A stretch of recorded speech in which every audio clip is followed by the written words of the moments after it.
you're ready for some big soup ASMR. It's another big soup day.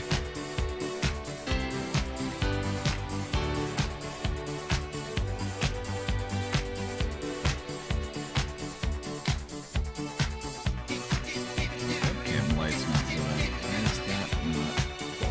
Okay. Webcam light's not lit up.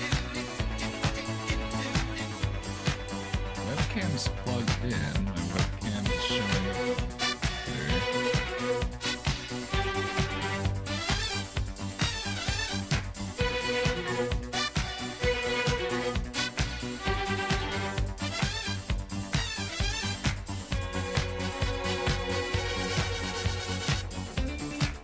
I need to fix my camera. Yeah, my camera's not showing up. Let me fix this while we're doing the intro.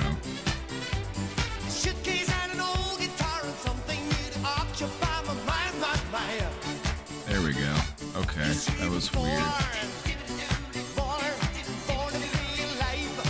Normally you don't see me this early.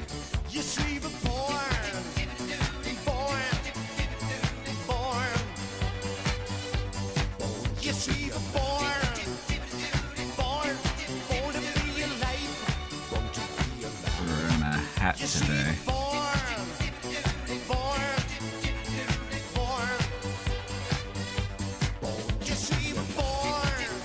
Welcome in, everybody.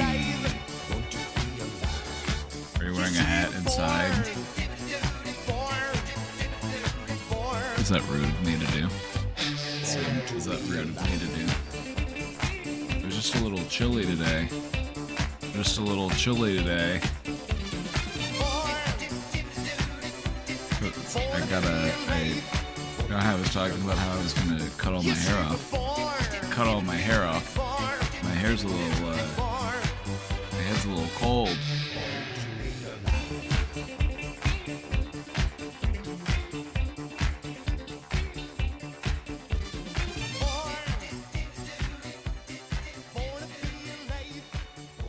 Don't worry, it'll grow back. Don't worry, it'll grow back. I'm just gonna be in my hat era for a little bit.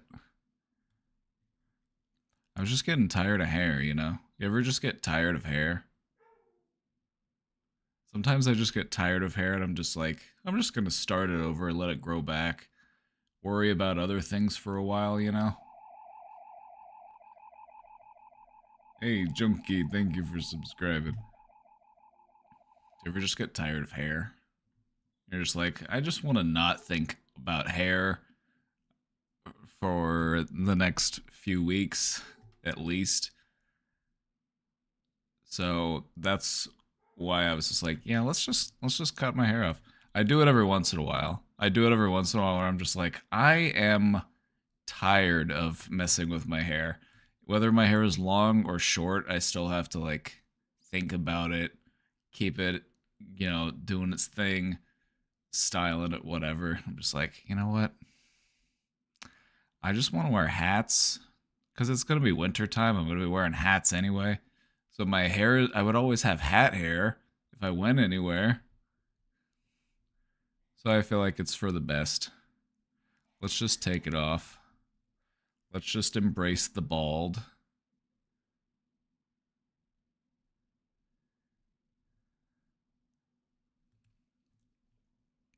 Because I love wearing a hat in the winter. So it always messes my hair up. So I'm like, I might as well just cut my hair off and then wear a hat. Does that math add up? I don't know. I'm not very good at math.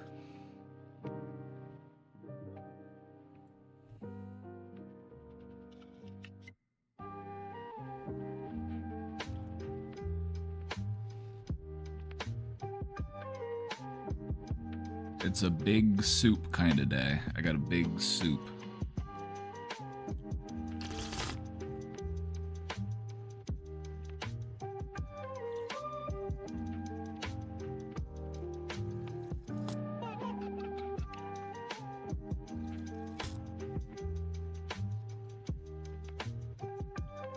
What kind of soup? That's an egg drop soup. What is Dim Tool doing on this stream?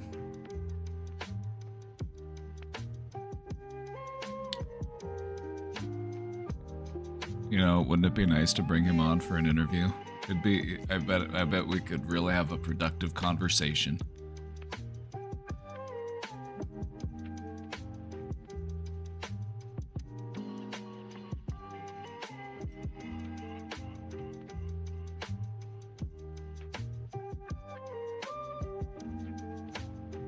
I love a good egg drop soup, but the one I make at home is never as good as the one they make at the Chinese restaurant.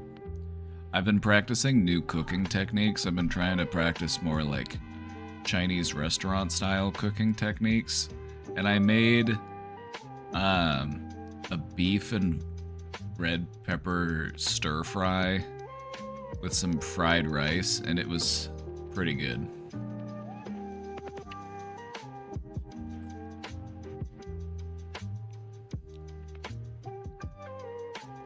Did Casey turn me into a hippie? No, actually, I contracted the woke mind virus at a pretty young age. I was exposed to it through my mother's side of the family.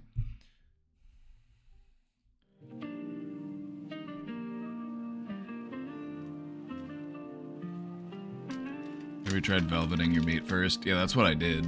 That's what I did. Let it marinate. So I put all my meat, I sliced it up, and then I threw it all, and this was just like cheap steak. This was just like the cheapest steak you could find. I'm like, steak prices too high. Steak prices out of this world. So I got some beef, sliced it up, threw it into a Ziploc bag with soy sauce, ginger, garlic, baking soda. The secret ingredient is baking soda. Oh, and I put some honey in there too, because honey will also tenderize meat. And then you just like massage it in the bag. I just kind of like, you know, rub all those spices in, rub all that stuff in, and then I just let it sit in the fridge. I just threw it in the fridge, let it sit in there all day, and then I cooked it up for dinner, and it tasted just like the beef you get at the Chinese restaurant.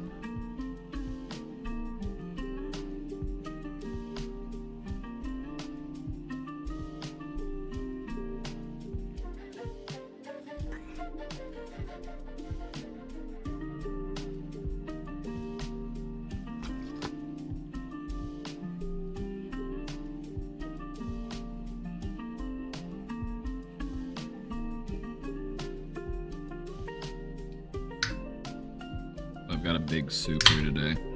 I was laying down in bed. I was doing some I was listening to a book. I was like, yeah, I'm gonna listen to a book for a little while before our stream starts. Casey went out and got some soup. I baked a loaf of banana bread this morning. I haven't tried it yet, but it did smell really good, and it seemed like a good texture. You know me, I love a good banana bread.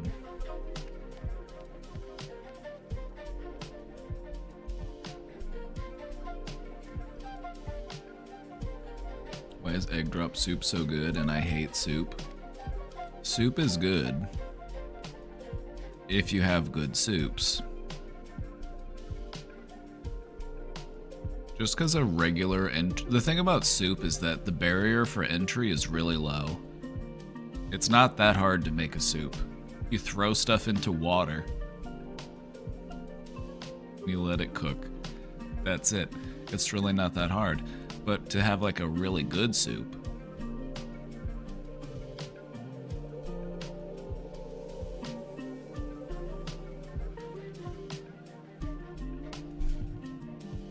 egg drop soup, it's the name of it is actually also descriptive of the technique they use to make it.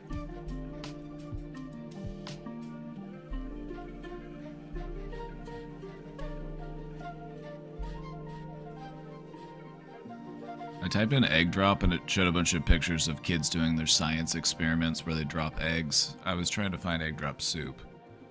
Yeah, there you go.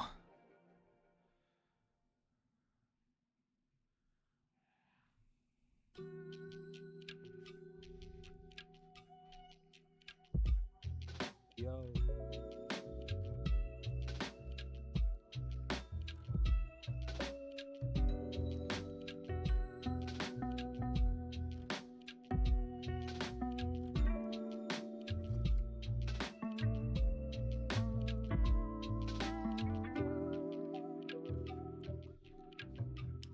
I love a good egg drop soup.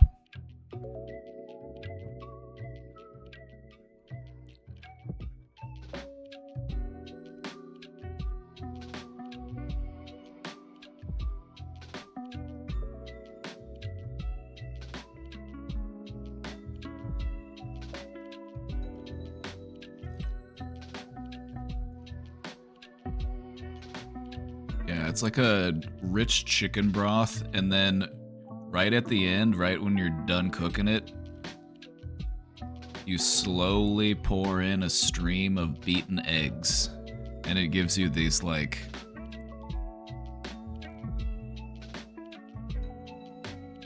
they're almost like noodle in consistency, but this just eggs floating in the soup. You can also throw stuff in there if you want. You can throw vegetables in there. There was a restaurant I used to go to when I was younger, and they had egg drop soup, and it had like meat and vegetables in it too, and it was really good.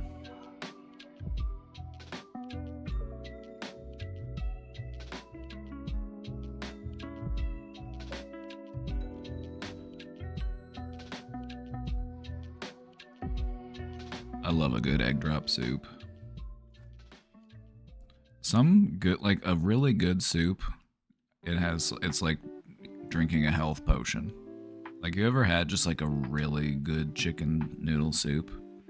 I'm talking like you're like roasting the bones and boiling the bones to get like every single bit of chicken flavor you can into that soup.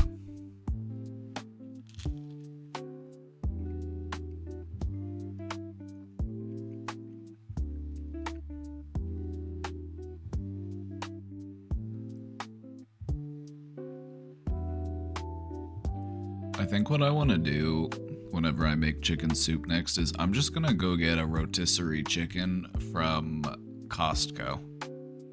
The price of a whole chicken is just too high, but I can go to Costco and get one for like $5, and it's already cooked. Make that into a chicken noodle soup. Wish I had a membership. $60 a year. And I pay it.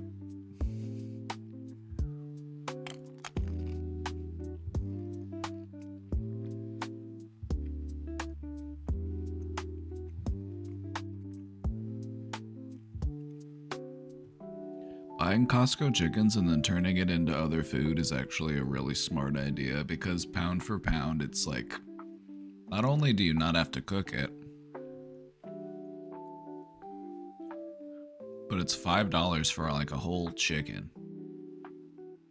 And I don't know if you've seen the prices of whole chickens lately, but that's a good deal.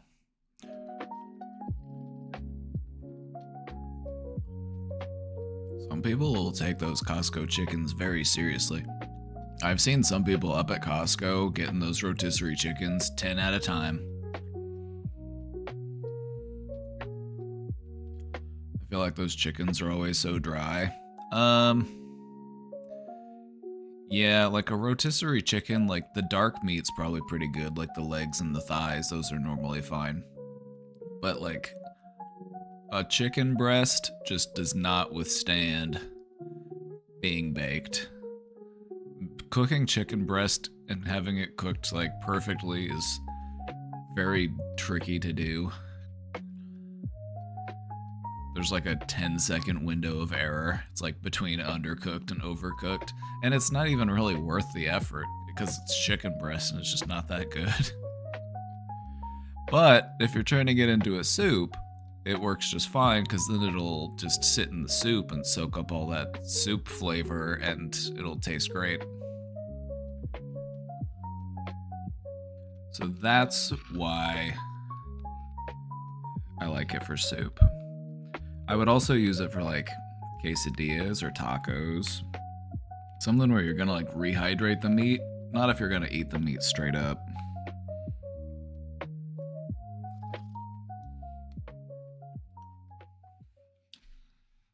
Yeah, I trimmed the beard and I also trimmed my head.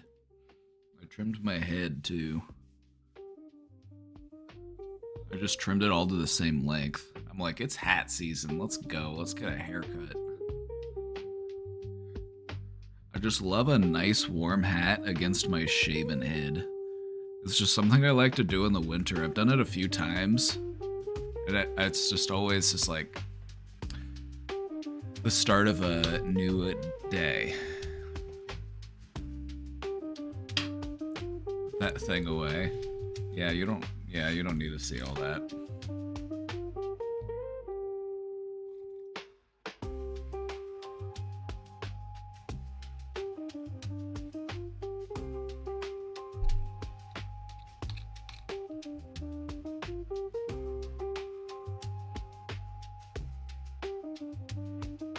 How are we feeling? Some Mystique. You know, I only started wearing sunglasses recently, and once I started, it's just like, yeah, that's fun. It's a fun gimmick. But yeah, it also does add a certain mystery.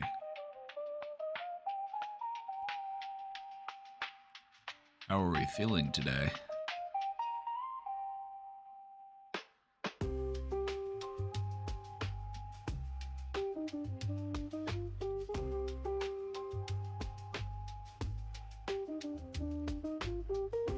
Having sunglasses while streaming is actually pretty nice because if you use a green screen, you have to have a bright ass light so that it illuminates the green screen properly.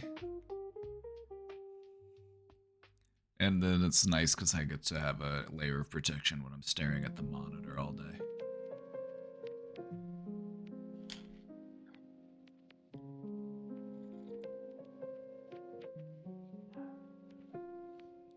I got a spoon. I don't even really need it. I'm just drinking this soup. Also got an egg roll. And a crab rangoon.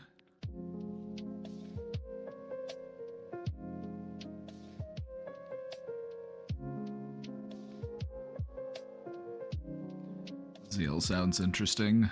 Ah. Zeal. Are you ready to wage war? Are you ready to charge into battle? Like, not even literally, but maybe like figuratively.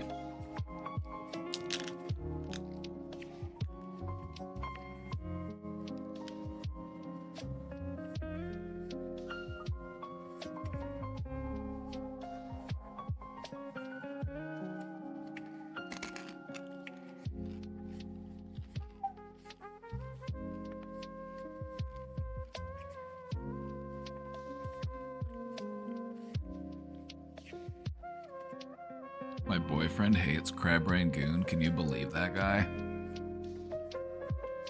That's a huge red flag. That's a huge red flag. Crab rangoons are one of the most delicious food known to mankind.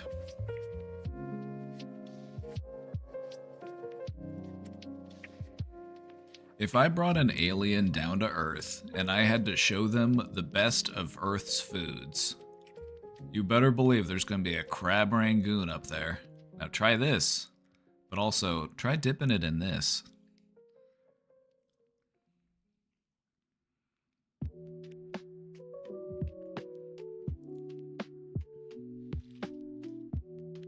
Think about that. Think that you have to show aliens what Earth food is like, and you have to pick a few different items.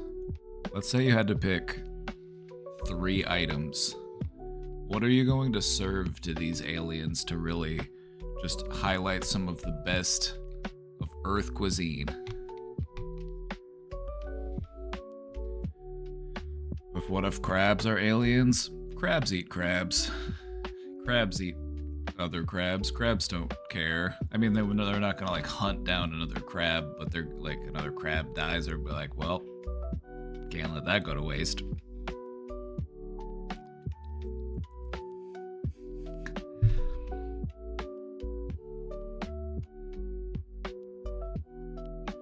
Have you ever seen the Germa bit where he talks about this exact thing? No, I don't watch anything on the internet. I I try not to submit myself to content. No, I only watch food YouTube videos. Whenever I'm not streaming, if I'm like on YouTube, I'm watching food videos. I'm like, yeah, okay. Let's go over the mother sauces again.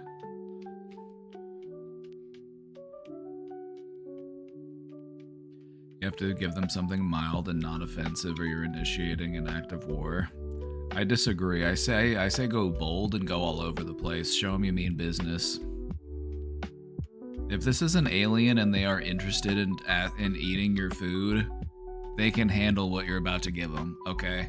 They've done this before. I would trust them. I wouldn't assume that I know better just because I think I'm so smart. Like, no, I would leave it up to the alien. If they would be able to.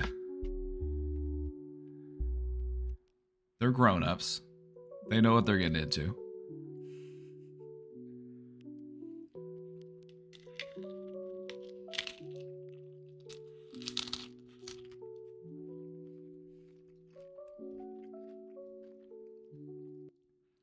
But I would say to definitely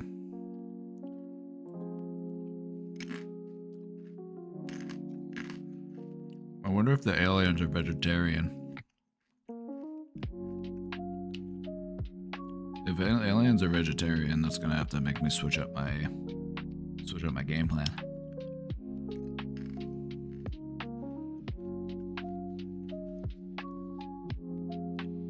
What's this emotion wheel called? I'm gonna tell you, but I would rather make it a riddle. I want you to figure it out. What's a word that rhymes with wheel? That is a synonym for emotion.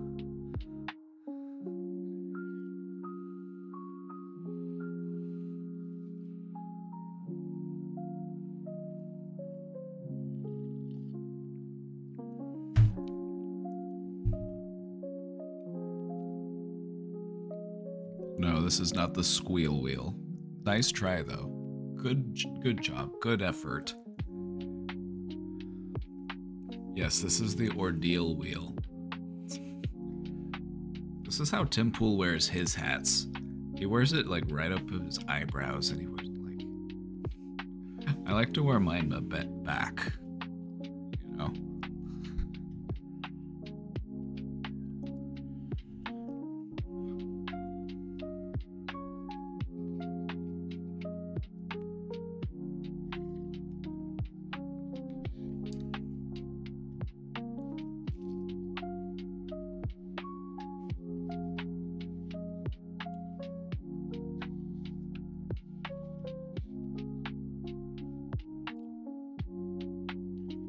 This is the feeling wheel. There's actually a bunch of them if you look them up online. If you type in like feeling wheel, there's dozens.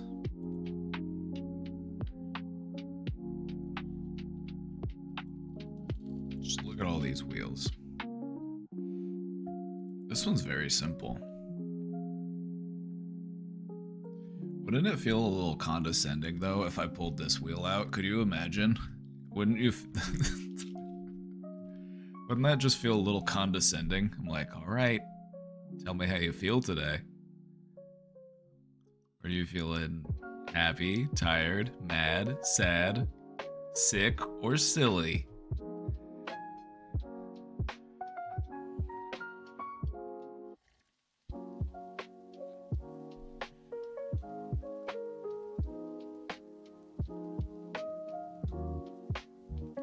You know, I think that we need silly on the regular wheel. See, now that I'm thinking about it, I missed that one. Like, why isn't that one on there? I'm like, what happened to sick and silly? Like, why are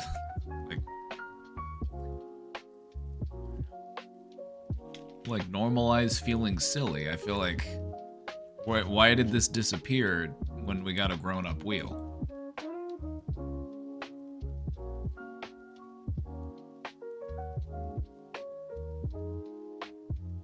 The one that we use it's one that I got on the internet.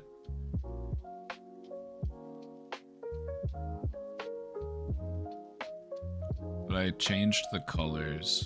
I made it a little more vibrant. Oh, I think it was this one. It's one of these. You know what I mean. It's one of these.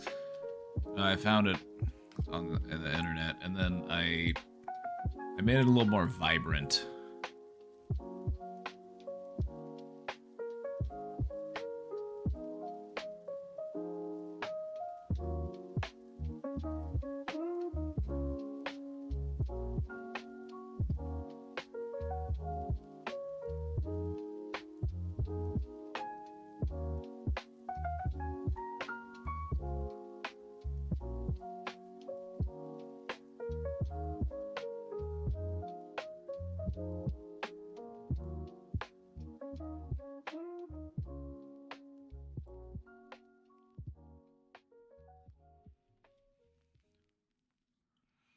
Being granular with my feelings. Yeah, I mean, the older you get, the more nuance you have within your emotions. See, this is what the wheel originally looks like. But I gave it a little bit more color. I wanted those colors to really pop.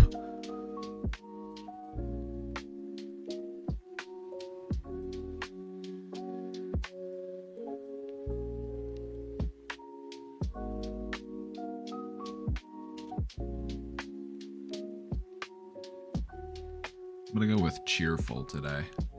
I'm full of cheer today.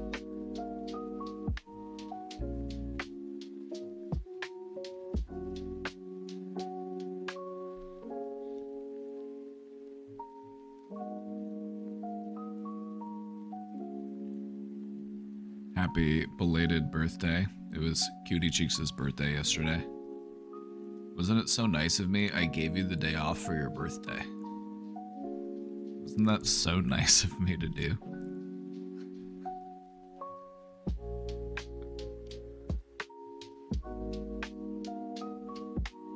It said streams canceled in observance of Cutie Cheeks' birthday. I've been wondering, is the feeling wheel more a tool or is it an example of how emotions are actually categorized by literature and stuff? Good question.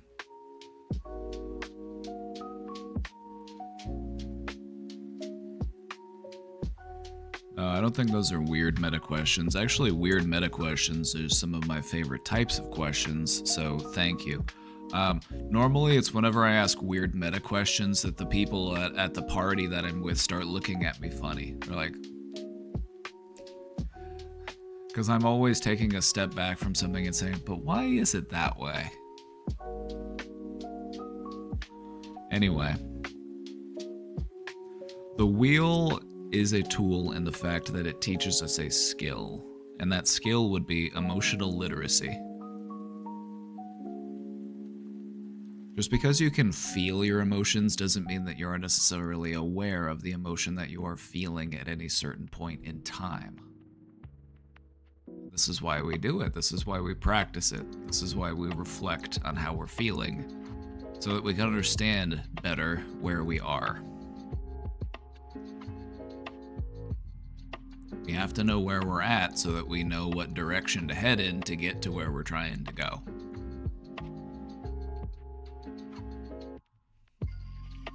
And if we're gonna get there, we're gonna need some wheels.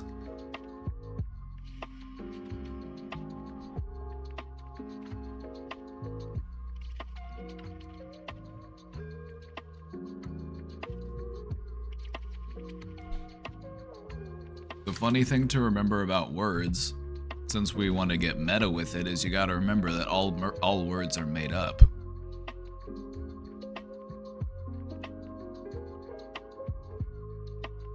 All words are made up. They're just designed to encapsulate a certain feeling or a certain action or a certain thing.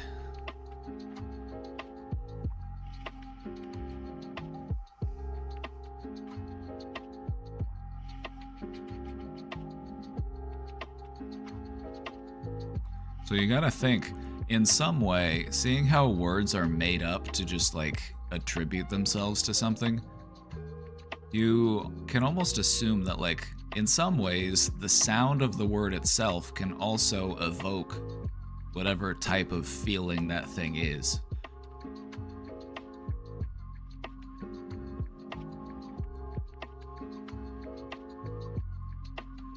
Like just look at some of these joy words.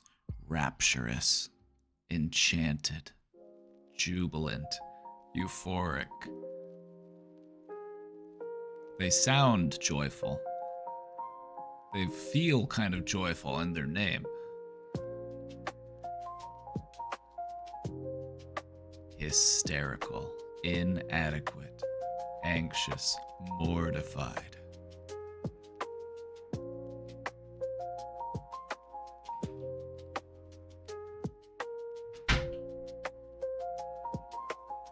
You have feelings that you associate with these types of words.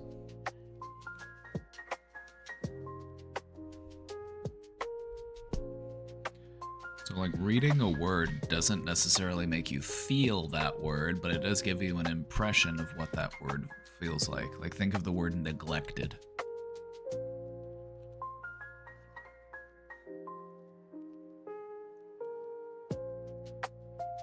Even just reading or hearing a word like that kind of just gives you a feeling, you know?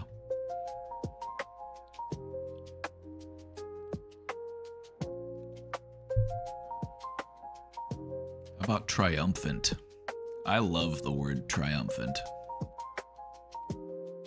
It's probably one of my favorite words. Triumphant. It's a fun one. Can you think of any moments in your life where you felt triumphant? To win out despite the odds against you?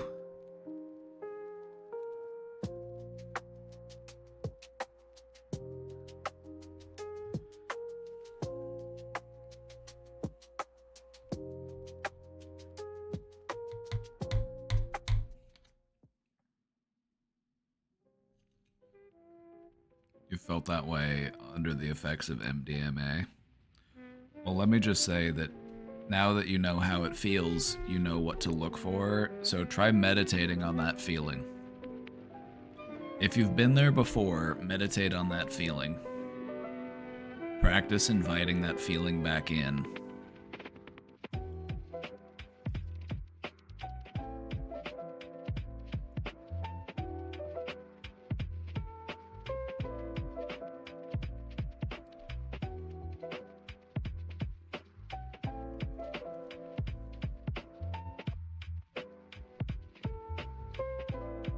Alright, everybody.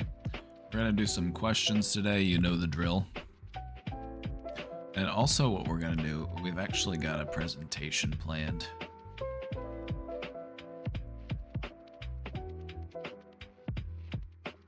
We're doing overcoming insecurity today.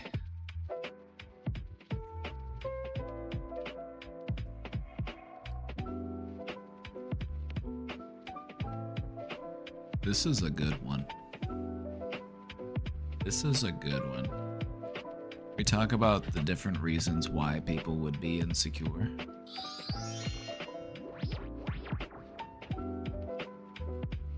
Emily Schmerda, thank you for subscribing.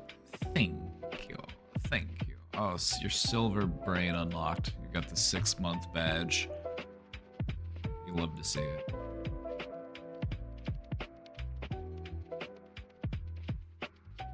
If you've got a really high sub badge, show it off. If you've got a really high sub badge, like a year or longer, show it off. We've got a lot of like new, fresh, pink, squishy brains in the chat. There were people here who remember whenever we came up with that original idea. Because we did those on stream way back in the day. X_X Ashley, thank you for the 14 months. Sobby, thank you for the 31 months. So you've got that like cool electrical brain. I probably need to make... I've made a bunch of new brains, but I probably need to go in and make some more new ones. Thank me? No, thank you.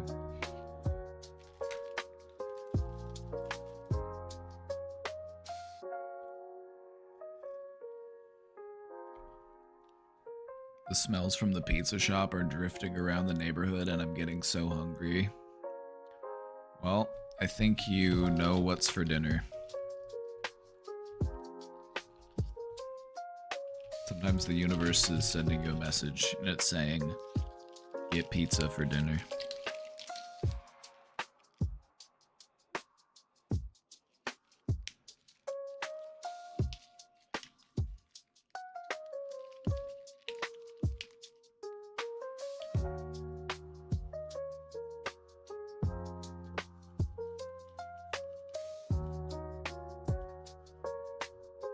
Pepper and onion? Oh, an aristocrat.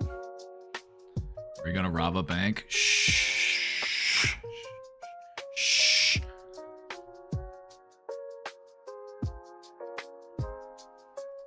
Yeah, we're gonna talk about how to overcome the insecurities of the bank's security system. That's Shh. I'm gonna be using a lot of metaphors. There's gonna be a lot of metaphors here. We're actually going over the plans on how to do a bank heist. By the way, we're on a hype train. Hey, oop. The hype bar always moves. I have it like just snapshot out of my overlay, but like Twitch moves it around sometimes.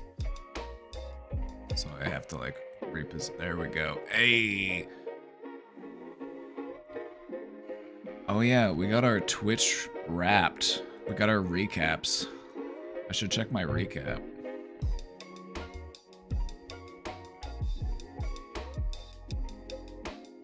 Let's check my recap.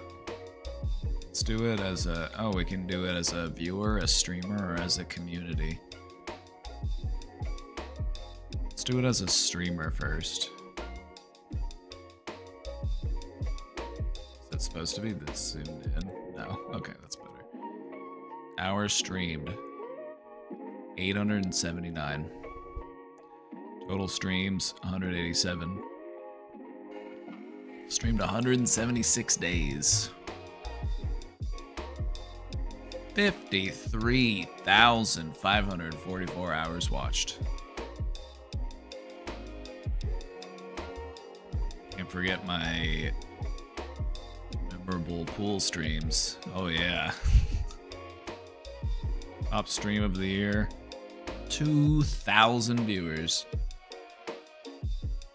Top tags of the year, English, therapy, psychology.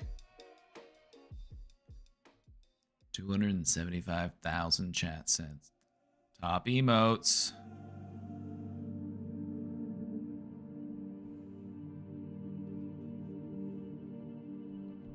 I almost ate this entire big soup already.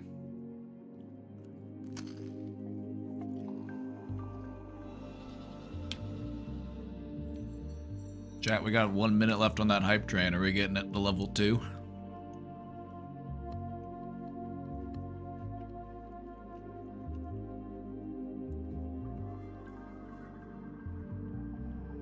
People love the brain heart. Love the brain heart, don't they? Your biggest fans of the year. Generic name go.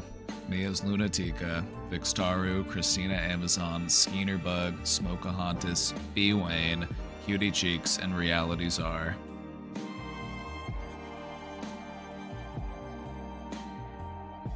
Edinbo, thank you for the 200 bits, and Harper Phoenix, thank you for the Prime sub.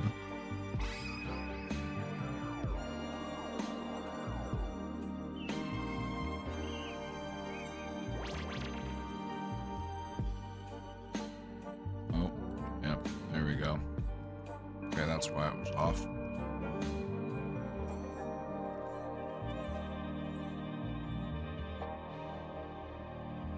Mr. Brainman, how important is it to take into account someone's hierarchy of needs when dealing with your interpersonal relationship stuff?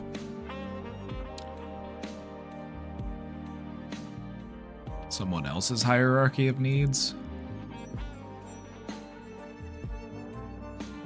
I feel like it's more important to take into consideration yours first before helping anybody else. You want to have all your needs met before you try to help somebody else meet their needs, you know what I mean?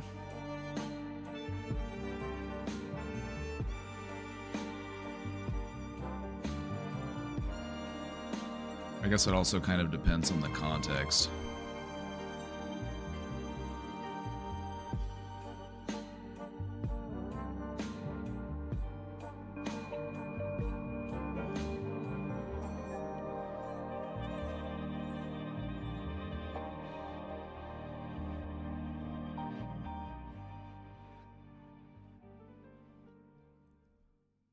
$120 raids.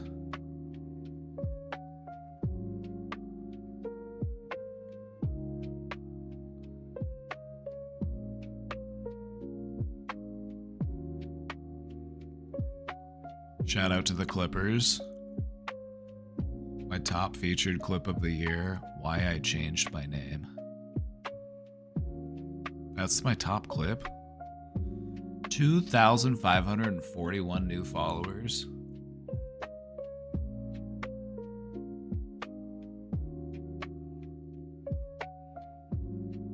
$105 hype trains. Hey, like the ones we're on right now.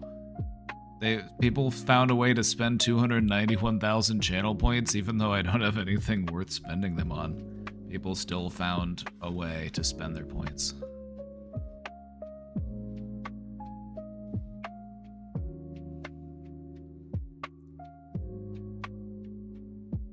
Chat badge unlocked.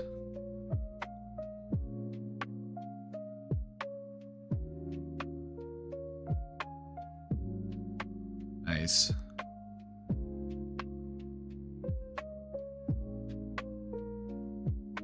I should send this to my parents.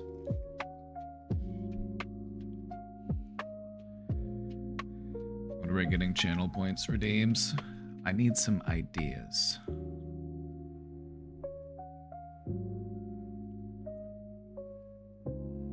I would say my hierarchy of needs is good, but theirs is whacked out because of their unresolved childhood trauma. If you've got unresolved childhood trauma, I would recommend talking to somebody who specializes in unresolved childhood trauma, because that's just not really something that everybody's equipped to handle. It can be pretty tricky to navigate. Can I get back to that? I want to see the community one. Is this gonna have anything? Oh no, this is all of Twitch. Okay.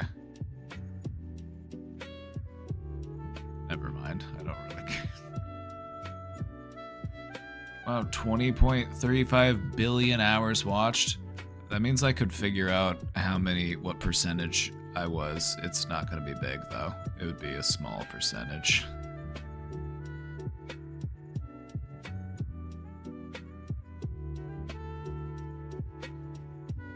See how many chat messages I sent this year. I don't really watch many streams.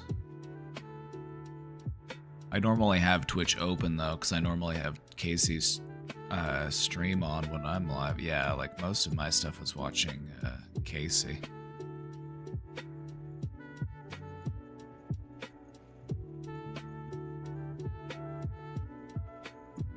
How many chats did I send? 4,641. Oh.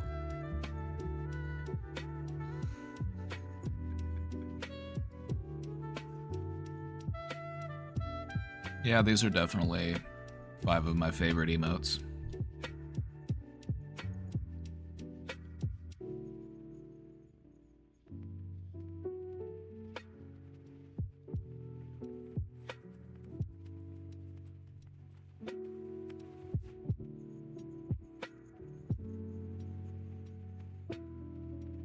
Mod of the year.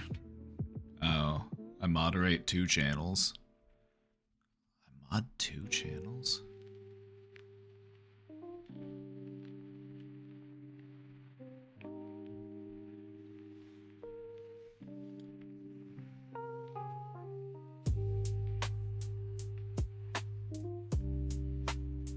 Wonder how we do a brain domain of VO collab stream. Just thinking about this confuses me. I try to do a deep psychological dive on VO, and VO tries to do anything in their power to distract me. Probably feed me delicious food.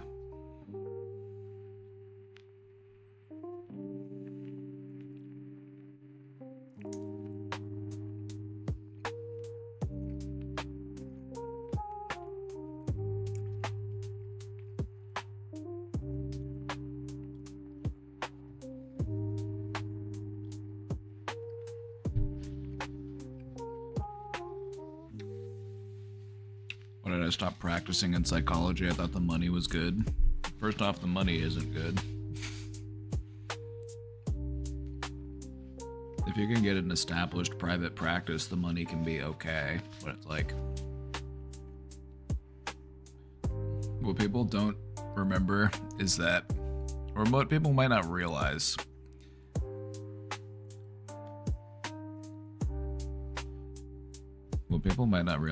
is that part of the reason why therapists will charge $120, $200 an hour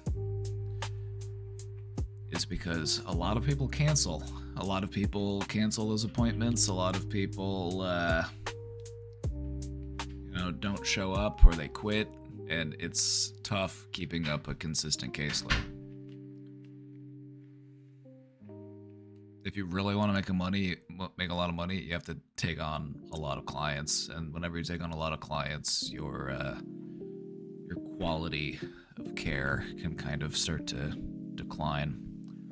But I have more fun doing it on Twitch. That's why I like to hang out here. It's more fun for me.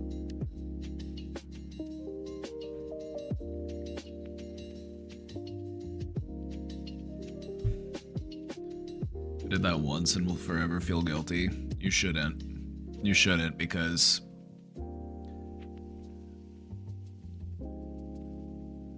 it happens all the time.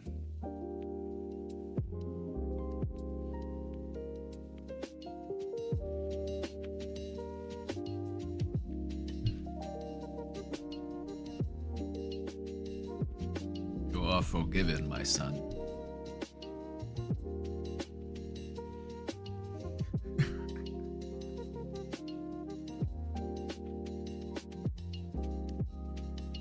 Right, let me turn down this music a little bit.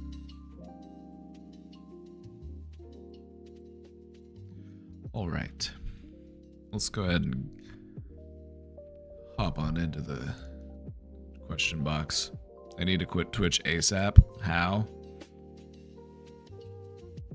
Uninstall the app. Cold turkey. Need to study for my driver's license. I mean, to be fair, how confident do you feel in your ability to get your driver's license? How much studying have you done already? How extensive is the test you have to take? I know in some parts of the world, the test you have to take for your driver's license is pretty hefty. I've heard in some places it's a big deal to get your driver's license. In the United States, it's not really that big of a thing. They make you do a little test, but it's just like rules of the road kind of stuff. It's pretty easy.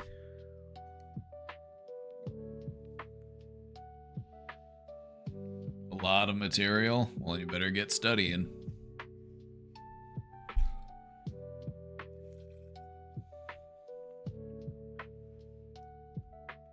unnecessary stuff.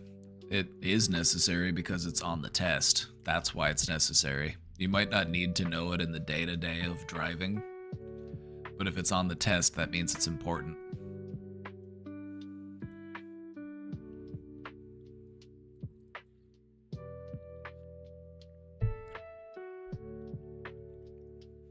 Yep, just like in school. You're gonna learn a lot of stuff that's just not actually applicable in the long run. Have you heard of the twin flame cult? Oh yeah, the twin flame cult. Now that's a cult of the New Ages. We should do we should do a new episode of we did a cults episode once. I think we should do another one where we talk about some of these modern cults, because cults are a little different these days. They're still happening. They're still out there. What are your thoughts on the twin flame connection? Real or a concept made up by anxious people desperately chasing an avoidant?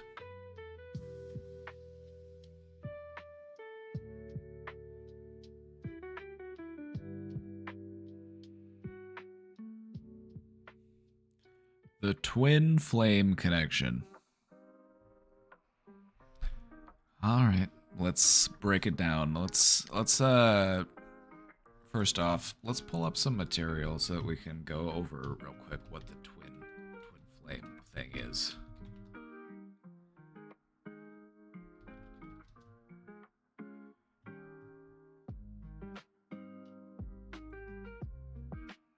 Twin flame is basically just another word for like a soulmate.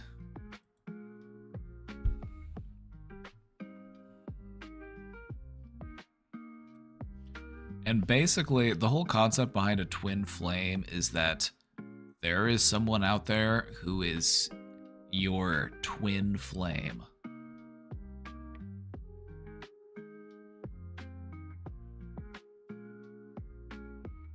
And what I've noticed is that most of what I've noticed about this ideology is that it enables a lot of toxicity in a relationship.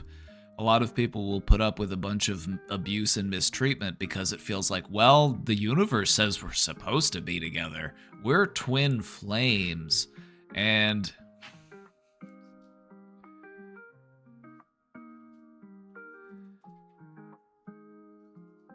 I believe that you can find somebody that is the one for you, but I don't feel like just the like commercialization of this topic, or the way like there'll be like relationship coaches who are just like, oh yeah, you guys are twin flames, you like just implying that, because there will be people who are just in like very like kind of like toxic or like codependent relationships, and then they'll find out about this twin flame thing and they'll be like, we have to be together. Even if it's like a very self-destructive relationship, it's just like, what is a twin flame? A twin flame is an intense soul connection with someone thought to be a person's other half, sometimes called a mirror soul. It's based on the idea that sometimes one soul gets split into two bodies.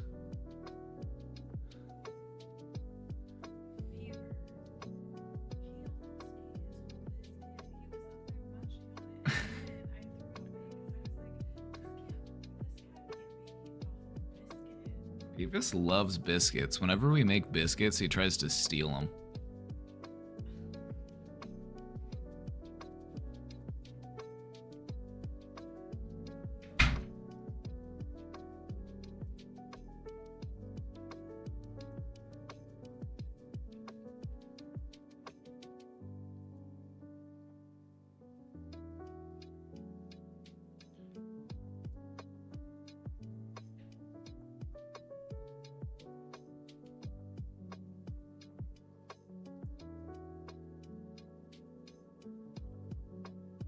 Yeah, twin flame relationships are kind of what it feels like when two people with an anxious attachment style meet each other, and they're both just like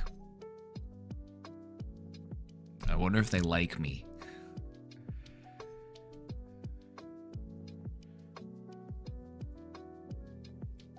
Like, I've met people who claimed to be in a twin flame relationship, and they had one of the most awful relationships I've ever seen.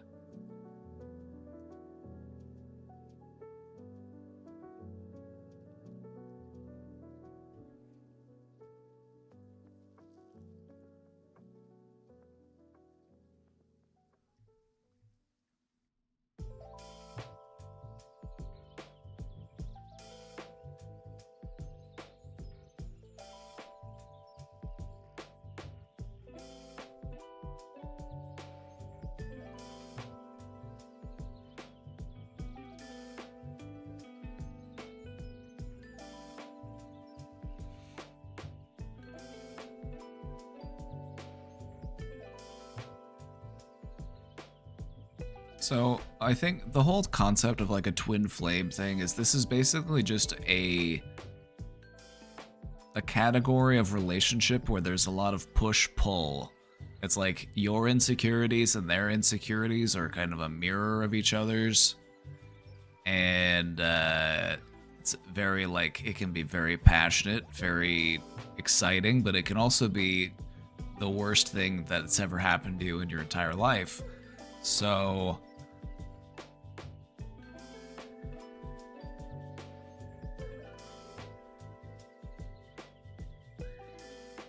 also, according to the belief, you can only have one.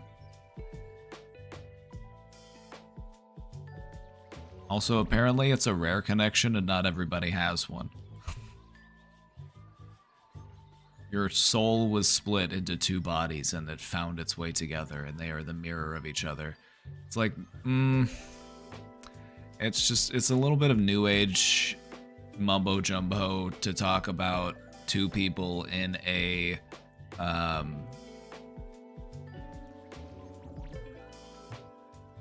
an unhealthy balanced relationship.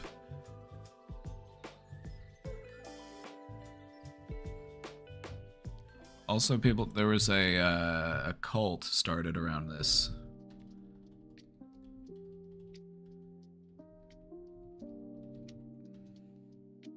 They made a documentary about it. It's called Twin Flames Universe. Let's go to their website. Their website's still up, is it? Is it gonna load? Oh yeah, here it is. Yeah, this cult was started by this guy, maybe? I don't know, the website's kind of bugged out. We will help you manifest harmonious twin flame union. Your twin flame is your ultimate lover and eternal spiritual complement, your perfect person. So you can see how some people in some really like unbalanced, codependent, toxic relationships would be like, no, we are meant to be together because you've made me feel things like I've never felt things before, and we're supposed to be together. The universe says we're supposed to be together.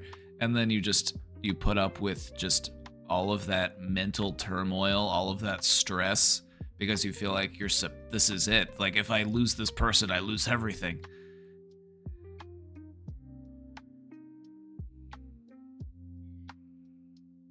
Like, I believe that you can find people that just really resonate with you, and you can find people that you just feel like this is the one I'm meant to be with. But I feel like that's also something that you work on and you build towards.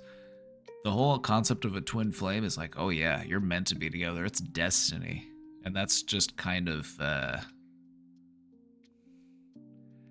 can really lock you into a very precarious situation. So anyway, they started this cult where if you had a twin flame, you could go here and you could take their classes and their courses, and you could pay them money, and then they would help you to navigate your twin flame relationships. So just look at all these people in these testimonial pictures here. Just look at all these twin flames.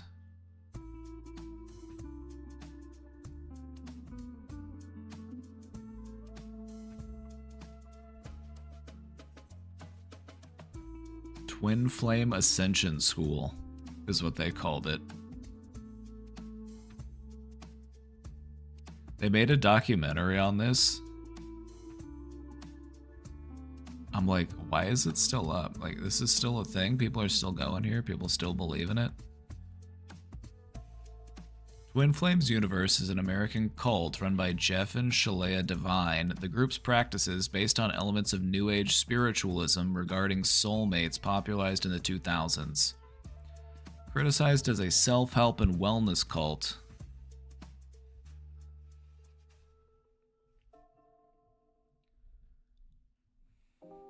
Self-help and wellness cult, huh?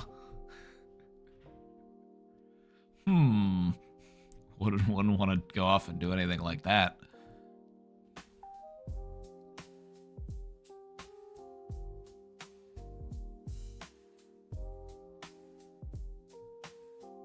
Let's talk about what were their teachings. The cult teaches that every individual has a twin flame, an intense variation of a soulmate. So it's not even just a soulmate, it's your super soulmate. Not just some regular, boring, run-of-the-mill soulmate. This is your super soulmate. You have to be with this person.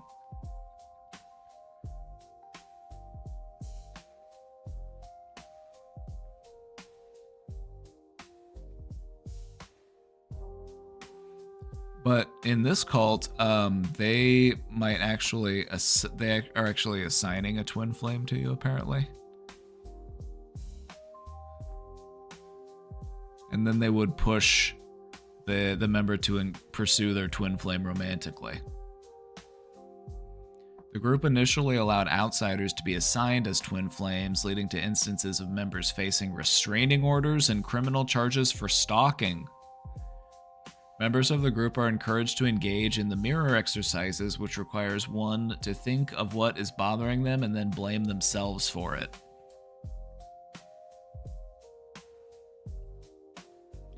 Sociologist Janja Lalik has described it as this kind of introspective exercise, which they say is there to help you, but it's actually there to tear apart the self. Yeah, you think? Like, hey, think of whatever's bothering you. All right, now blame yourself for it. Like, yeah, that's no bueno. The group teaches the concepts of a divine masculine and divine feminine, and that every partnership has one masculine and one feminine partner. Former members have criticized the group for doing a form of conversion therapy by exerting social pressure on members to conform to their divine assigned gender identity. You should watch this documentary. If you're interested in this at all, you should watch this documentary because it's wild.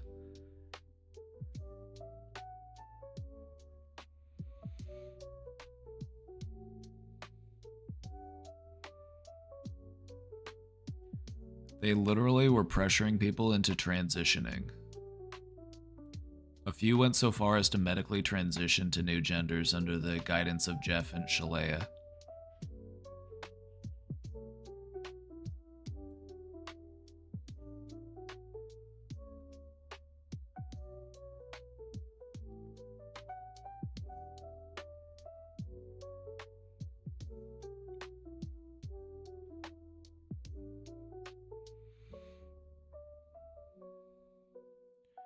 Documentary is it's on Amazon Prime. It's called Desperately Seeking Soulmate, Escaping Twin Flames Universe.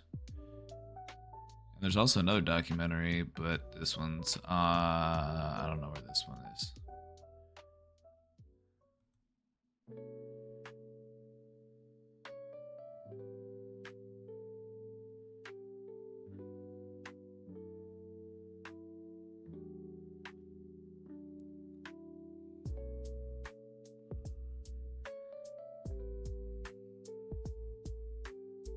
So yeah. This is why you gotta watch out for those new age self-help wellness cults.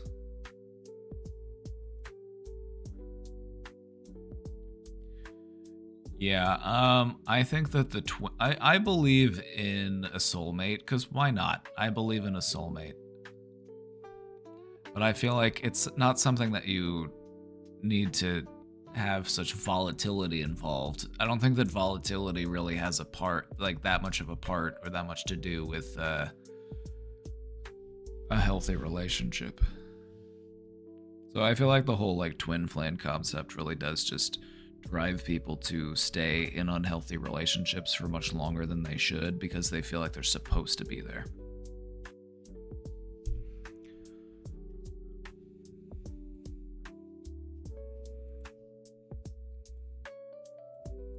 Also, I don't believe that it's a soul getting split into two bodies. I don't think that that is a thing. I think we all have our own soul.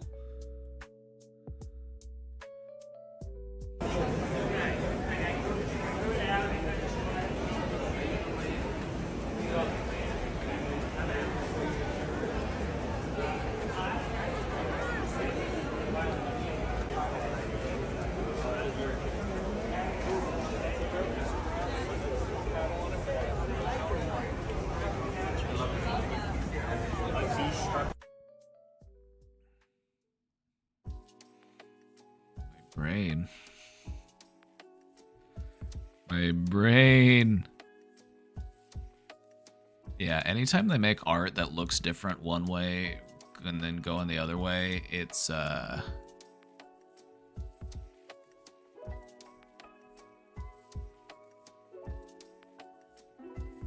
always gets me. Somebody put that in the question box at 1:22 a.m.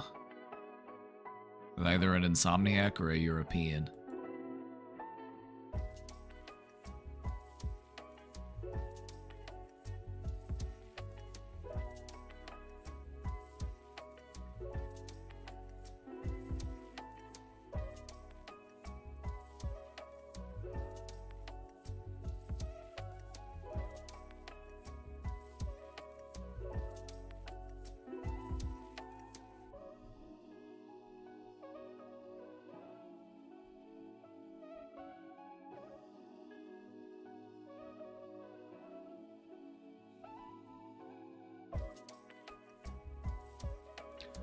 Follow-up on what we value in life. You asked for my perspective, so here goes nothing. For me, I genuinely find value in playing video games, especially League of Legends. I had a pretty tough childhood, and when I discovered League, it led me to Twitch, and through that, a community that became like a second family. I think we should cherish things that bring us happiness, connection, and a sense of enjoyment.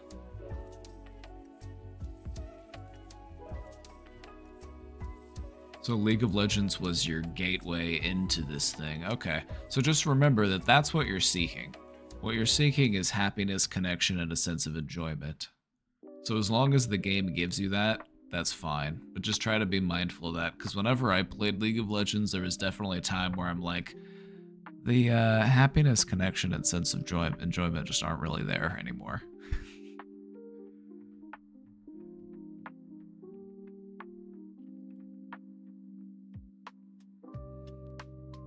Take streaming, for example. I'm sure people have told you it's a waste of time or not valuable, but you probably keep doing it because it makes you happy. Helps you connect with others and gives you a sense of purpose and honesty. And honestly, isn't that what matters most?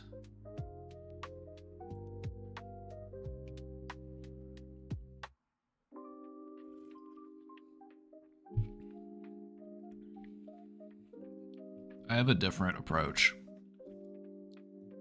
I feel like if I streamed myself playing video games, for example, I would view that as a waste of time. I would view that as objectively less valuable than what I do. I made streaming work for me.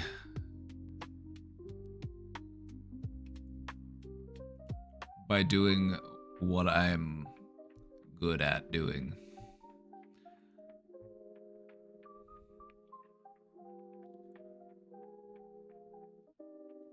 So I try to stream mindfully, I guess. But no, I definitely do get a sense of purpose, and I do. It does make me happy, and so it's you're not wrong on those ends. I'm just saying that it can be both. Like doing it for the happiness and the connection and everything is valuable, but if you're gonna do it for many hours every day, like I do, it's like you also have to have like kind of a game plan, you know?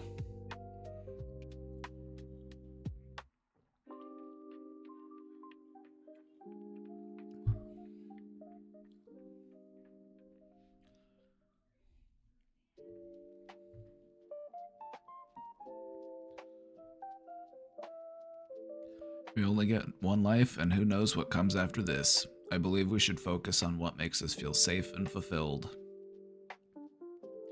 That's one way to look at it. Some people like to seek out adventure and new experiences, but you know what? Different strokes for different folks.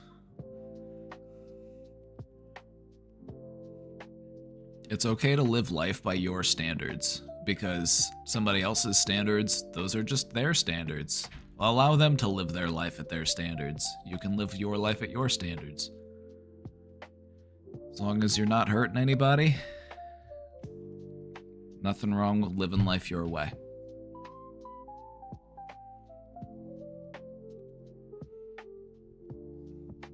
For me, that's gaming. For someone else, it might be books, making beats, or something completely different. What I don't agree with is the idea that value has to come from a job or work or how much money you're making. That kind of thinking feels rooted in capitalism. Oh no, we're on the same page on that one.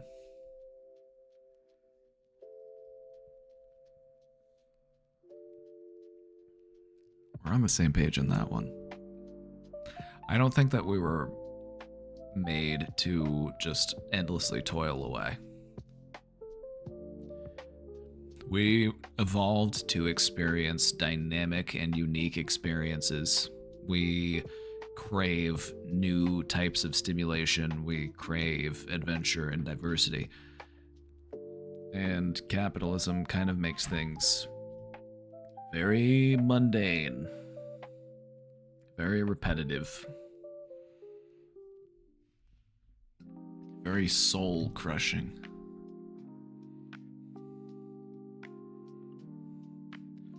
I'm not saying we should all drop everything and forget to live, but why is dedicating yourself to something you love seen as foolish or unproductive? That mindset doesn't just feel capitalistic, it feels nihilistic. And if there's no point in pursuing something, even if it makes you happy.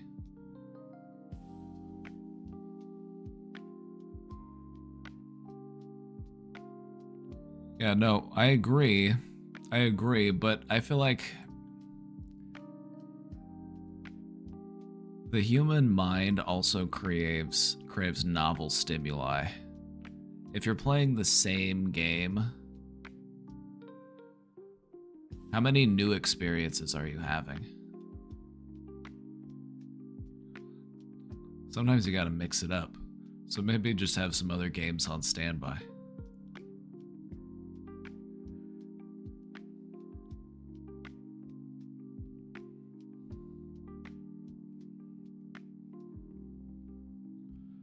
Also, I feel like what pulls me away from sitting down and playing a game are just other responsibilities. Like, not even necessarily capitalistic ones. It's not even stuff that I'm like, I'm gonna go, try to out there and try to make money. It's like, I'm gonna go out there and I'm gonna do some stretching. I'm gonna do some yoga. I'm gonna go bake something. I'm gonna go play with the animals. I'm gonna go read.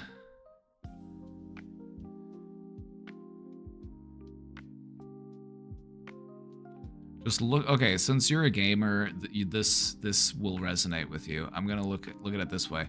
You're putting a lot of skill points into your gamer skills. What are some complementary skills that you could also be leveling up? If you value hand-eye coordination and fast reaction time, what are some other things that you could practice those same skills in doing? And why I'm suggesting this is because chronic video game playing can cause repetitive use injuries. You might see like ligament damage in your wrists or in your elbows. So I'm just looking out for you. That's why we like to have a good array of hobbies that get us doing different ranges of motion, different types of activity. Because it's better for our bodies in the long run, you know what I mean?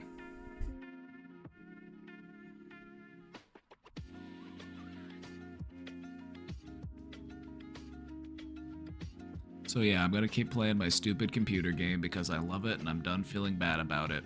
Well, there you go. That's fine. If my family doesn't understand, that's fine. Well, and they won't because they're old. Like I'm probably older than you. I'm 36, so I'm assuming I'm older than you. If you were 36 and you were like, I'm not gonna listen to my parents, I'm not gonna get a job, I'm gonna play video games all day, I might be a little more concerned. But it sounds like you're young, and it's like, enjoy life when you're young. Life when you're young is when you have free time just to hang around. But just remember that the stuff that you start learning how to do now is stuff that you're going to be a master of in a few years. So if you really want to like start practicing and mastering new skills, now is a great time to do that. Now's a great time to start. Also, I think it also just makes you a more interesting person to talk to when you have more than one hobby. You know what I mean? And I'm not trying to shade anybody. I'm just saying, like, if you're meeting new people and you're, like, talking about, oh, hey, what do you do? It's like, oh, I just play League of Legends. That's just all I do. Unless they're really into League of Legends, you're not going to have too much to talk about. So I don't know. I would just say diversify your portfolio. Don't go all in on one stock.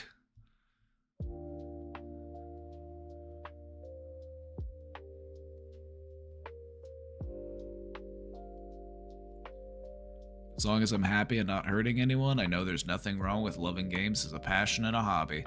Oh yeah, absolutely. As long as you're having fun and nobody's getting hurt, that's what matters. Thank you for having this discussion with me and helping me realize my own feelings on this topic. I found it valuable, no pun intended.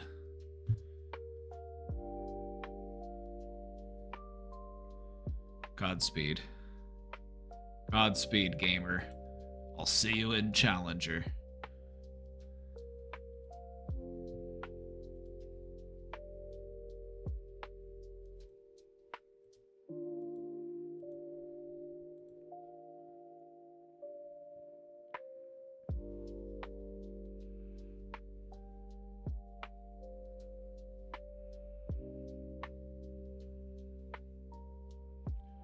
Unless you are a dork like me who makes slime and no one understands your hobby.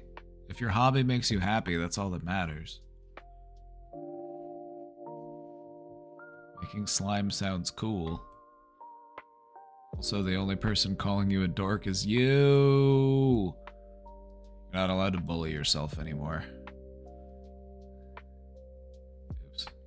Moved the whole thing. Hi, Joshua in chat. I am gay. Oh, hey, gay. Happy Tuesday.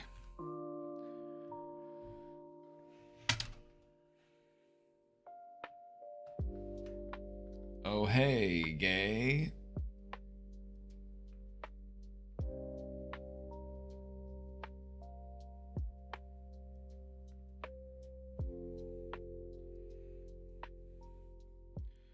Are you gonna show us your slime? Are you gonna do some slime posting?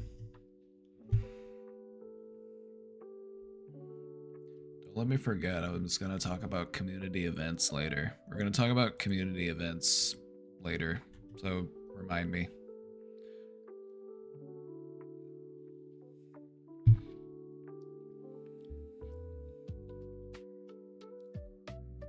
Big soup.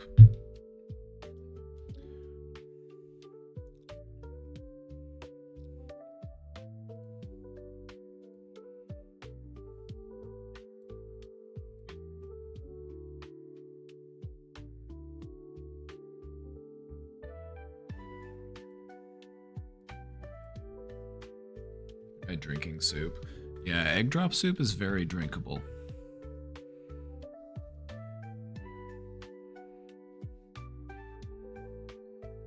found it easier to just drink it than to use the spoon. How do you know if a relationship is truly right for you or if you found the one? Is it mainly about feeling safe and secure? That's a part of it. Feeling safety and security is a part of it, that's for sure. Or should you also consider things like how well you grow together, connect, and communicate? Also those things. Ideally, you would like to see all of those things. I'm curious how psychology approaches this. Well, as a psychology, I will approach this.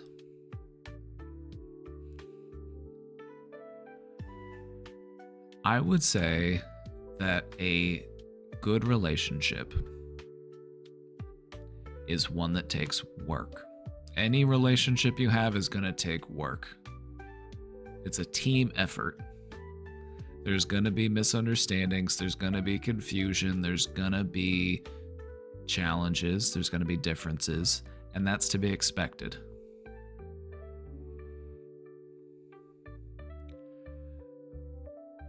Now, what you really want to see in a relationship is people who are willing to do the work that they need to do.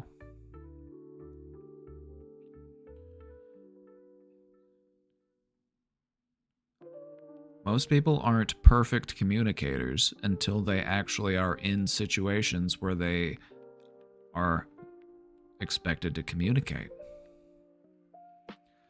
So if you are not the best communicator, or maybe you're not the most emotionally aware, you should want to improve on those things.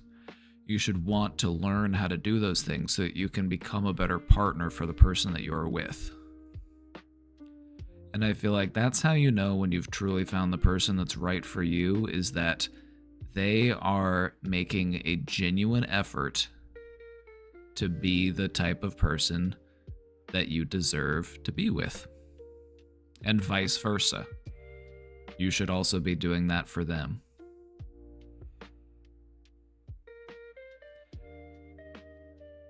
When you mention how well you grow together, I feel like that's a really important part of the relationship, because that's what you got to think about. You got to think about time. You got to think about how we can grow closer over time.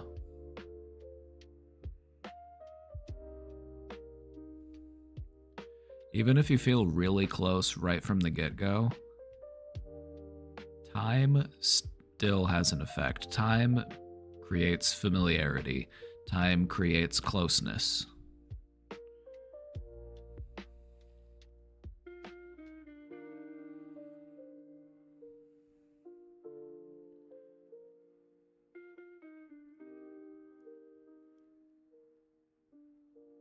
I feel like having good accountability is also really important in a relationship. To not blame the other person for your feelings, to be responsible for your own actions and responsible for your own feelings.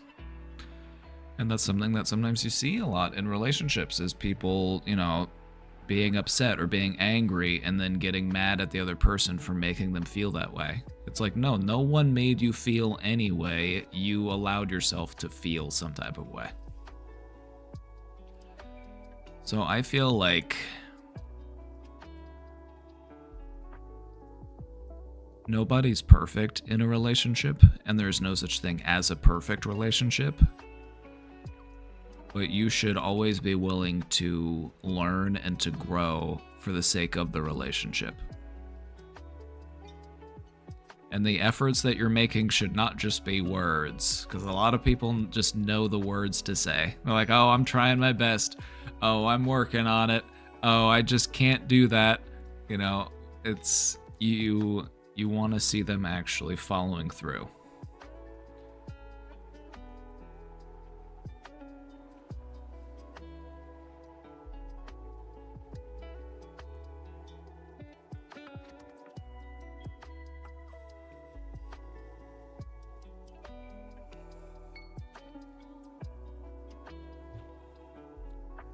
Being in a really, like, good relationship, it kind of feels like you and the other person are two halves of the same brain. Like the two of you create something that is bigger than both of you.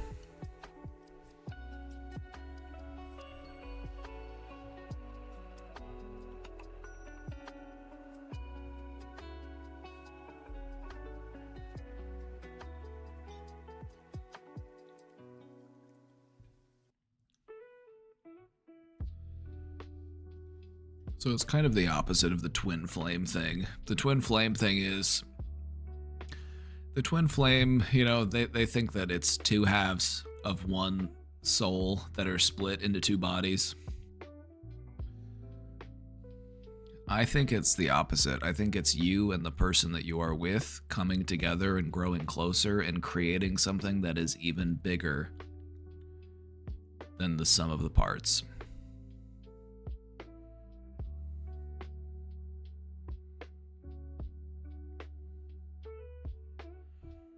I believe that, you can work through a lot of things in a relationship so long as both people are willing to work through them.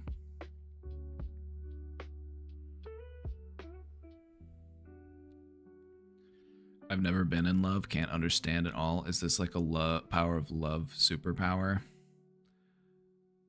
Love is a superpower. What is something that people are more motivated by? Like, love drives a lot of what we do in life. If you've never been in love, I would start by learning how to love yourself a bit more.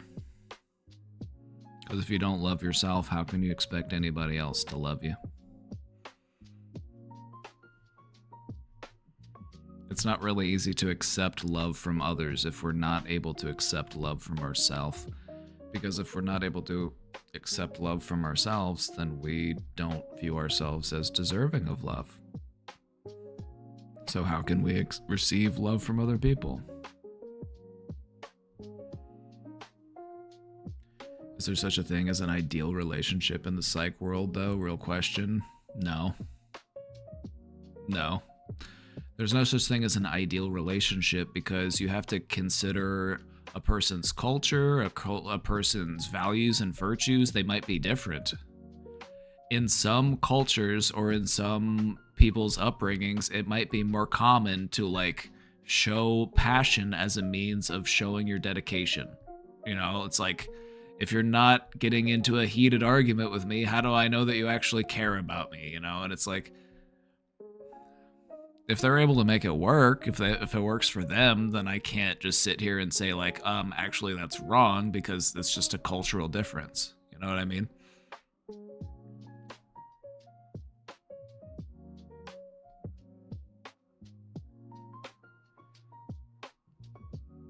So I'm just trying to find just the most the broadest understanding of what makes a relationship healthy, and I think that would be both people in the relationship are willing to do what they need to do to make it better for everybody.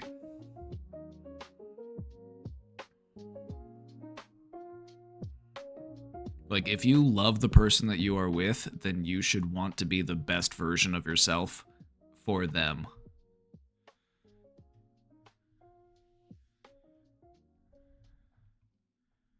And that means acknowledging your faults, acknowledging your flaws, owning up to any wrongdoings, and making an effort to improve. A lot of people just find themselves in relationships and then they just want to pretend that they've been perfect the whole time. Or,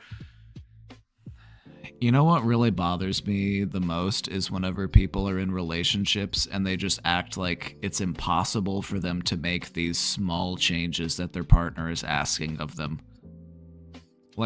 You're really not asking for the world. You're just asking for a little bit of help. You're just come on.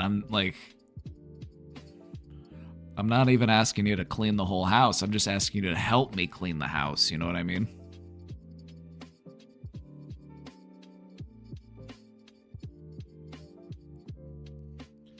Can you explain the other half thing? Is it literally a power of friendship can beat everything thing?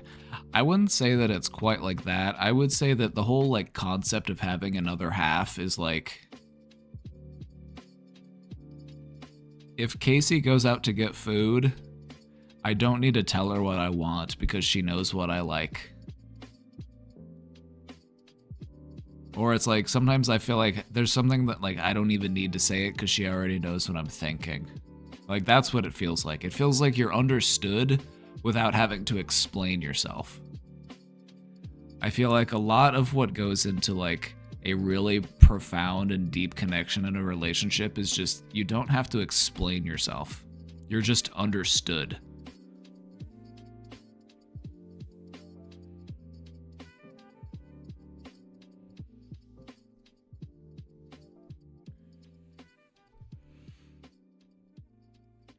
Been reading up on gender dysphoria for inspiration for my master's degree, but there's so many new interesting theories.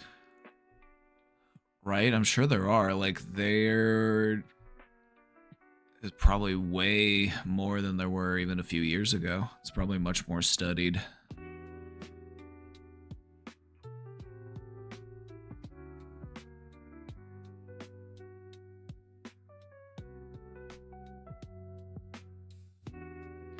My BF and I are more like support and carry, not so much other half. Hope that's healthy to say.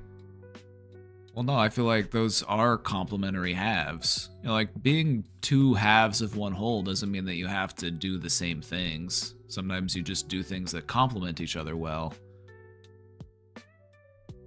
Like, you can't carry without a healer, and a healer can't do much on their own.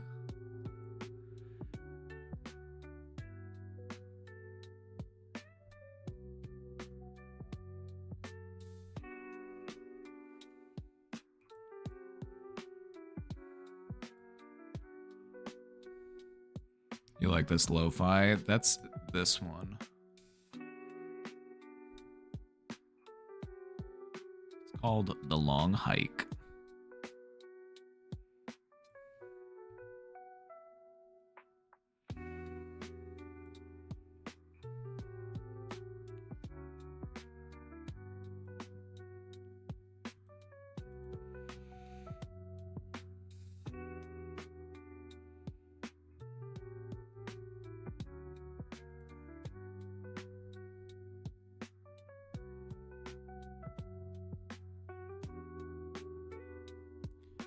If you're having severe depression, then how to cope up from it?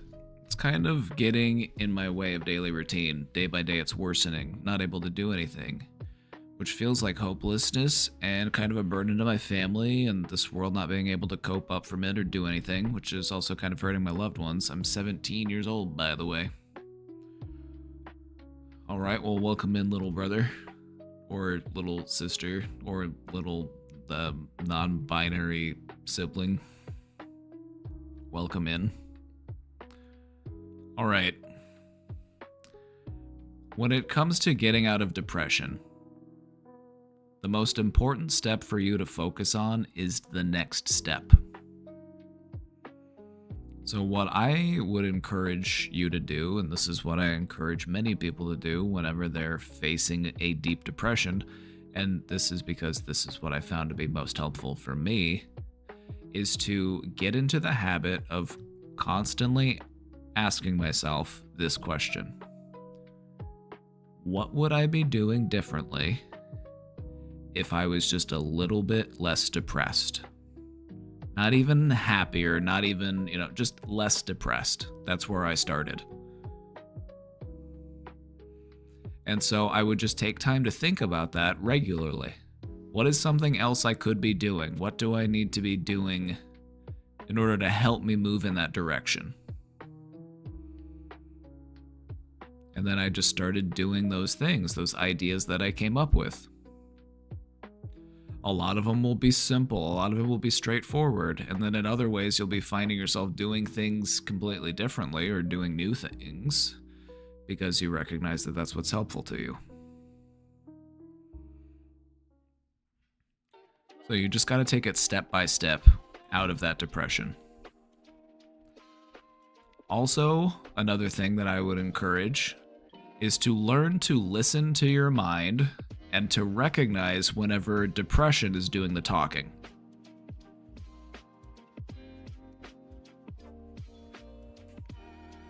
Learn to listen and learn to recognize when depression is the one doing the talking.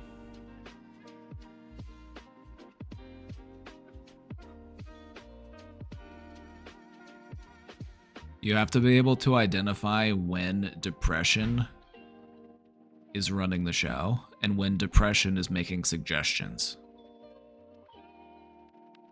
And when you can recognize that that's what depression is doing, or that's what depression is wanting me to do, depression is wanting me to not reach out to anybody, it's making me want to isolate, it's making me want to stay in bed, it's making me want to not get up, it's making me want to not take a shower.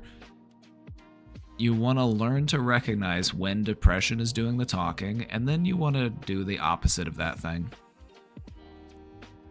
Do the opposite of that thing.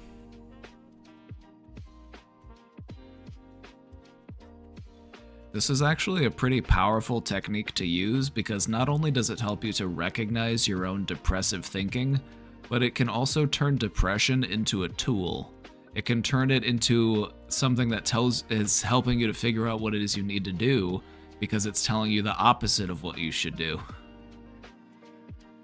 So if depression is saying, don't talk to your friends, stay in bed, don't take a shower, don't clean your room, do the opposite of those things.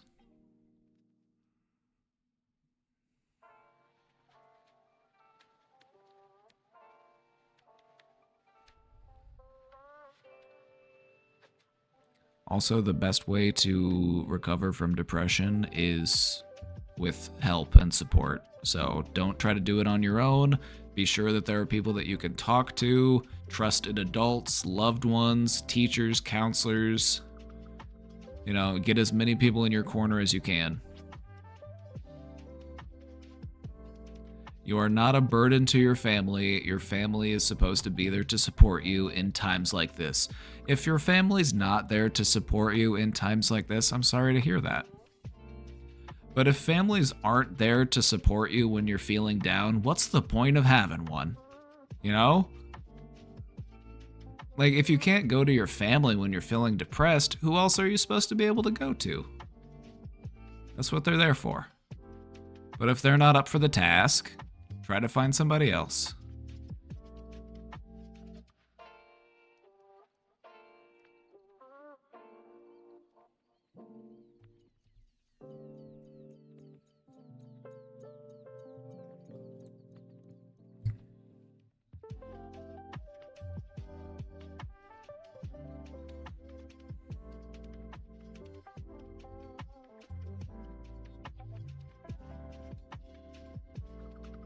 When I'm depressed, I feel like a shower is the hardest thing in the world. When I get into the shower, I'm like, wait, showering is awesome. Yep. Because that's part of what depression does to us, is it makes it hard for us to remember what it is that we like. It makes it hard to remember what it is that gives us joy. It's like it blocks us off from being able to access those things. It's kind of wild.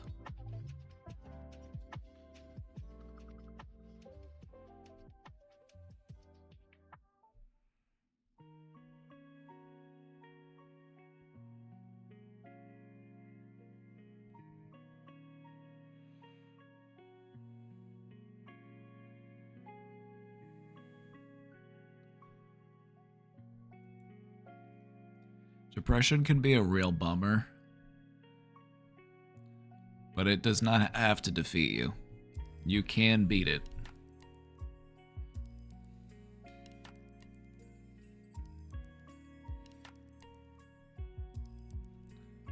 You just gotta stay in the fight.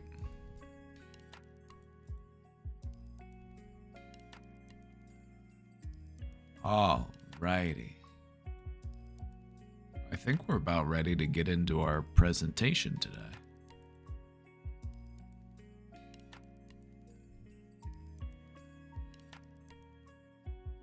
Overcoming insecurity.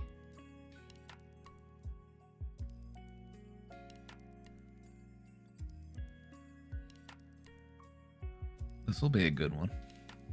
This will be a good one. Who's excited? Who's seated?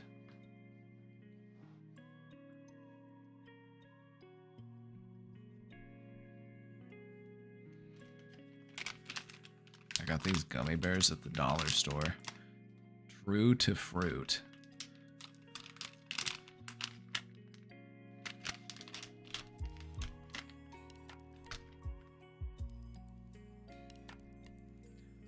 I am a very insecure person and I am nervous.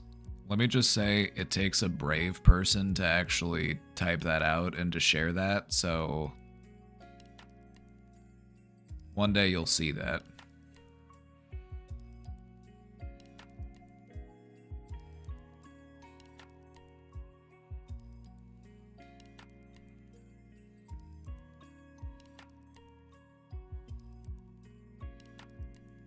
Kind of sensitive to gummies right now. Oh yeah, I hear ya. These are exotic fruits. They had a regular fruit and then an exotic fruit, and I'm excited for these ones because this is my favorite brand of gummy bears. It's exotic fruits. Alfonso mango, Asian pear, black currant, blood orange, crimson cranberry, Fuji apple, queen pineapple, and rubus raspberry.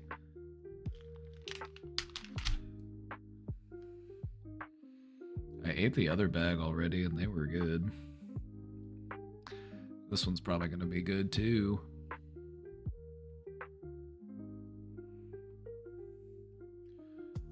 Alrighty.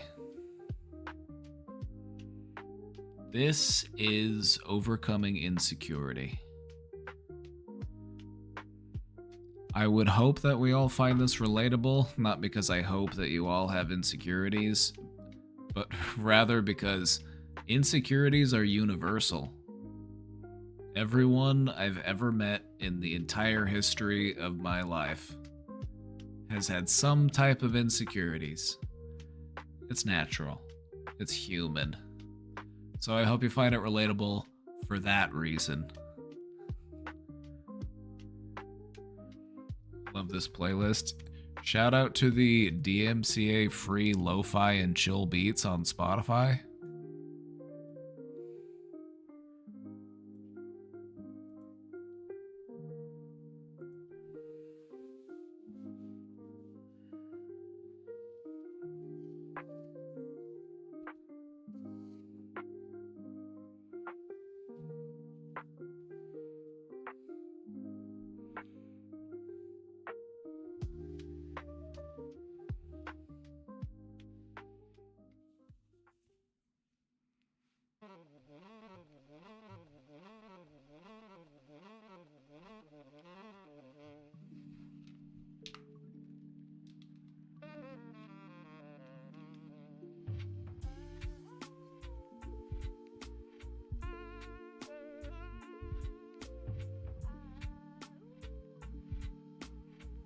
Getting triggered by just the words DMCA free, right? Right? It's like you have to be very careful about the music you're playing. You don't want your VODs to get muted. You don't want you want to get copyright striked on YouTube. I mean, I do because I cross post to YouTube. Hi, YouTube.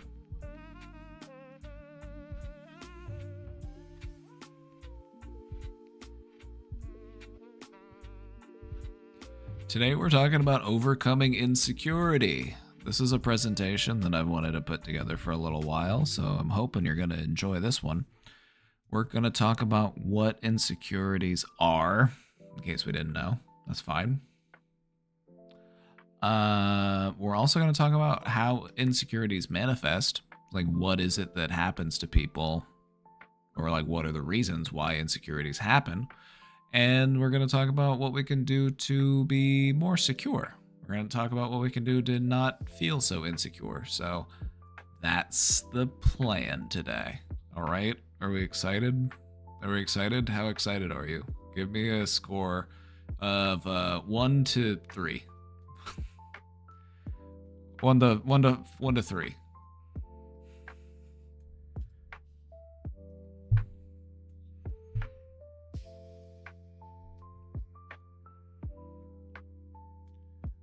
RIP VODs. I no longer get to witness my cringe. Yeah, I never watch my VODs ever.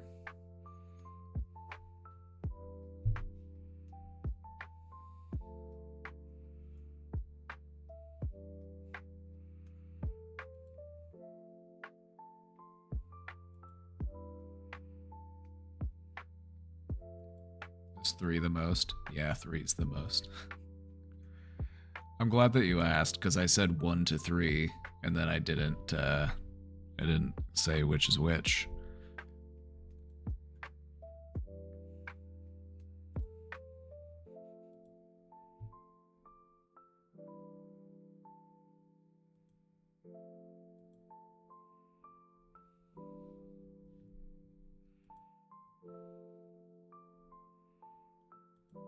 About a 2.74. All right. Overcoming insecurity. Let's go. Let's go. All right. You know, we got to get it started with the definition. We got to talk about what it is. Insecurity. What we're referring to today is a feeling of uncertainty or a lack of confidence in oneself.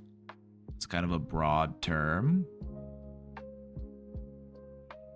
because it's something that can affect multiple different aspects of your life. It can affect the way that you think, it can affect your mood, your emotions, and it can also affect your behaviors.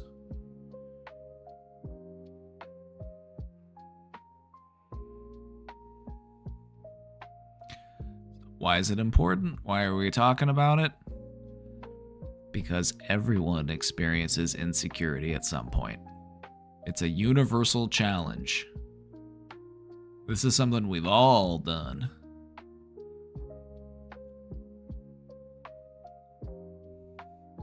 Have you ever met anybody who has never acknowledged an insecurity ever? Have you ever met somebody who just maintains this facade of like, I have never known a challenge? Have you ever met people like that? It almost makes me feel like they're insecure in their ability to acknowledge their own insecurities. Just kind of like a meta insecurity.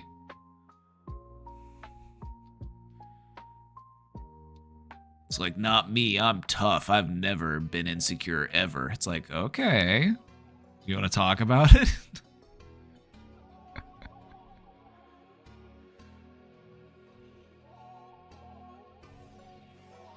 Overcoming insecurity is a key to building confidence, it's a key to improving your feelings of self-worth, and it's also helpful in finding fulfilling relationships.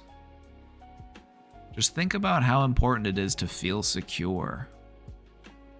Not only does it make you feel more confident and feel better about yourself, but it can also have you having better relationships, more fulfilling relationships.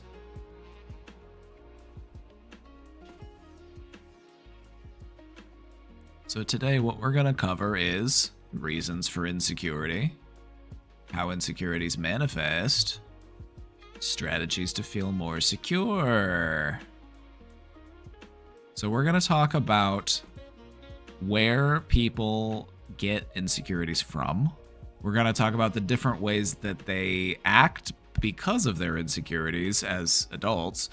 And then we're going to talk about how we can reduce those insecurities. All right? Are you seated? Are you sat? This is going to be a good one. I hope you're ready.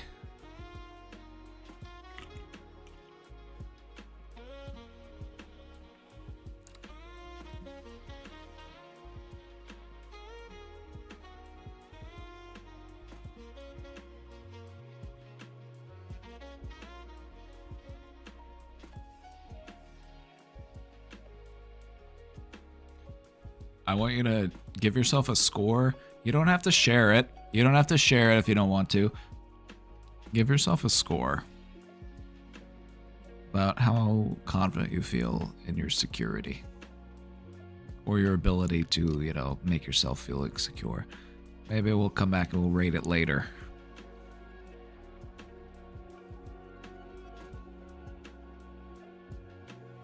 I'm going to share it. If you're secure enough to share it, go ahead.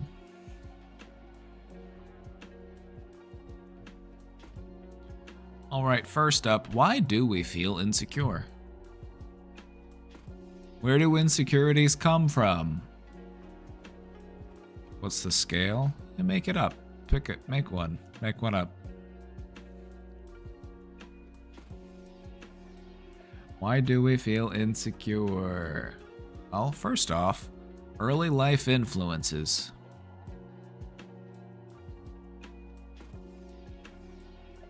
Early life influences can play a big part in our security later in life. For example, critical parenting.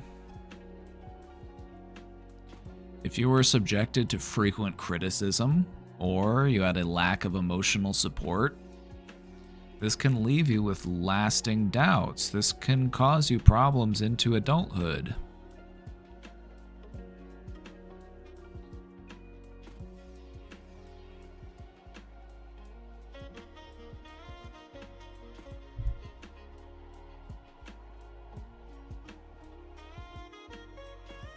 Yay, it's me.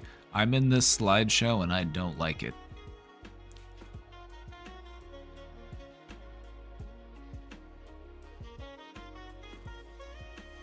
So this is one of the reasons why we can feel insecure later in life, is because we weren't made to feel secure when we were young.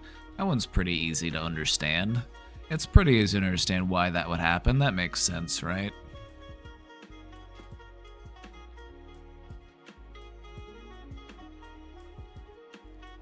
Another early life influence that can have people feeling insecure are comparisons.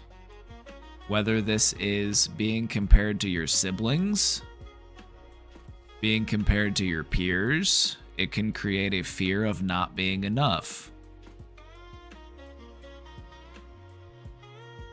So these are some early life influences that can influence our feelings of security.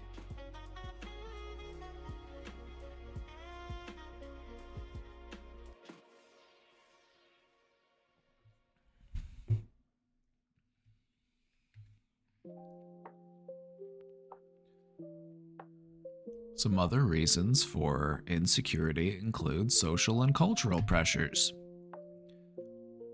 such as unrealistic standards.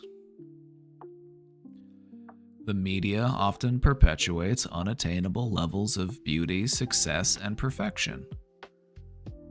This can make us feel insecure. They are showing us things, and then it is implied that this is the standard. And if you aren't meeting that standard, then you are not good enough. And we know that that's not true. It sets a false standard. It's an unattainable ideal.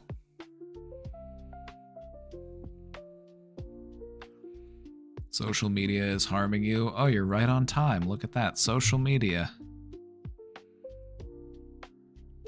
One of the big problems in social media and why it makes us feel insecure is because we are comparing ourselves to someone else's highlight reel. You know, they're only showing us the parts that they want us to see. They're only showing us the good stuff. And so when we compare our life to their life, what we see is we see every moment of our life. We see all the ups and downs. We see the good and the bad. And then we compare ourselves to others, and what they portray on social media is we only see the highlights. They're only showing us the good stuff. And so this creates an unhealthy comparison.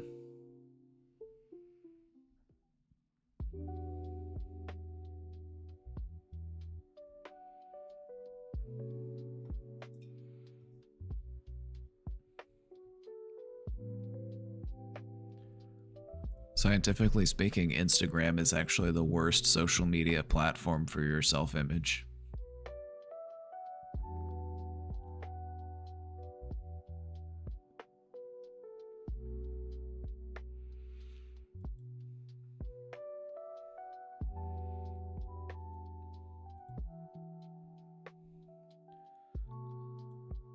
But wait, there's more.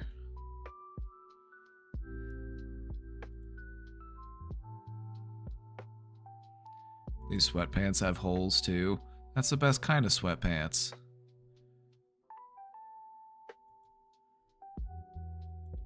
The type of sweatpants you can wear when you know you don't have to impress anybody. It's the most comfortable pair of sweatpants you'll ever own.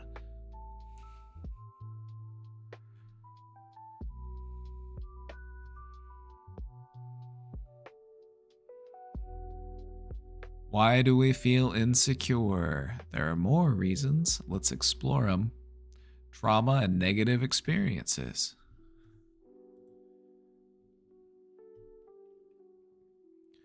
Experiencing rejection and bullying can lead us to feeling insecure as adults.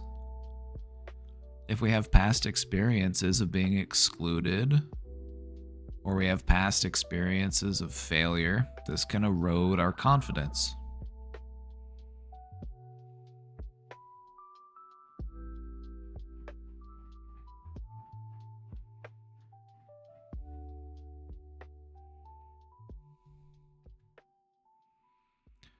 Or maybe we're dealing with some unresolved emotional pain. Old wounds can resurface as insecurities.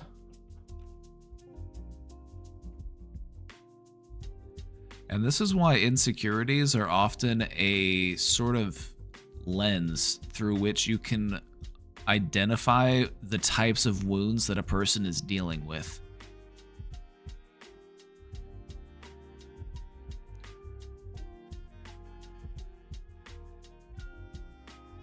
By understanding a person's insecurities, you can get a good understanding of the nature of their trauma as well. And so from just like a therapeutic perspective, you know, it's kind of what can help you to solve that puzzle. Because if you're trying to figure out where those wounds are and where those wounds stem from, one way to do that is to understand the nature of their insecurities. If you can understand the insecurity and what that is,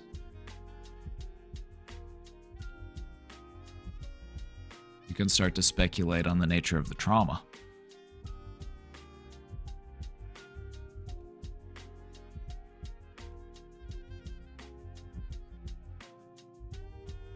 Dive in and do that shadow work. Oh yeah. Get in there. All those nooks and crannies.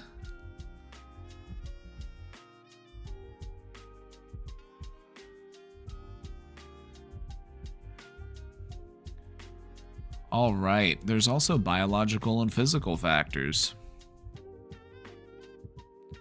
Biological and psychological factors that contribute to insecurity. First off, we are wired to assess risks. Self-doubt, doubt in general, it's a part of being human. It's how we assess risks. It's how we prepare for danger. It's how we navigate the world that we are in. So we are, in a way, wired to be anxious little guys.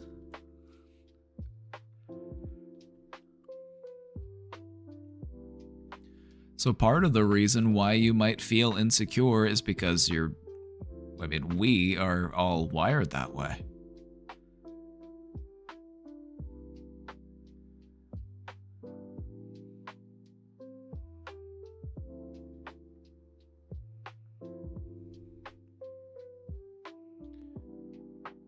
We also might be facing some mental health challenges.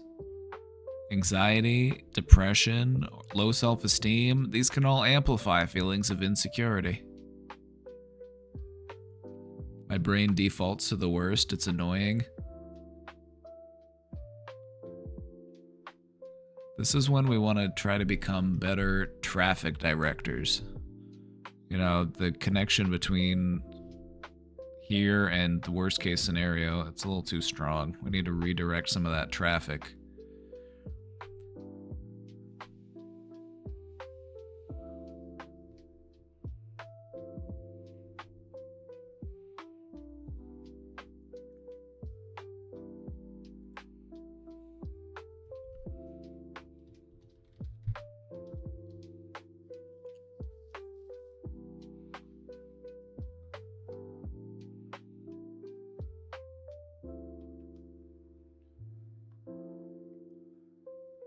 Like, if you want the best case scenarios to happen, you should probably start figuring out what they look like.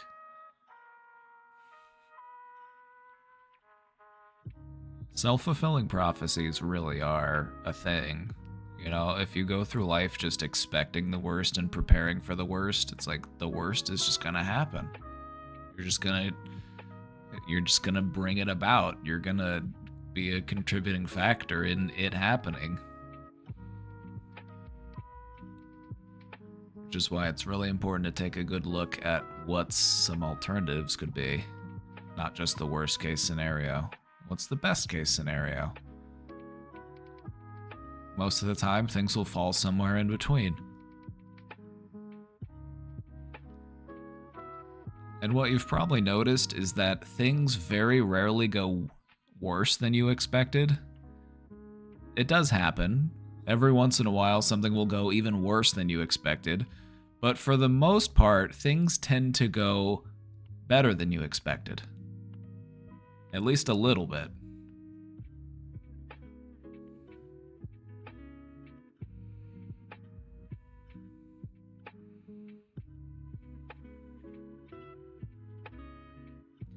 You know what helped? Always having at least a few supportive people in my posse. That can make all the difference. Having a good team behind your back.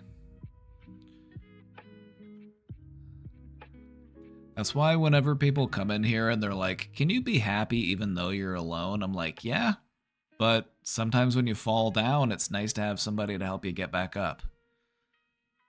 Like, can you get up on your own? Yes.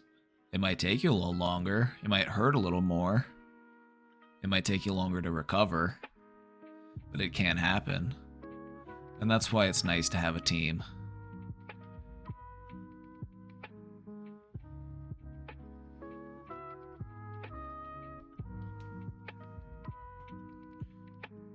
I always want to prepare for the worst.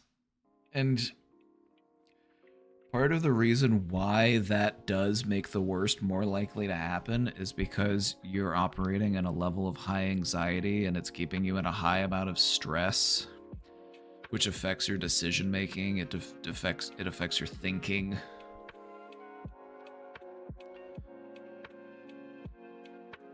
And it also just makes you look at life through that lens of like what went wrong or what was wrong about this. It just makes the flaws like stand out much more.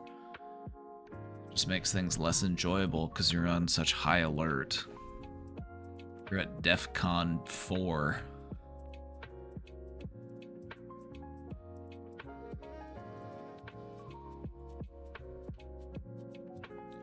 Alright, so now we understand where insecurities come from. Anything to add to that? Any questions before we move on to the different ways that insecurities manifest? Any questions? We good?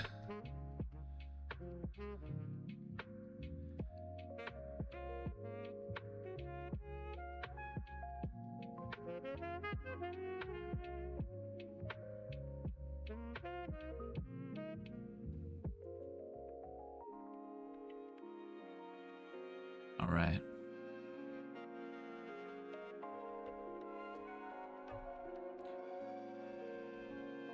All right. Let's talk about the ways that insecurities will manifest in our lives. And I'm not saying that everybody who is insecure will do every one of these things. What we're going to see is we're going to see many different ways that insecurities can manifest.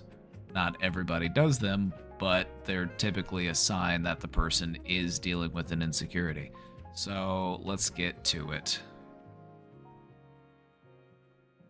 First off, let's talk about behavioral patterns. What do insecurities do to your behavioral patterns?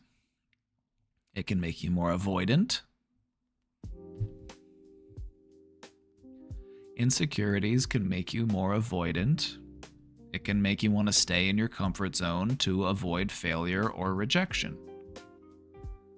It can make you stick to what's familiar. It makes you want to avoid those risks, avoid those potential pitfalls. Am I too late? No, you're right on time. We're talking about how insecurities manifest.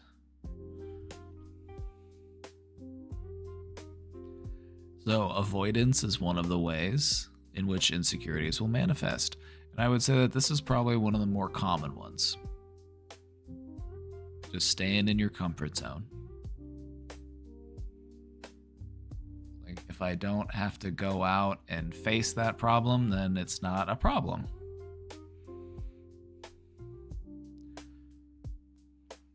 Another way that we will manifest insecurities through our behaviors is overcompensation.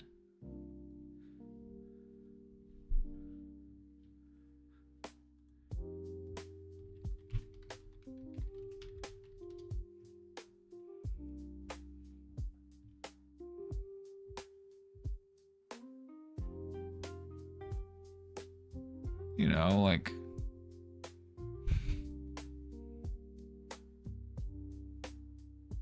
some of these big trucks. You know what I mean? Like, okay, buddy.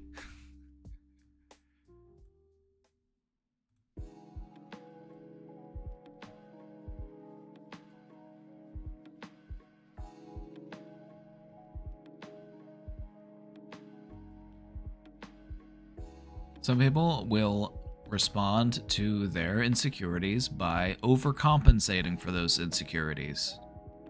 So they will they will act overly confident. They're not actually confident, they're just acting overly confident. They will strive for perfection, or they will be incredibly defensive. So these are some ways that people will overcompensate for their insecurities.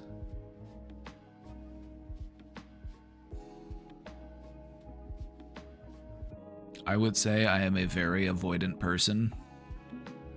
You can take the very out of that. I would acknowledge that, yeah, you can be a bit avoidant, but you're not a lurker.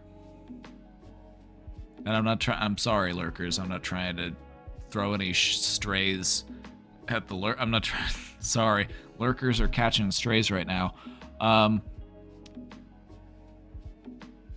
What I'm trying to say is that as avoidant as you might feel that you are, you're still engaging, you're still participating, you're still being part of the discussion.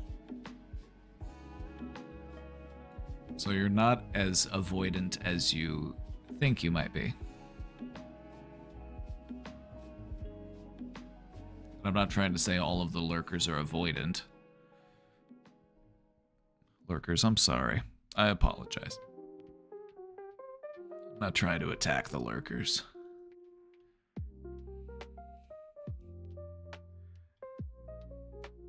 Hi, lurkers. I hope you're doing good. Hope you're having a good day.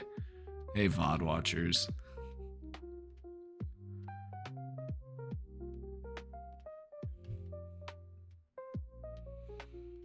All right. We're getting this so far. Avoidance and overcompensation are definitely two of the main ways that people will manifest their insecurities through their behaviors. And you can kind of see it's normally either one way or the other.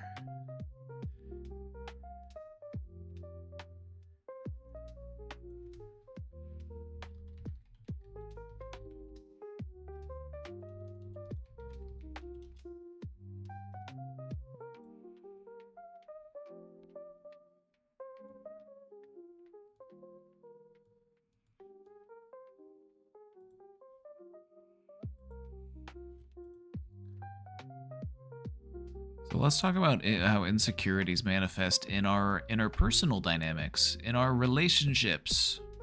Insecurities can lead you to seek out validation. Insecurities may have you constantly needing reassurance from other people.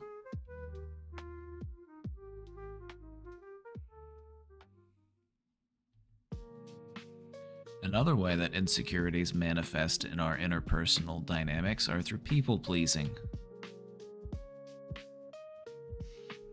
In order to avoid disappointing other people, perhaps we overcommit to being helpful.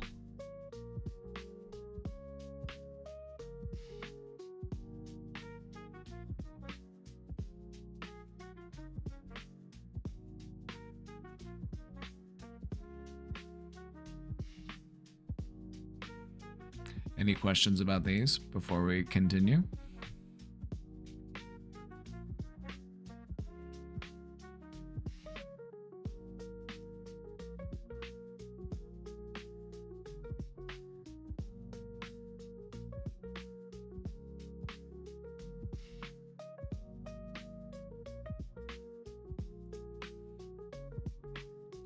How much committing is overcommitting? I would say that that depends, but just in general, I would say that overcommitting is when you're actually starting to neglect what you need to do in your life because you're looking out for what other people need. Now, sometimes that is part of life. Sometimes we do have to make sacrifices. You know, maybe we have a loved one who is sick, or we're dealing with children, or, you know, an older person or somebody, you know, and we kind of have to give more, and we kind of have to take away from our time. But I would just say that consistently, like, you might have a hard time unwinding, you might have a hard time relaxing because you worry about, like, well, how are they feeling? Like, are they good? Like, you have a hard time worrying about, am I good?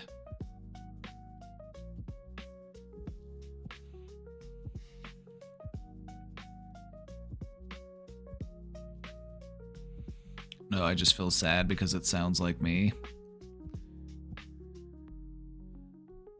Try not to be sad for too long. It's okay to feel sad right now.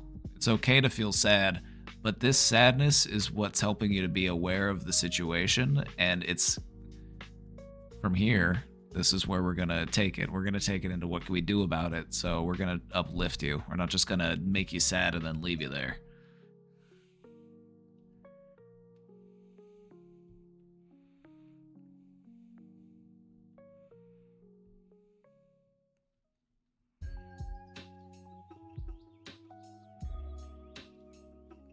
It's an avoidance techniques to people please, isn't it? Yeah, that makes sense. You're avoiding your internal problems by focusing on other people's problems.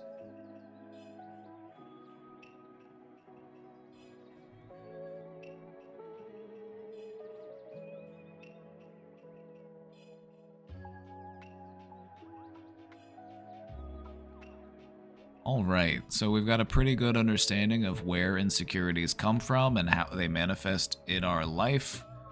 Well, we've got a couple more for you. Here's a few other ways in which insecurities will manifest. Our emotionality. Insecure people are often sensitive to criticism. They may often take feedback as a personal attack.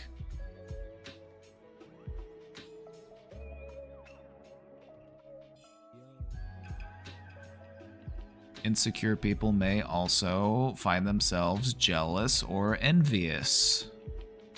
They might feel threatened by others' successes or qualities.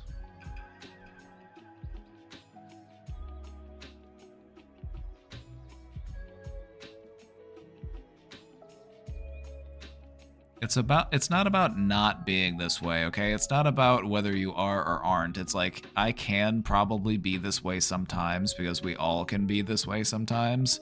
And it's about being mindful about it. And it's about doing something about it instead of just denying that it's happening. You know what I mean? This isn't here to make anybody feel bad. This is here to make us feel aware so that we can be more empowered to do things about it. You know what I mean?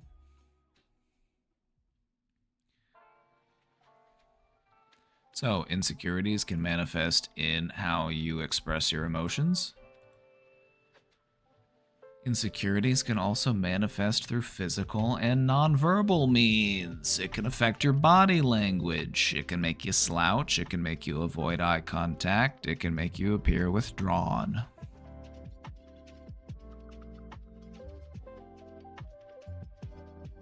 Insecurities can also affect your speech patterns. It may lead you with a hesitant or overly apologetic tone.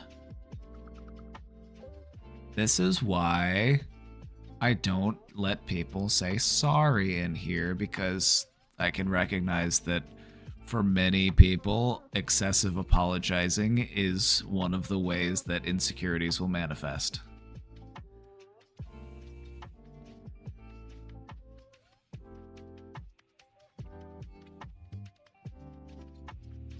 Is it insecurity to be jealous or envious of people who are not neurodivergent because being neurodivergent sucks a lot sometimes?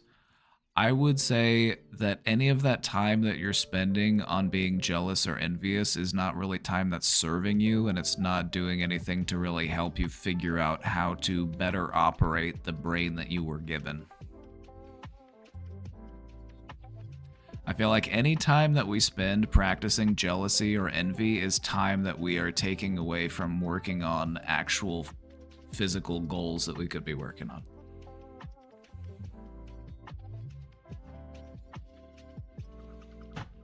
Shaming me for my Canadian ethnicity? Oh, I'm sorry. I'm sorry about that. I take it back, eh? I wouldn't want to make anybody feel uncomfortable for being Canadian, you know? I love the Canadians.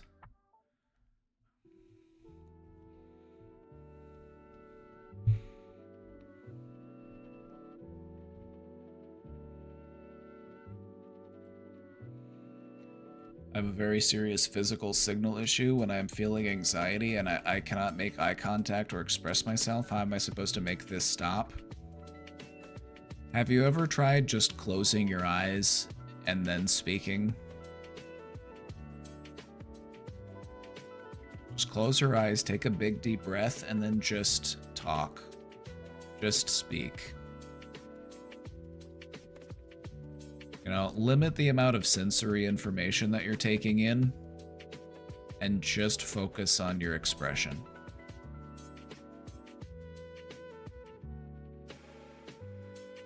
Sometimes being overloaded by visual stimulation. I usually look at the ground.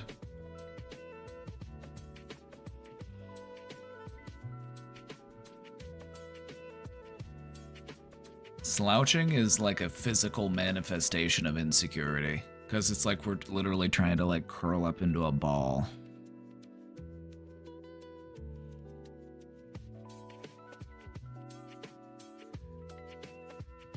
Eye contact is overrated, but you should at least orient yourself towards the person. You don't have to stare at them, because that's kind of rude. That's actually seen as rude in many cultures.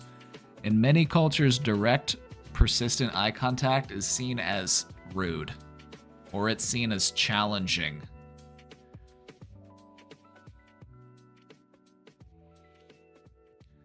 So just orient yourself towards the person.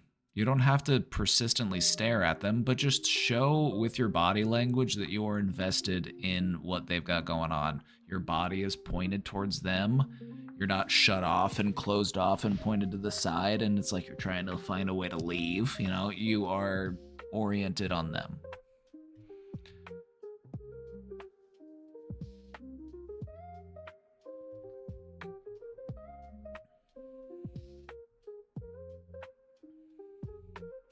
I tend to look at center mass for some reason. At ease, soldier.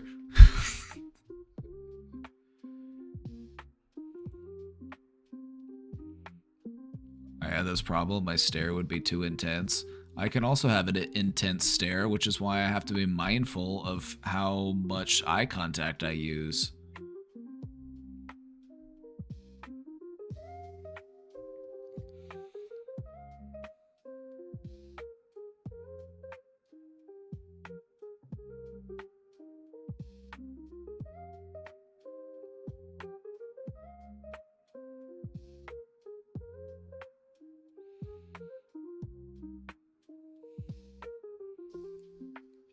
Let me put those puppies away.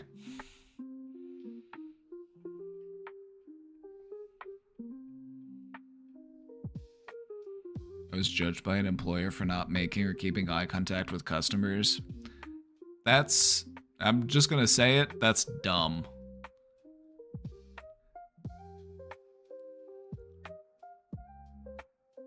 It's dumb. The whole like maintain like personal eye contact thing it's just like it's an outdated like dominance thing. It's just not culturally relevant anymore. If you feel like eye contact is uncomfortable, that's because it is uncomfortable. Look at what eye contact means in the animal kingdom. If you stare at a gorilla, he's going to come over and he's going to rip you apart. He's going to think, why are you staring at me? Are you trying to figure out if you can eat me? Because that's what it means. That's why animals stare at each other, is because they're like, are you going to try to eat me? Or can I eat that? That's why we stare at each other. And so it's so weird when we're like, no, we have to stare at each other, when like our biological impulses are, if something is staring at me, it is assessing me.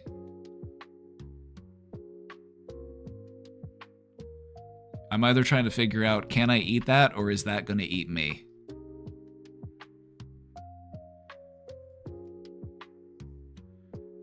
Maybe that's why I do be staring, because I'm like, I wonder what you taste like.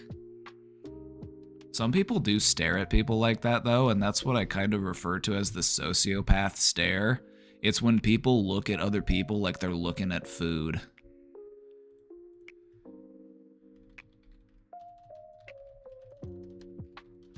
A picture that I always use that really captures that look is this picture of Ted Bundy.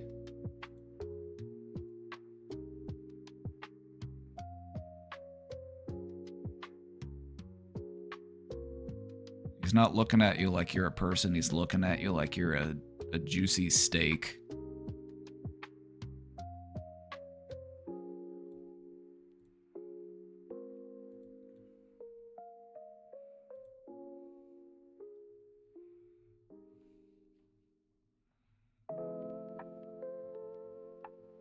Like every drunk guy fight I've ever witnessed begins with someone looking at someone the wrong way. Right? And it's like the person who's drunk probably doesn't even realize that they're staring, because that's one of the things you'll do when you're drunk is you'll just start like absent-mindedly staring off in a direction. And then next thing you know, some guy across the bar is like, "What are you giving me that look, buddy? You want to take this outside?"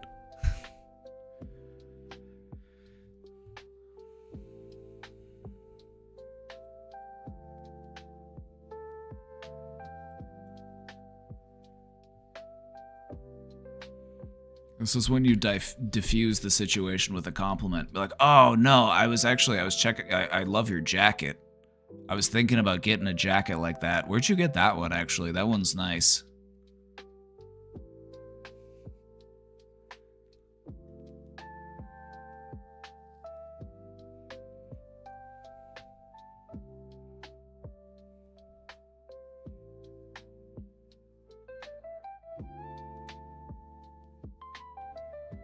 All right, are we ready? Are we ready to talk about how to overcome insecurity? Let's get to the exciting part of the presentation. Let's talk about what we can do about those feelings.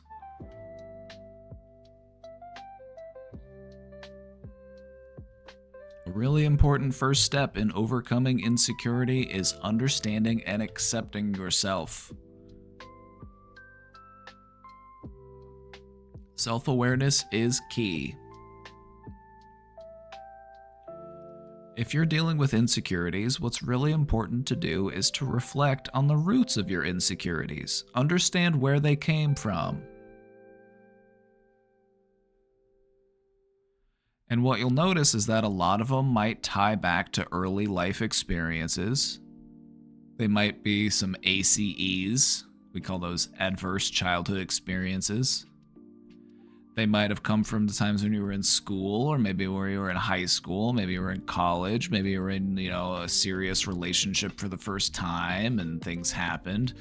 But the point is, if you're dealing with insecurities, it's really important to understand, where did they come from? Where did they start?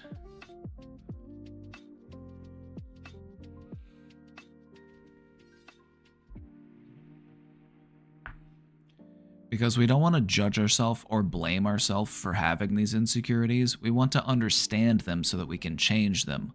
Because if we're just going to beat ourselves up for having insecurities, that's just going to make us feel more insecure. It's going to make us feel insecure about our insecurities. And then it's going to make us feel even more insecure because we're not able to deal with our insecurities in a correct way. And so then it just creates this negative feedback loop of insecurities piled on top of insecurities. So the true way to address insecurities is through understanding and acceptance.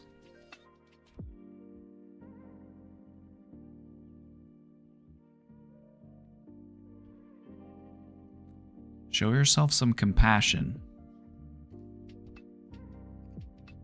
When we're working on overcoming our insecurities, something that's really important to do is to remember to be kind to yourself. You're not really going to shame and guilt your way out of insecurities. It just doesn't really work. Shame and guilt, more often than not, will just drive you further and further into insecurities. We don't want to reinforce those maladaptive coping mechanisms.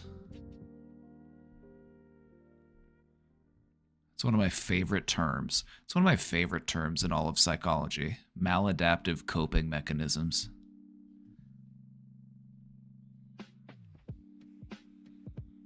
It's just a fancy way of saying things that you learned how to do to overlook your problems, things that you learned how to do to cope with your problems that ended up actually being part of the problem.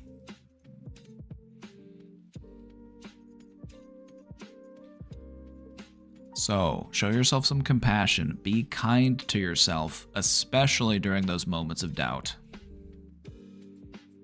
Treat yourself as if you were your own best friend. What would you say to your best friend if they were feeling this way? Kind of looks like this guy's about to take a dump, don't you think? Kind of looks like he's taking a squat. He's about to poop in that scale.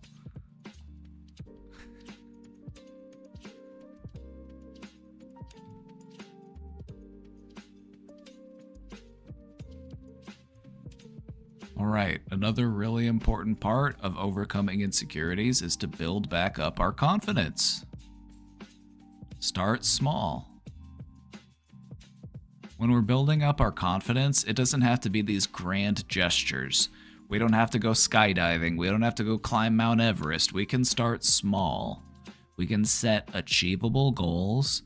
And what it's all about is setting those achievable goals and then celebrating our progress.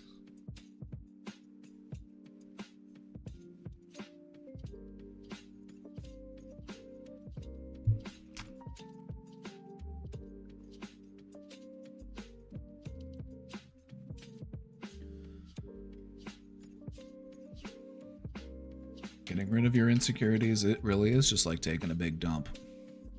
You're absolutely right.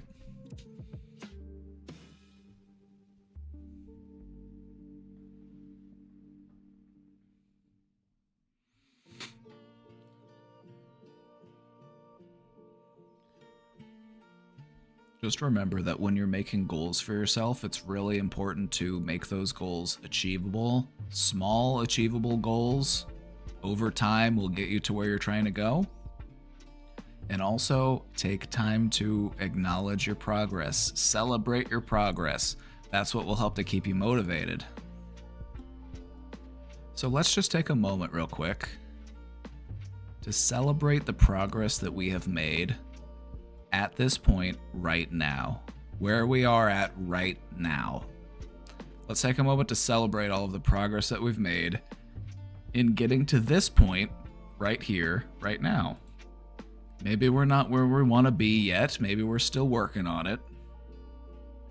But we've made progress to get to where we are. So let's take a moment to just celebrate that.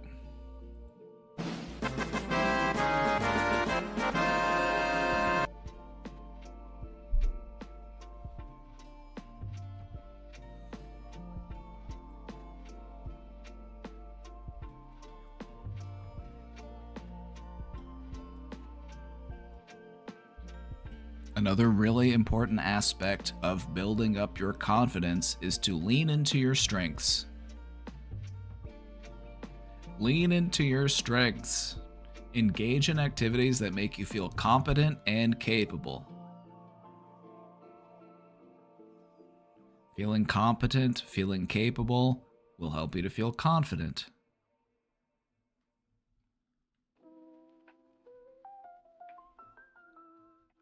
What are some activities that make you feel competent and capable? For that one guy, it was League of Legends.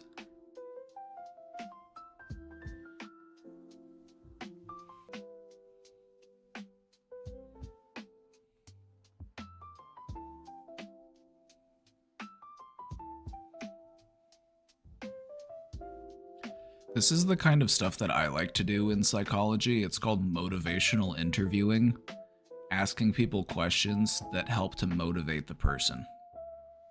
You know, talking about your strengths, talking about your hobbies, your interests, figuring out the next steps of your goal. That's stuff that I really like to do because that stuff is very proactive and it's very, helpful in giving somebody that, support that they might need to get them to where they're trying to go. So I'm a big fan. I'm a big fan of the motivational interviewing. So tell me, what is an activity that makes you feel competent and capable? What's something you're good at?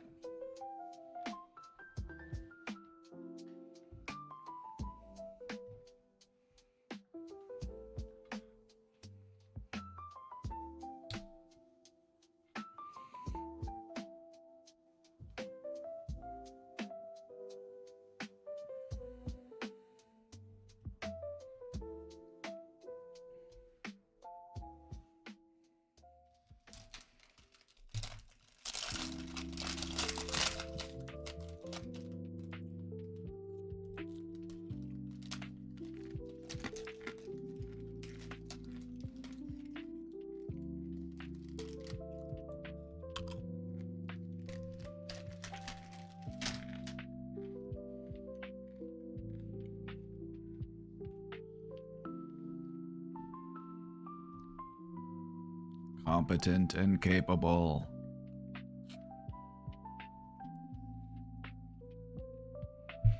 Getting in bed immediately after eating. Don't forget, you're also a fantastic editor. You're very talented. Hey, Amitabus, thank you for the 3 months. Thanks for that Prime sub.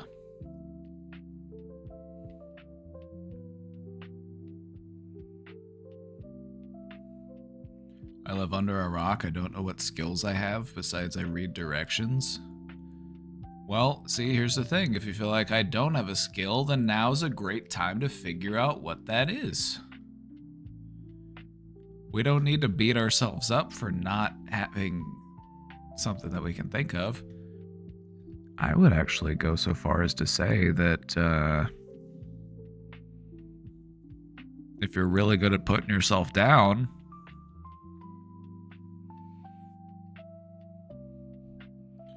you don't want that to be the skill you practice. You don't want to put so much practice into beating myself up that becomes the thing that you're the most proficient at. It's been so long. It's like riding a bike. You never forget.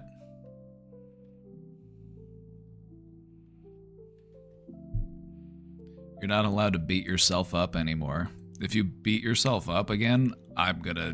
No, wait, I can't say that. I'm not gonna say anything. I'm not gonna say anything.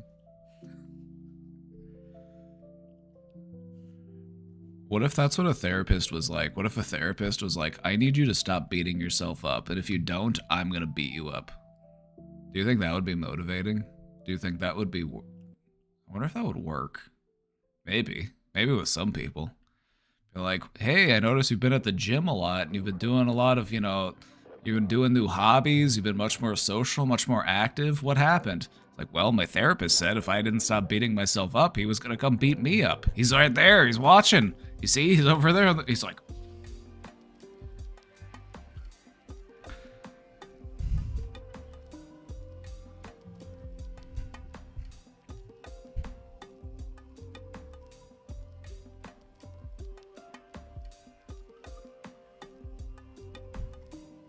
I'm super good at seeing and telling other people what they're good at doing.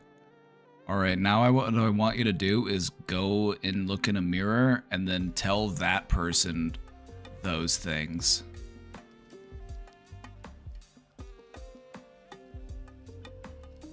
Yeah, it kind of sounds like a sketch comedy bit. So it kind of sounds like a sketch comedy bit. Alright, we got more. We got more. Let's talk about some more ways that we can overcome insecurity. We've got a lot on this one. You can tell the font got smaller. First off, let's talk about how we challenge those negative thoughts through a process that we like to call cognitive reframing. Reframing is all about replacing your negative self-talk with affirming statements. And this might seem silly if you're just getting started doing it. It might seem like, why is this helpful? Like, what is this doing? It's about repetition. It's about consistency. If you do it intentionally and you continue to do it, it will change the way that you think. So when you catch yourself beating yourself up, reframe that statement. I'm capable of learning and improving. You know, we want to recognize our own potential. We want to recognize our own abilities. If we make ourselves feel like a worthless POS, what are we shaping ourselves into? You know, how is that helping us? What is that doing to us in the long run? It did seem stupid when I first started, but it does help. And you know, the funniest thing to me is, well, it's like, why would that be stupid? You have to really get over the idea that being nice to myself and uplifting myself is stupid. Like, why would that be stupid? Isn't that what you're supposed to do? You know what I mean? Like, just that, even getting, like, coming to that realization, like, wait, why would it be stupid to be nice to myself? Why would it be stupid to encourage myself? Why would it be stupid to lift myself up instead of put myself down? That doesn't make any sense. What you realize when you start to reframe stuff is you realize just how out of line some of your thinking has been. You're like, wait a second. Something's not adding up here.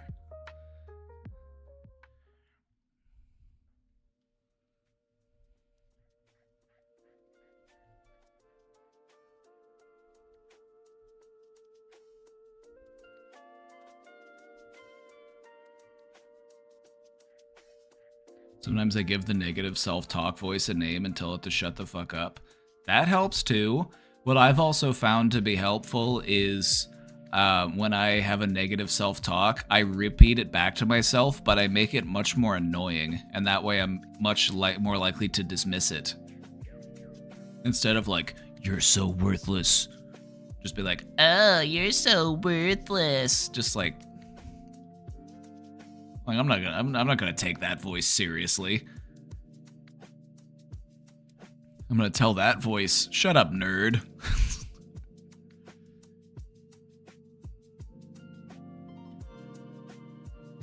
My negative voice sounds like Ben Shapiro.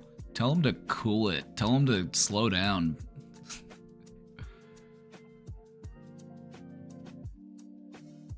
All right, another way that we can challenge our negative thoughts is to focus on the facts. Focus on the facts. If you're making assumptions, start challenging those assumptions. So if you're having assumptions like everyone is judging at me, everyone is staring at me, everyone hates me, start challenging those assumptions. Don't just assume them to be true. Don't take them as fact. Find out what the facts really are. And sometimes having other people to talk to and to give you a sense of perspective can help you to realize what the facts really are. All right, another way to overcome insecurity, let's talk about how we improve our interpersonal security. A really important part of this is to set good boundaries. Learn how to protect your energy and your self-worth by saying no when necessary. Say it with me now. No. For some of us it might be hard, I know, I understand.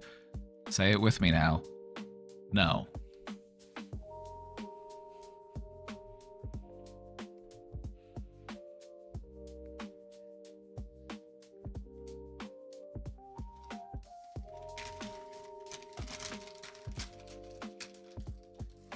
Or if you're Australian, nar.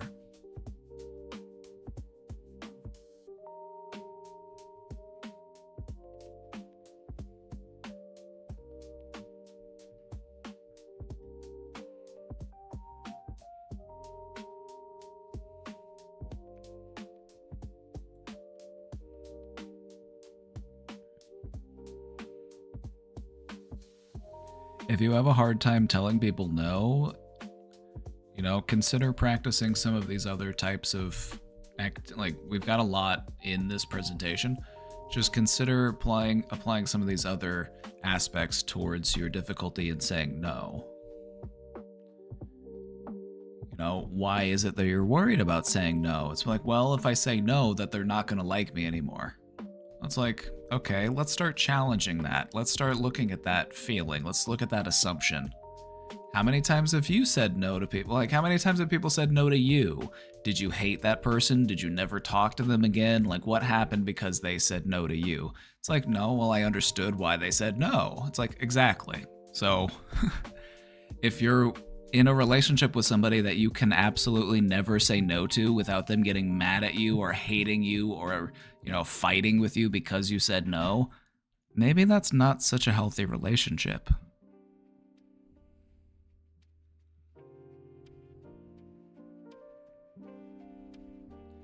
Actually kind of love your stream. Thank you.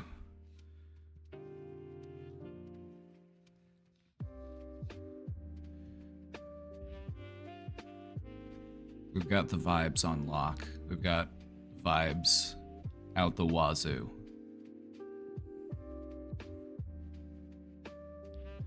Another great way to improve our interpersonal security is to choose supportive relationships. Surround yourself with people who uplift and encourage you.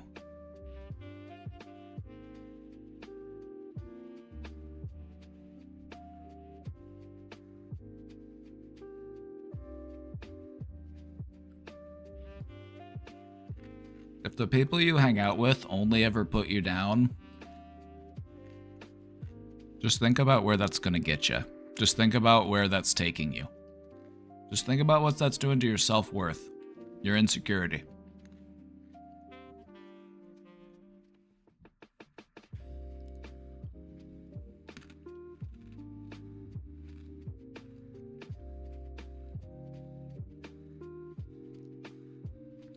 But here's the thing.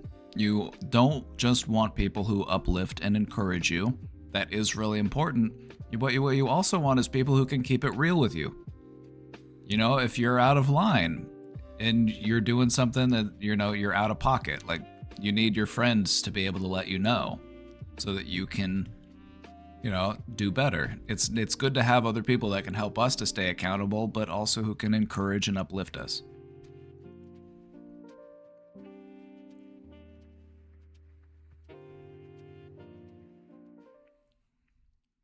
And lastly, physical and mental well-being. This can also help us to overcome our insecurity. Even just doing a little bit of exercise, a little bit of physical activity gives you a boost to both your mood and your confidence. Doesn't have to be anything crazy. You don't have to get a gym membership. You can do stuff at home. Do some stretching, do some body work, or do some like body weight exercises, just... It's a really great way to give you a mood boost. Exercise gives you endorphins, and endorphins make you feel good. Calisthenics rule. Oh, I love calisthenics.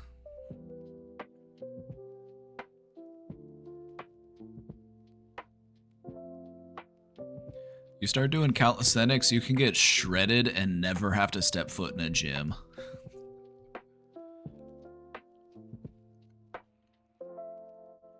But yeah, just remember that your physical well-being is very closely tied to your mental well-being. So if you're not feeling that well mentally, maybe work on taking care of yourself physically.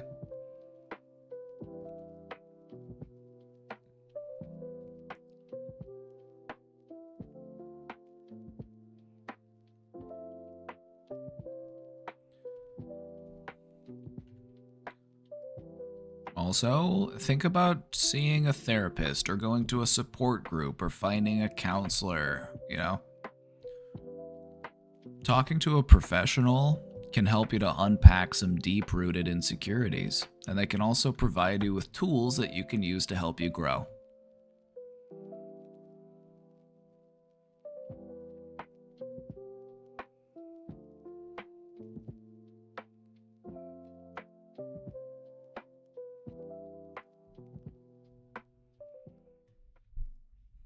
Another really important thing, I've mentioned this before and I'm going to mention it again because I feel like this something is just something really important.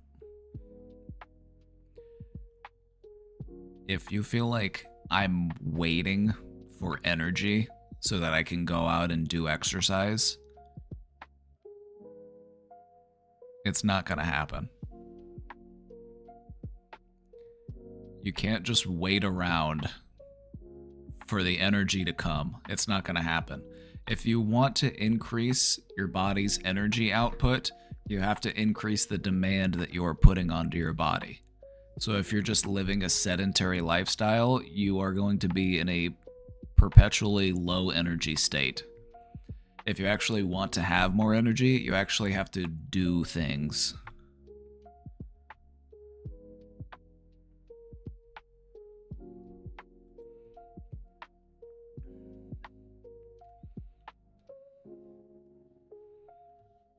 Is it true gut health can mess with mental health or nah? It's absolutely true. Your gut health can determine your mood. It can also make you feel physically well or physically sick. This is not good news for me.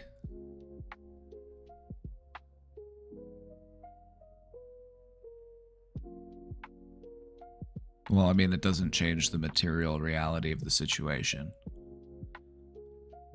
Understanding can be good news.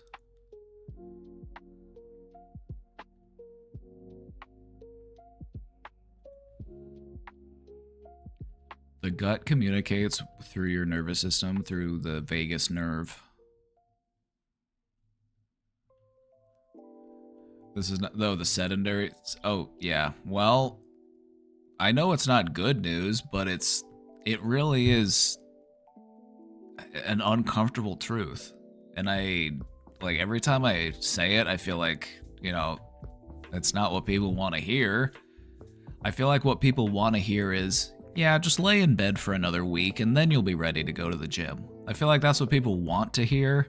Like, just sleep it off and then you'll be able to go to the gym. Then you'll be, busting reps in no time.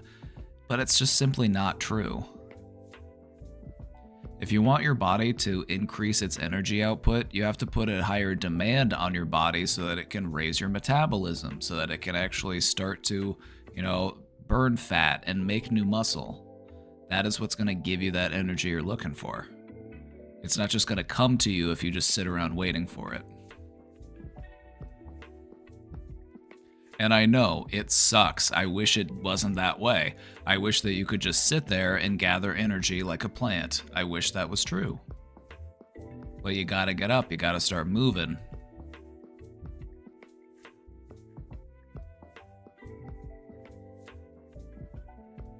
It doesn't even have to be anything that intense. It can just be mindful stretching. It can be isometric exercise. It can be yoga. It can be stretching. It doesn't have to be anything intense. That's why yoga is one of my favorite ways to exercise, because I don't have to go to the gym for it, and I can take my time, and I can just, you can do a lot of yoga sitting and laying down. It's what better workout is there? You get to sit and lay down for half of it. You don't even have to get up off your butt. You just have to get on your butt on a yoga mat. Alrighty, let's wrap it up. Insecurity arises from various influences. There's a lot of different things that can go into it. Our past experience, our present, internal, insecurities, external, internal. Insecurities can manifest in our behaviors. They can manifest in our relationships, the way that we perceive ourselves.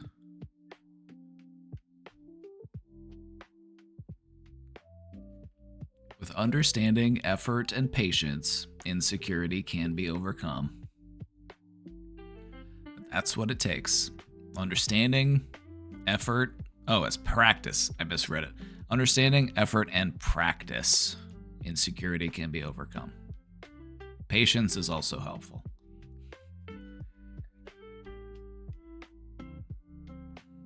Insecurity does not define you. It's a challenge, but it's not a life sentence.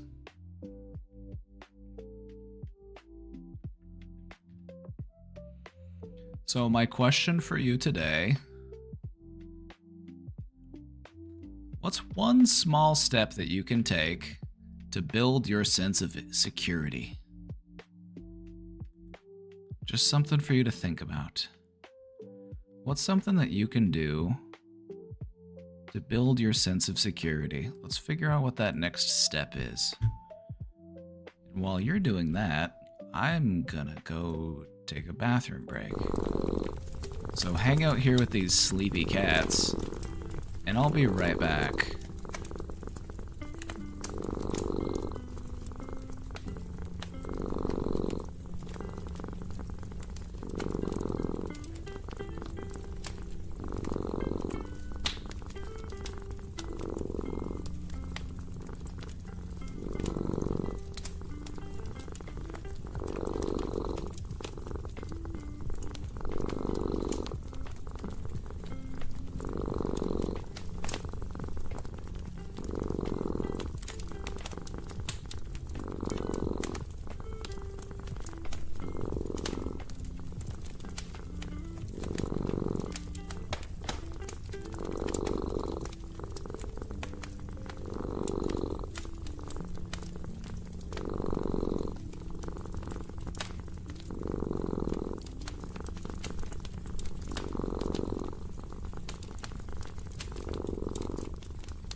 Alrighty, I'm back.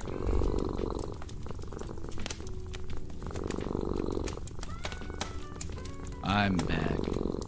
I have returned.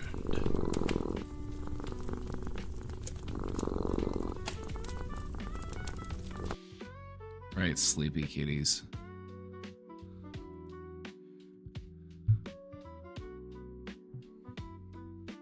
Alright, everybody, we're back. Alrighty, everybody. How we doing? How we doing? How we feeling?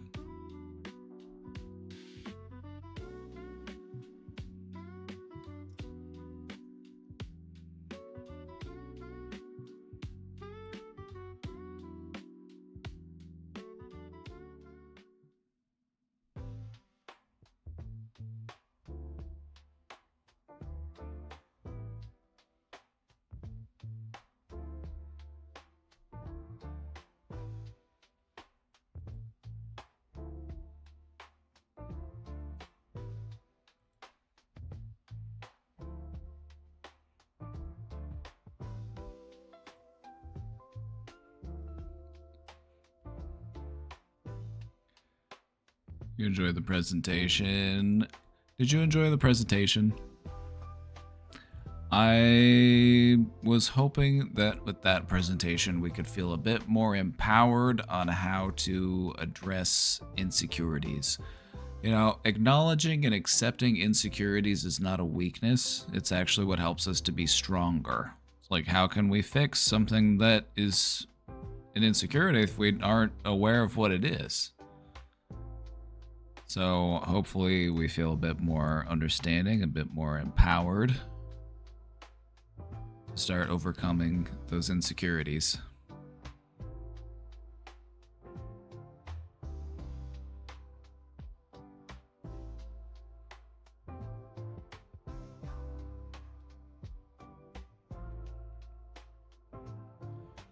Presentation was excellent and made me feel embarrassed, but also relieved that maybe it is not all my fault I am insecure. It is not your fault that you are insecure, but it is your responsibility to do something about it.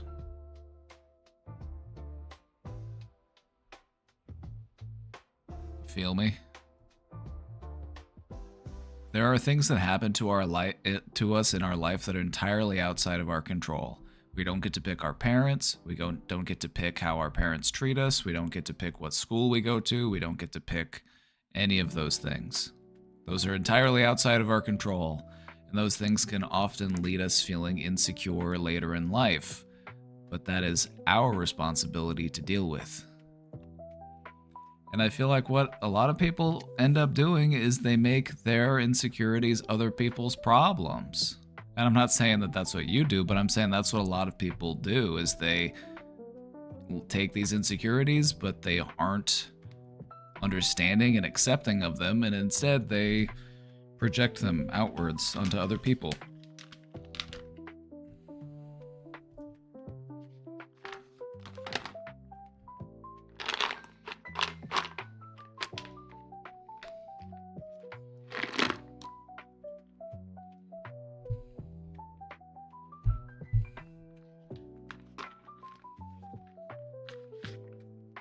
How to gain the motivation to live, even?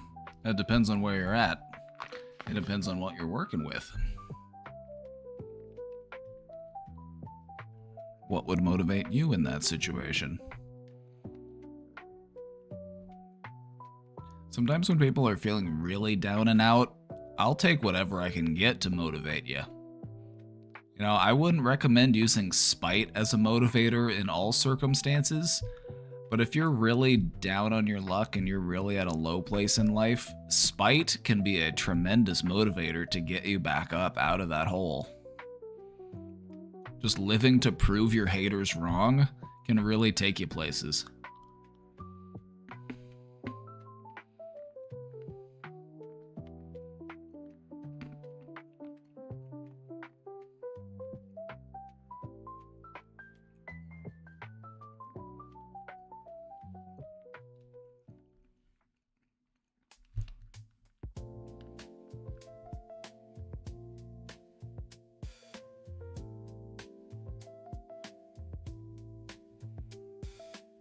Like, I wouldn't recommend spite on the day-to-day. That just kind of keeps you in an angry place.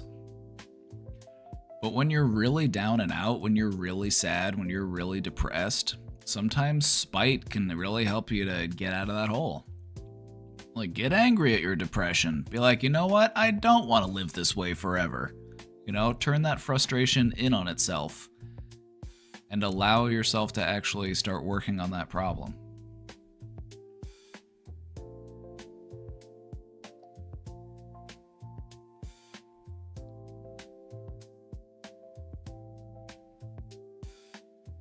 Is it okay if I want to do nothing? Like, I don't want to go to college, I don't want to study, I just want to work at housekeeping and just play video games for life? Sure.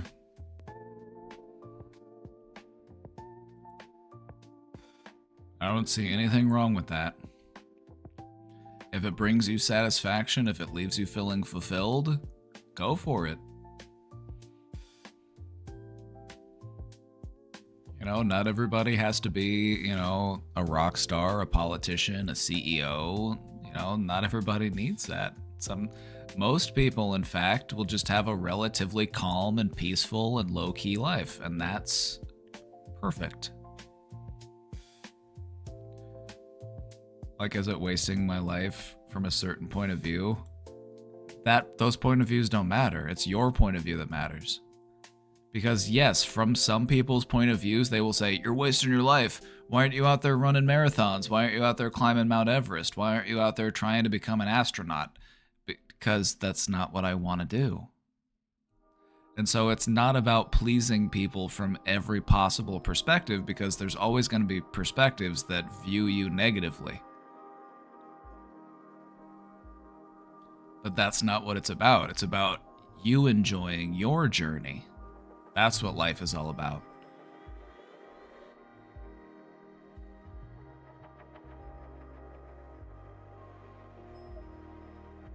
You know, you're doing honest work and you're enjoying your hobbies, and that's a perfectly fine life. Because the thing about life is that there's always going to be people who just are haters from the outside looking in. Like, you could be the nicest, most giving, compassionate, empathetic, patient person in the entire world. You could be an absolute gem, and there are still going to be people who are just like shady and mistrustful and hateful of you for no reason.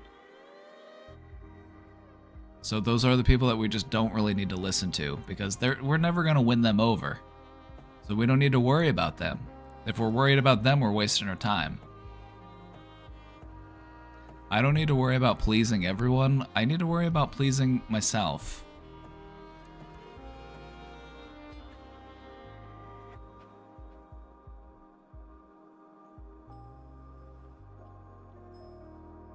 Oh yeah, and housekeeping is a very valuable career. We couldn't function without it.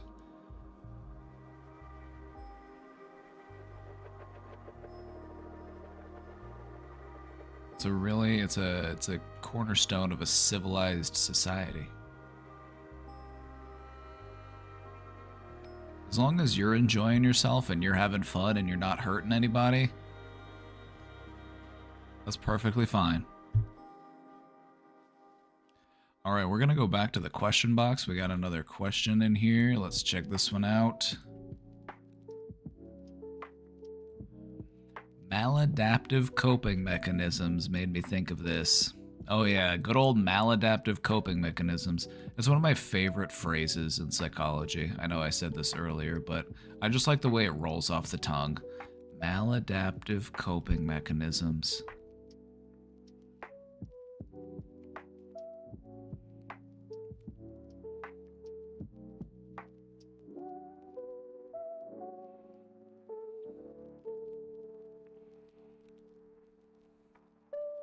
More of a personal opinion question, and considering the work you do for us to stream, I think I know your opinion, but anyways, what are your thoughts on the notion that therapy speak can and sometimes is co-opted by people to redirect or misdirect discussion in interpersonal relationships?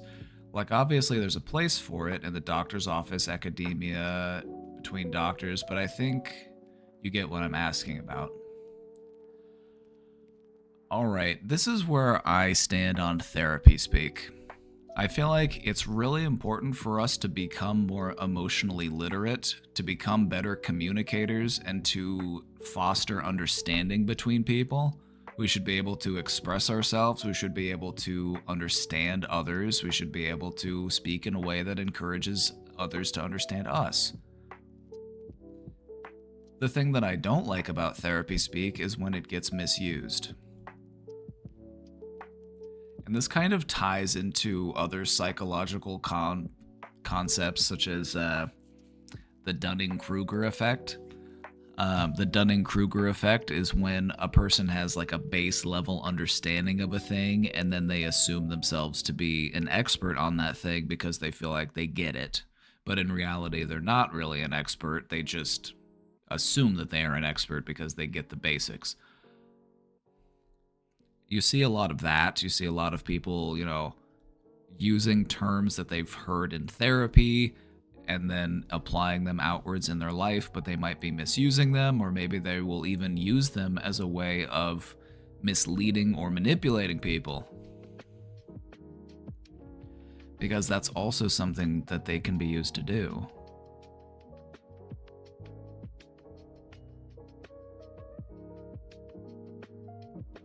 So I feel like if you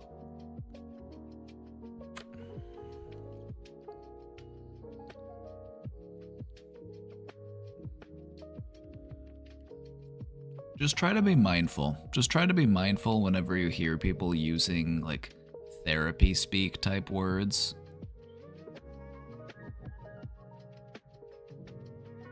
Just be mindful of what their intentions are.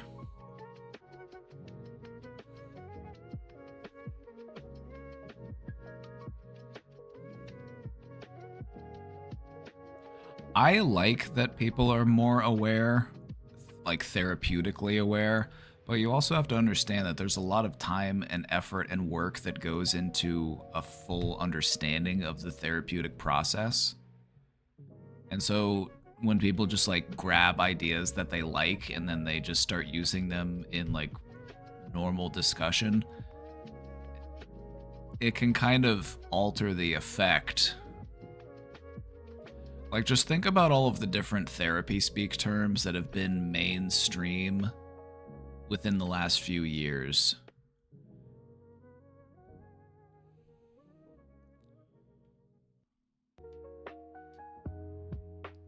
It feels like every once in a while, new, like, terms will pop up and become more commonplace. These, like, therapy speak type words and phrases. Like, oh, let's unpack that. Let's unpack that. Let's give that some space.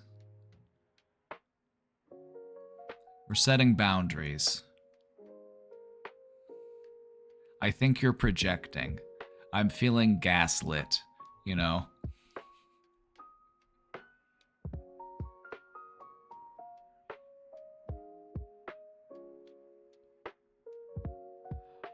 I don't like therapy speak when people use it as an opportunity to blame someone else for their problems.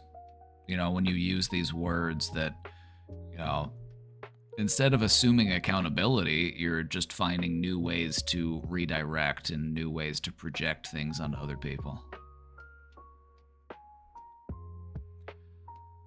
So anyway, I like that people are becoming more emotionally aware because I believe that to be true. I believe that people year after year are becoming more empathetic, more compassionate, more emotionally aware, more emotionally literate than they have been. I believe that to be true. And a side effect of that is that people will learn and misuse different terms from therapy as a bit of a side effect. And so I would just try to be mindful of that. If you're in a relationship with someone and they just start using all of these phrases out of nowhere and you're like, where is this coming from? Like, they're saying, like, they're using words like toxic and boundaries, and they're saying that I'm projecting, and they're saying they feel gaslit, and it's like, I don't understand where any of this is coming from. I would recommend talking to a professional about it instead of just taking the other person's word for it. It's something to be mindful of.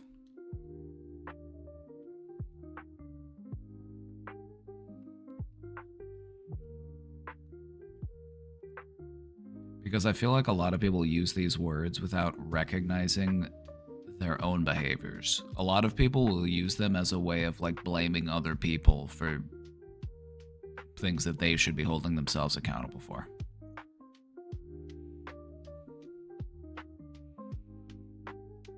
Where you see a lot of this is on TikTok. Oh, there's a lot of therapy speak going on TikTok. Oh boy.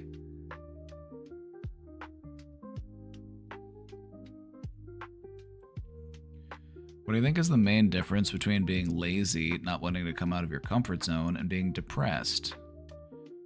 E.g., one could think maybe they are depressed, but actually they are just lazy to do work, etc.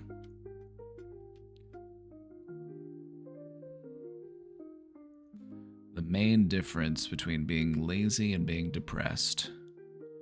I would say that depression can make you feel lazy. Also, laziness can be not a bad thing. Sometimes laziness is just a sign that you're resting. So it doesn't mean that you need to be depressed. Sometimes you're lazy just because you are at rest.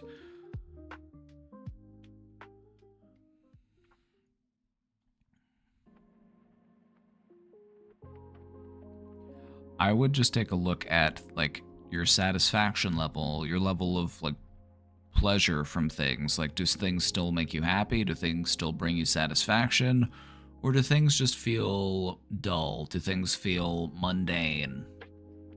I feel like that's a really important indicator as to whether or not it's just laziness or depression. Like, do you still get joy from the things that you do? Or do you just do them because it feels normal?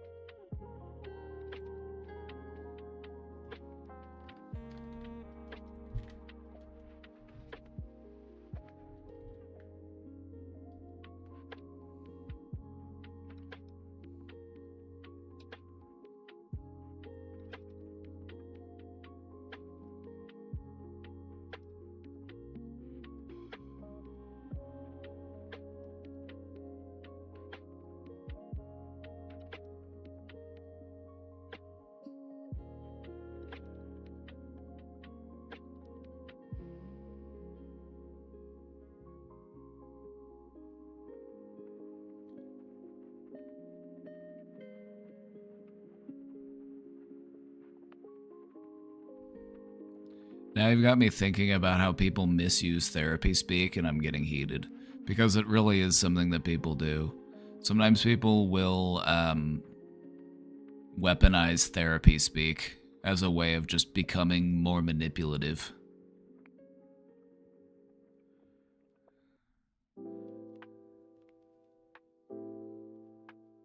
It just goes to show that manipulators are going to try to manipulate.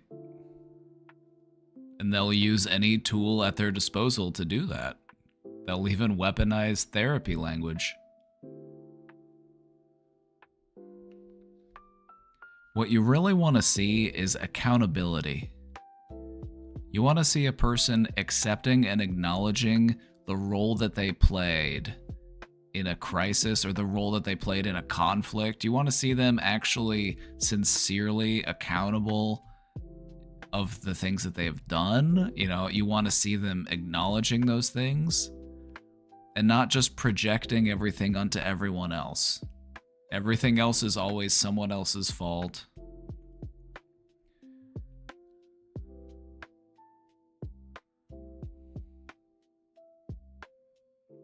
I think it's a broader problem of abuse, intellectual manipulation, or something along those lines. True. It's kind of like gish galloping.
Oh yeah, a pretty recent example was Jonah Hill. And we actually talked about this on stream whenever this happened. Jonah Hill was using therapy speak as a way to be emotionally manipulative to the girl that he was dating at the time.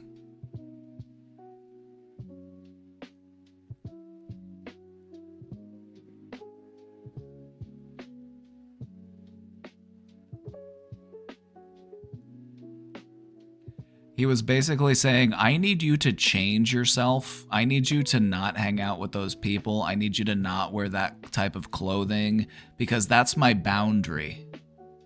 So he's using the word boundaries as a way to like manipulate a person and saying like, I feel like my boundaries are violated when you wear a crop top. You know what I mean? Like that's misuse of therapy speak.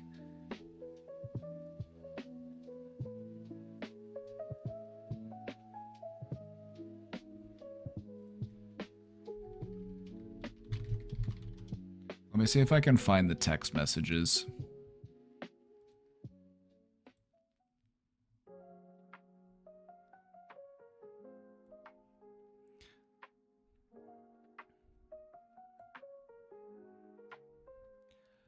So the girl he was dating, the woman he was dating at the time was a like amateur pro level like surfer.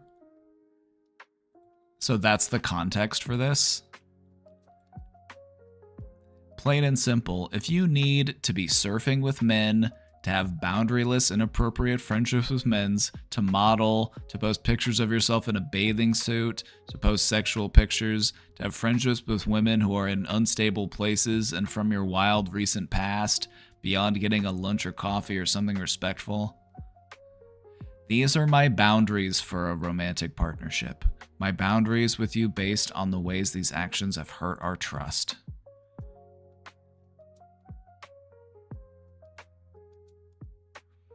Your boundaries are not what other people do. Your boundaries are the way that you allow other people to treat you. You can't just tell people what to do and then say, you have to do that. That's my boundaries. That's just manipulation. That's just control. Yeah, we looked at those texts whenever they originally came out. I was like, oof. Oof. As mental health awareness becomes normalized and acceptable, therapy speak has indeed crept into our daily vernacular. We're increasingly cognizant of viewing life through the mental health lens, but therapy speak comes with its own dangers. Terms like boundaries, abuse, psychopath, trauma. These terms naturally come up more when we start to discuss mental health, when we share our experiences. Sometimes it can feel like everyone is suddenly an expert in mental health or trying to counsel each other. This is where it's problematic. It's like you understand the words. That's like saying I know what a fuel pump is. I know the word fuel pump, but you wouldn't want to let me fix your car, okay? Like I know what an alternator is, but you're not going to want me under the hood of your car, okay? Like I can tell you what a serpentine belt does.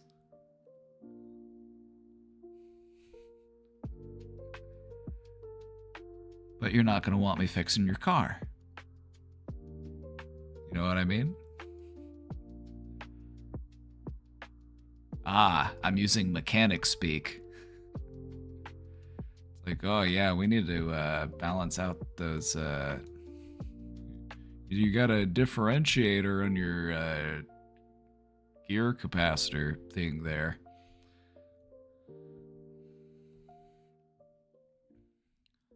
The problem here is that this language creeps significantly into relationship dynamics and unfortunately is often used carelessly, excitedly, and with excessive conviction while lacking depth and of understanding.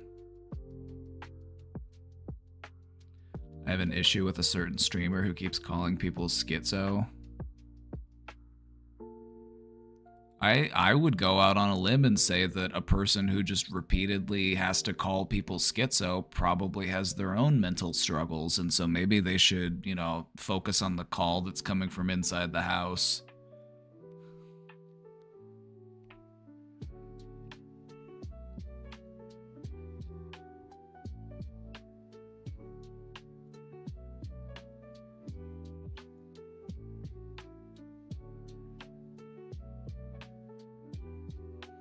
Let's talk about some healthy therapy speak.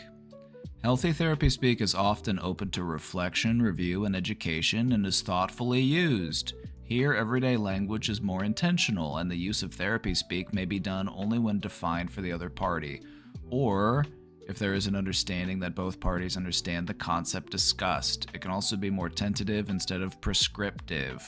So the problem with therapy speak is when you're using it to be like, you're acting like you're a... If you're not a trained mental health professional, if you're going to use these terms, you should be like...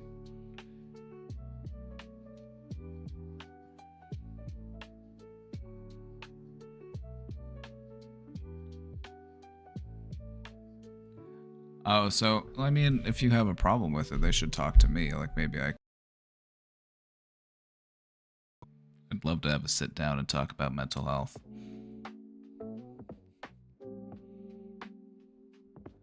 Let's talk about that stack of Zin cans. Let's talk about the finger biting.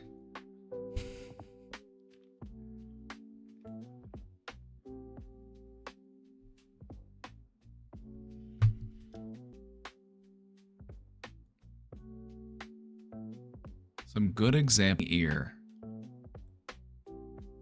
I have a suggestion / thought. Would you like me to say it rather than just blasting out your ideas? Based on what you've been telling me, this person seems to be doing something bad, versus immediately proclaiming the person is an abuser or a narcissist. As an introvert, perhaps it's hard for you to do this, versus all you introverts are like this.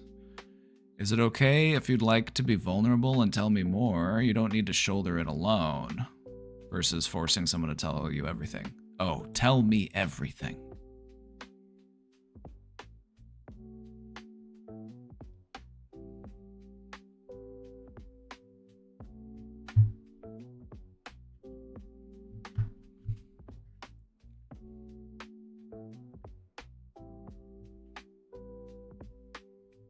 He uses it as an insult when someone makes him angry, and it has caused me to not pay attention to anything else he says at times.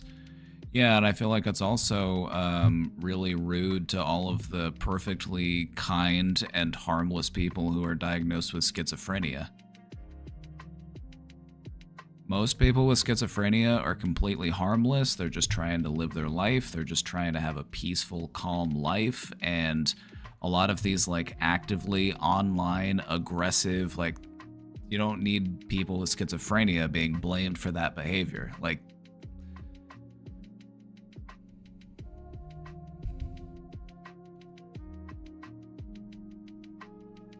calling somebody a diagnosis is, it's on par with, you know, calling somebody a different type of diagnostical word, like other outdated terms.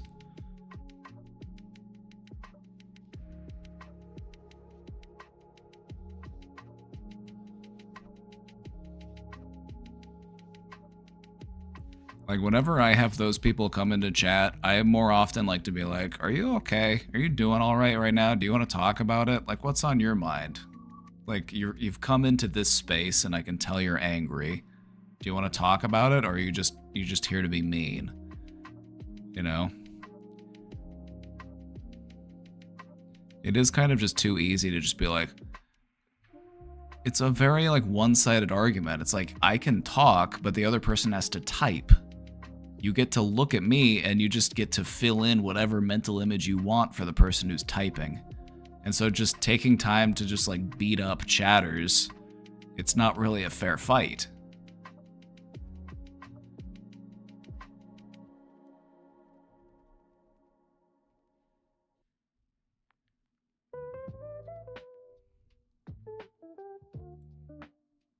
Yeah, I don't use the word psychotic unless it's like literal, actual psychosis. Like, I will be careful about using that word inappropriately, but I will call it what it is if I see it.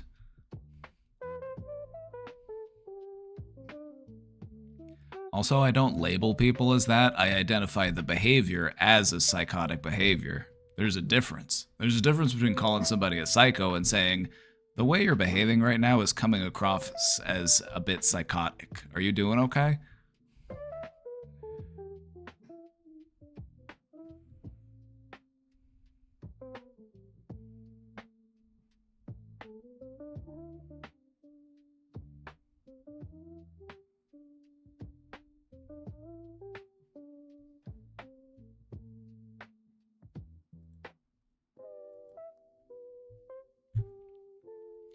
What is weaponized therapy speak? Therapy speak can quickly and easily become yet another thing that is wielded to bolster your own stance. Or worse, it can be used to manipulate and hurt someone. Here are some cases of those instances.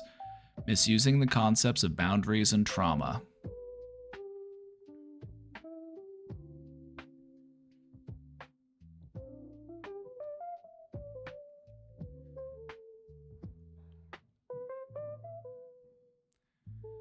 This is something that sometimes people will do, is they will make this, and I'm not saying that everyone does this. This is just the people who will abuse therapy speak, okay? So I'm not saying that everybody does this. But there are people who will make an excuse for their negative behaviors by saying, well, I have trauma. I do that because I have trauma. And do you just see how that's just kind of gross? Does that just not sit well with you? It just doesn't really sit well with me. Like, I can't help but scream and yell and hit you. I have trauma. It's just like, okay. Like, are you doing anything about it? Are you talking to anybody about it? Are you working on it? Are you getting treatment for it? Or are you just gonna use it as a... There are people who do it. I'm not saying it's common. I'm not saying that everybody does it. I'm just saying that it... Also, people will start to use the word trauma to label, like, all sorts of things. So this is a misuse of therapy speak.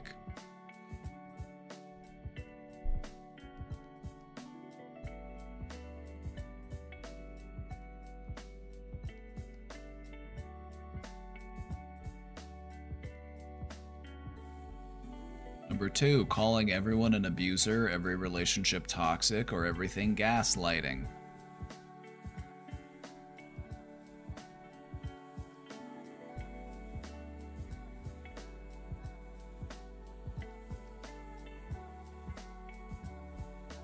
This article also says when a relationship is toxic, it means that it is consistently bad for you.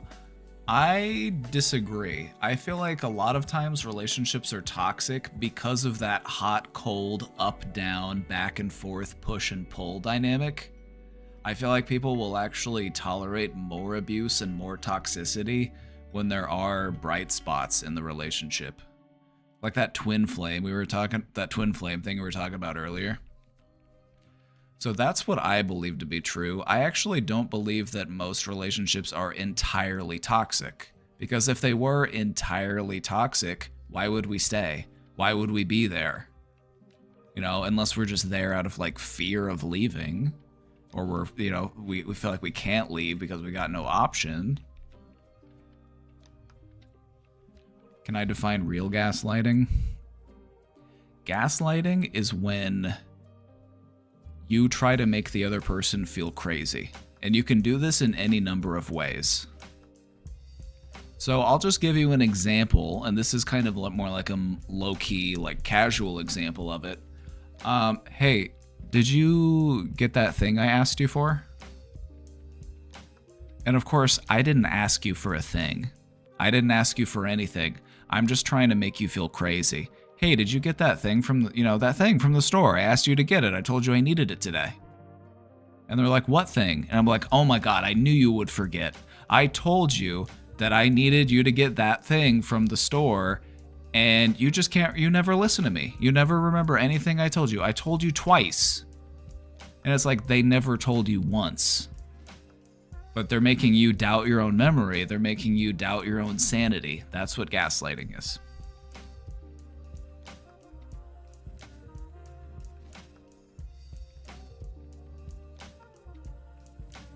Gaslighting could also be you saying something terrible to somebody and then just forever denying that you ever said it. But like, I never said that. You're confused. You're not, I never said that. You're making that up. Somebody else said that. That was not me. So gaslighting can occur in many different ways. It's basically just there to make you feel like you're the problem, you're the crazy one. You're the reason why things are the way they are. It's just it's just a way to make you feel less confident in your own memory.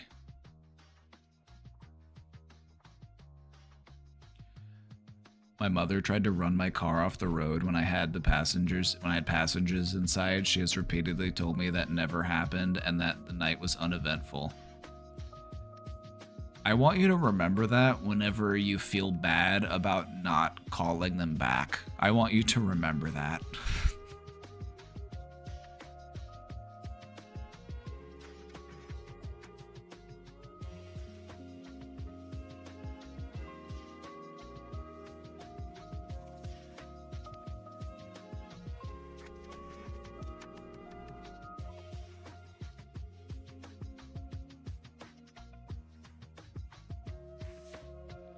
Also, okay, so I'm looking at this article and I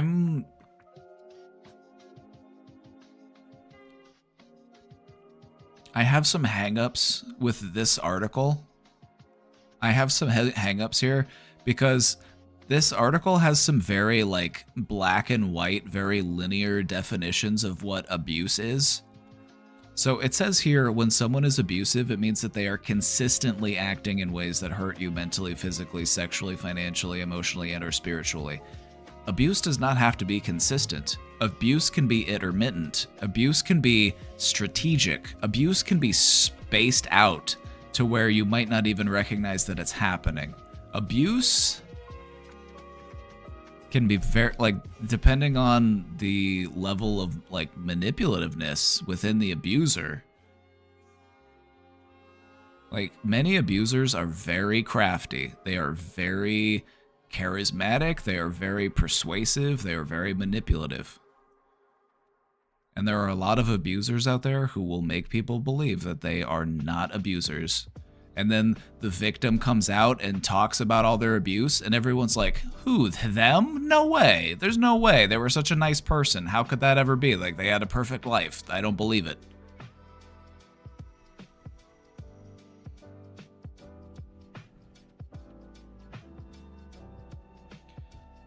I like to think of it this way. Therapy speak is beneficial when these words and phrases are being used to identify or describe individual patterns and feelings and address them in some capacity if they are directed at an individual's behavior and others attempting to correct them in some way.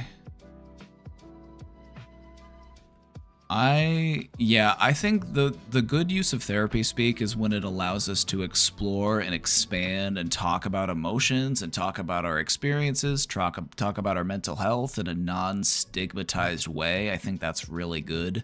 But a lot of people will use therapy speak just as a way to like accuse people or label people or gaslight or abuse people.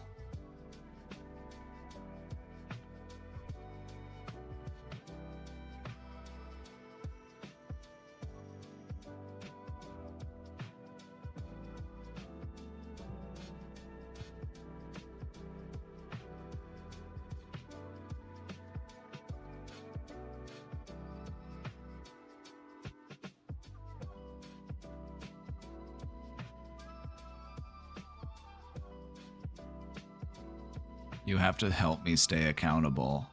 Oh. Uh-oh. This is a problematic phrase. You have to help me stay accountable. That's just a way of me blaming you for me not being accountable. Have you ever encountered a person like this? We're like, no, I need you to help me do that. I need you to help me be accountable. I'm like, you're a grown-up.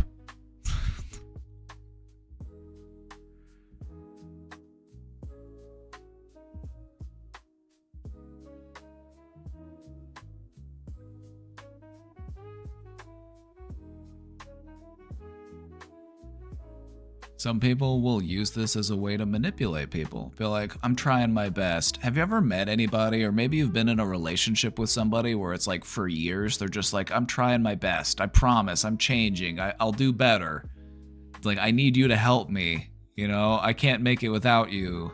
You know, you've made me the person I am today. You've made me, you know, you make me want to be a better person. But they just never change. It's been years and there's just no change, no growth. It's just like, I promise, next time things will be better. Isn't that just the worst?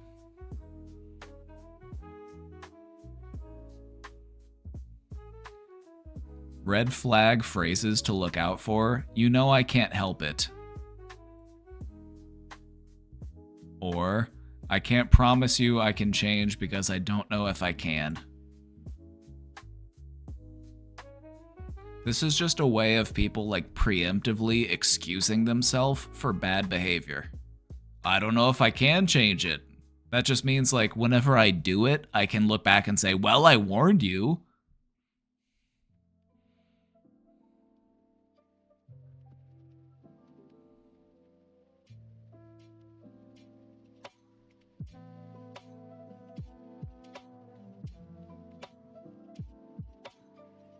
I'm in your top 3 of your... Oh, yeah. Hey, whoever got their stream recap, am I in your top? Am I in it? I know some of you, I'm in your top, and you know what? I'm honored. I'm honored that you've watched me for any amount of minutes.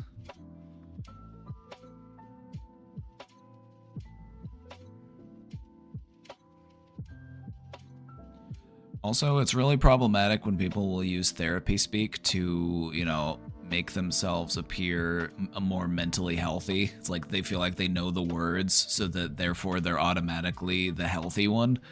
It's like, no. It's like, just because you know how to use the words boundaries, abuse, trauma, gaslighting, etc., just because you know the words doesn't mean that you're actually mentally healthy. But sometimes people will use it as a way of, like, making people assume that they are.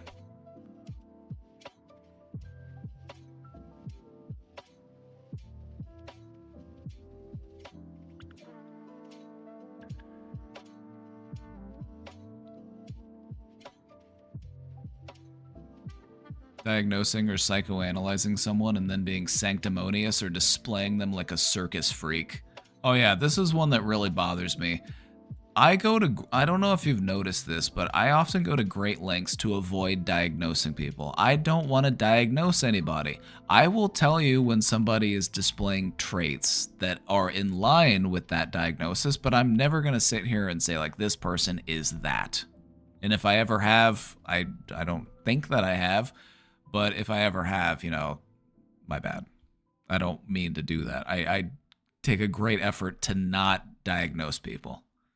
Because I'm not their doctor. I don't know them. I can see their behavior as it is in a vacuum. And then I can say, oh yeah, well that feels this way. That feels a bit narcissistic, or that feels toxic, or whatever that would be. But this is just another way that people will weaponize therapy speak, is that they will label somebody as something and be like, oh, you're so BPD, or like, oh, you're so bipolar, or like, oh, you're just anxious, like, get over it. And then they will use it as a means of just acting sanctimonious, acting holier than thou.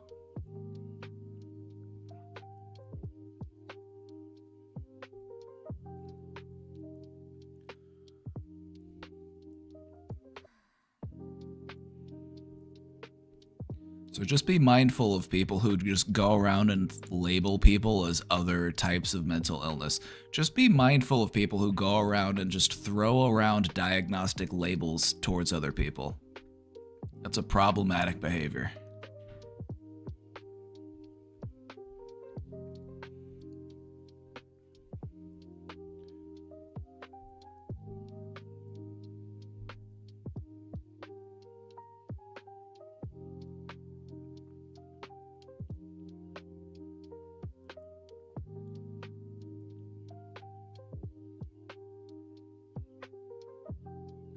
It really bothered me when people started self-diagnosing ADD on TikTok. Oh my god.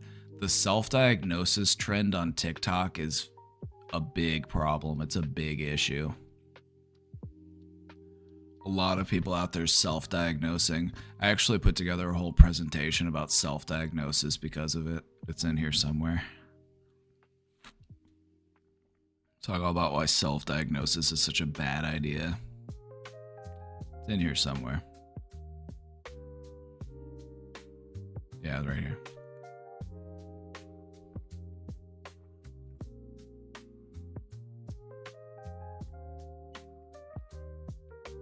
The The reason why you shouldn't self-diagnose is because doctors don't diagnose themselves, so why should you be able to diagnose yourself? A doctor knows better to not diagnose themselves because you cannot approach yourself in a non-biased way. You need somebody else on the outside looking in.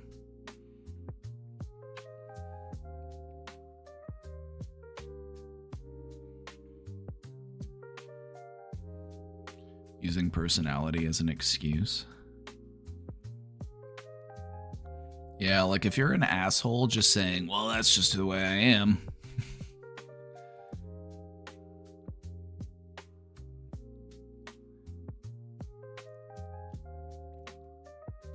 Using labels are not a free pass to get away with poor behavior.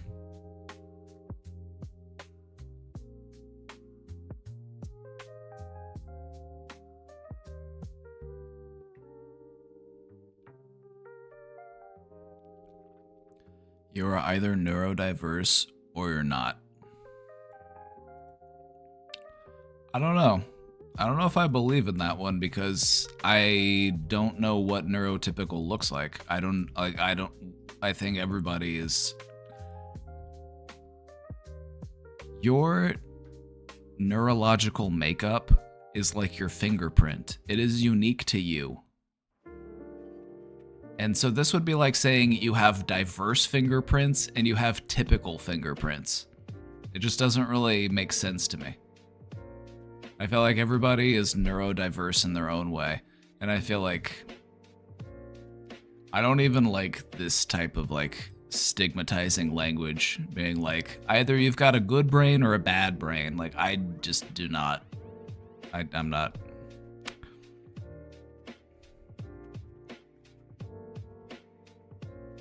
Anyway.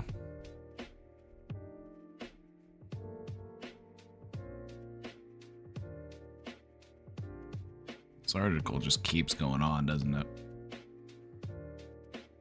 Anyway.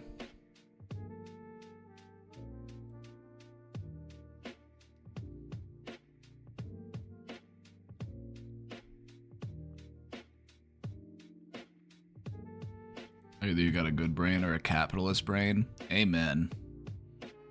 Capitalism is a mental illness. The desire for obsessive ownership and control over other people and goods and wealth is a mental illness. You heard it here first. It's like, it's curious that you have this obsessive need to gain endlessly even though it's not sustainable. That kind of sounds like a delusion to me.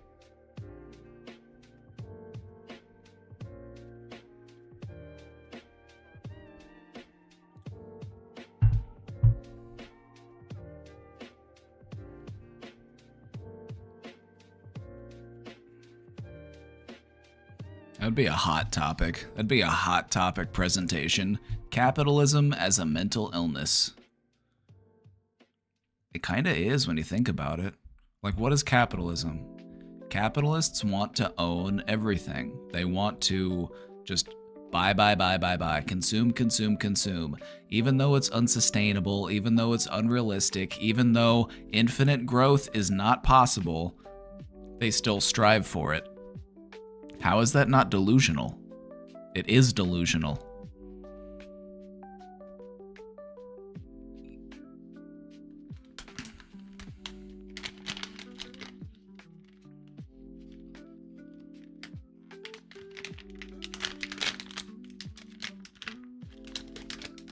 See, now I can't ever run for president, because if I run for president, somebody's going to run that clip back and be like, okay, so I see here in December 24, you said that capitalism is a mental illness. Care to respond? And I'll be like, yeah, I said what I said. Try this gummy bear, these fancy flavored gummy bears, these exotic fruits. It smells like the pear. It smells like pear, I think.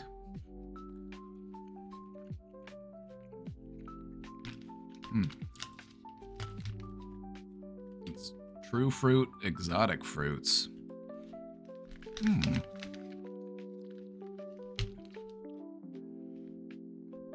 Having heard shit like liberalism is a mental illness or whatever so frequently, the phrase capitalism is a mental illness triggered a bell in my head, and it kind of felt like it was like it was ableist, laughing my fucking ass off.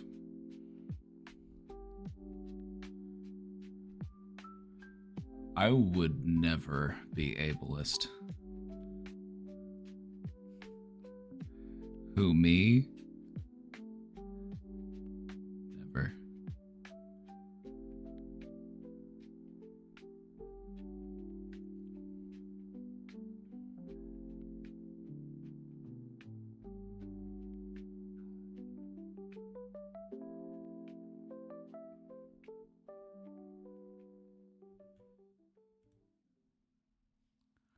I said what I said.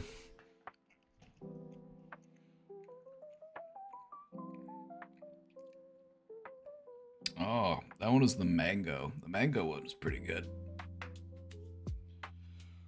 Oh. Hey, only positive vibe. How you doing? How you doing? Welcome in. We're just chilling at the moment. We're just, you know, we had a fun presentation today. Oh, I'm gonna post the slides in the Discord. I'm gonna post the slides for today's presentation in the Discord. We did overcoming insecurity, and I feel like it was a really good one.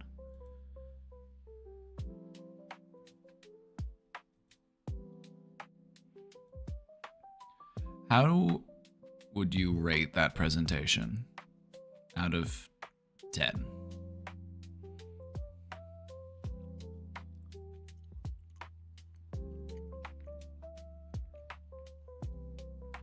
I've read Black Forest gummy bears.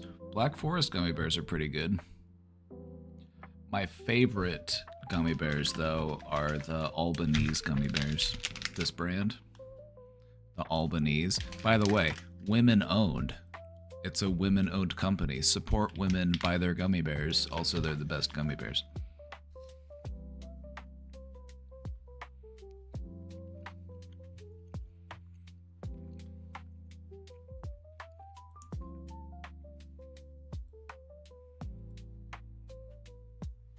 Alright, these True to Fruit, that's what they're called. They're called True to Fruit because they're supposed to taste more like the fruit flavor that they are flavored after. These ones actually go really hard. These are some of the best gummy bears I've ever had.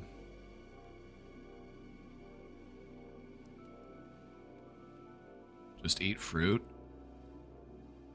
Ew.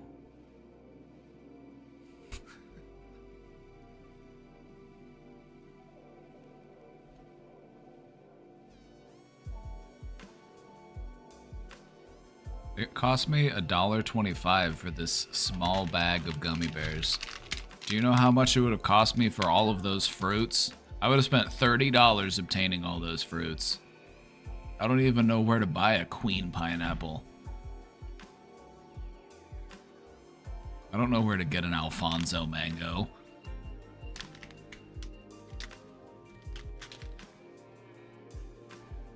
Go to Aldi. Oh, I go to Aldi. I go to Aldi every week. I was at Aldi yesterday.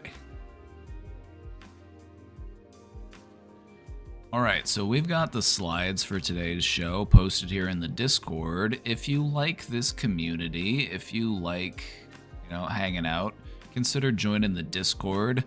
One of the things that we are in the process of planning right now are community nights on the Discord.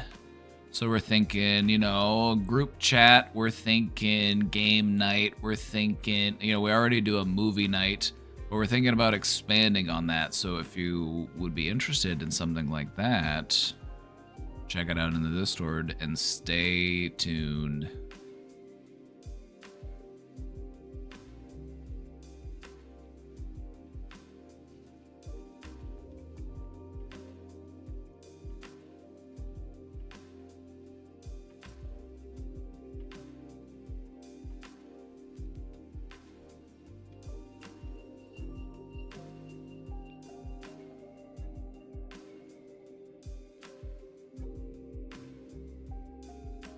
About to go pick out a donut gift card for my boss, and of course a couple of donuts for myself.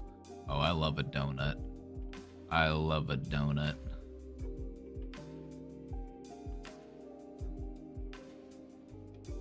Also, on the Discord, we got pictures of cats. Here's one of my cats. This is Syndra. She was laying underneath the Christmas tree. Hey, only positive vibe. Thank you for gifting that sub.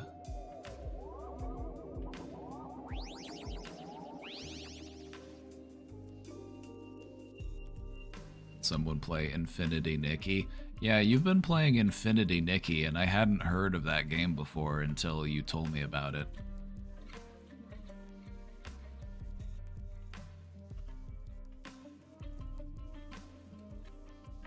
So I had to look it up.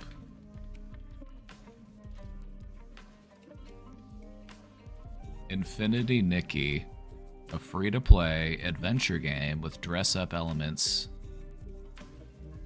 The coziest open-world game.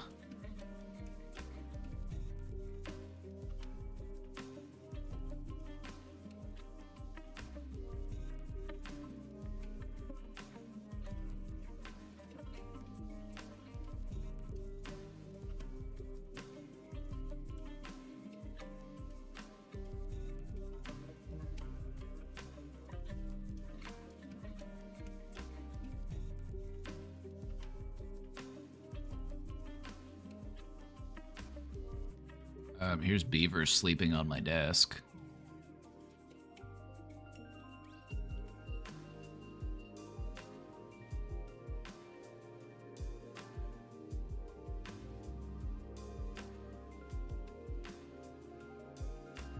All of my cats secretly wanted to eat me.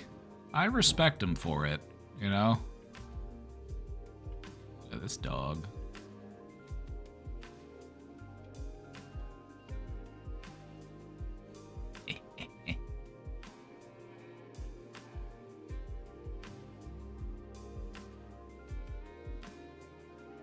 This is my dog food recipe. I make the dog food for the dogs. I don't make the dry dog food, I make the wet dog food. And then I sprinkle some dry dog food onto the dog food for like texture and vitamins and stuff. But I make their wet food and it's so much cheaper. Also, it makes them very shiny. There's Miss Poopy in the Christmas tree.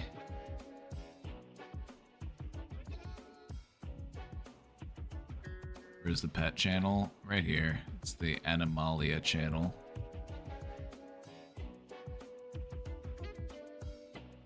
Bieber on stream.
I'm obsessed with Bieber. I'm obsessed with him.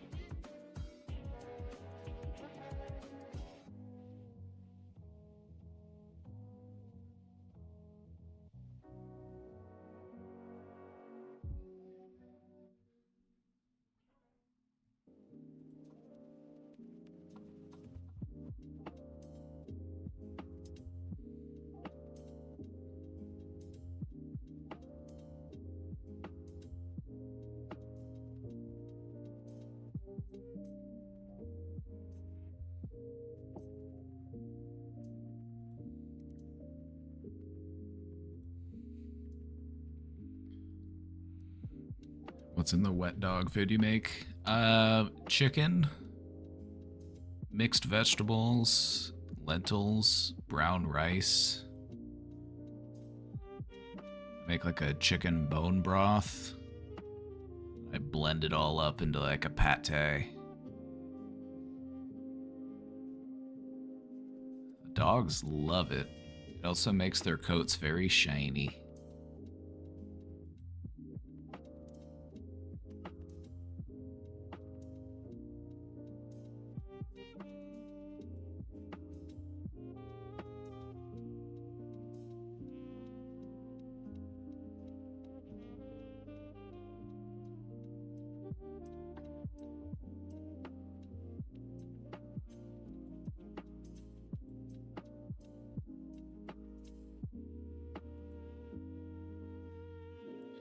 Yeah, I boil the chicken. I let the chicken simmer for a few hours in the water, and then I take the chicken out and I debone it. And then what I'll do is I'll throw the bones back in and boil those for a little while longer to just like really enhance the broth.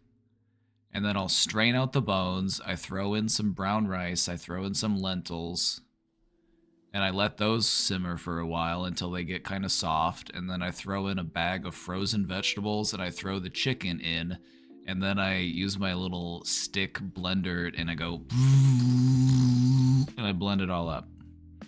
Do I ever sample it? I sample it every time.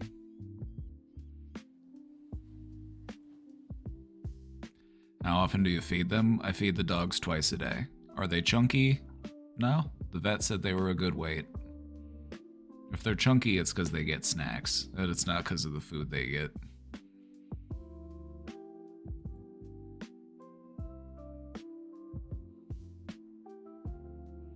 Yeah, what I do is I just get a bag of those frozen mixed vegetables, like the carrots, the peas, the green beans, the corn.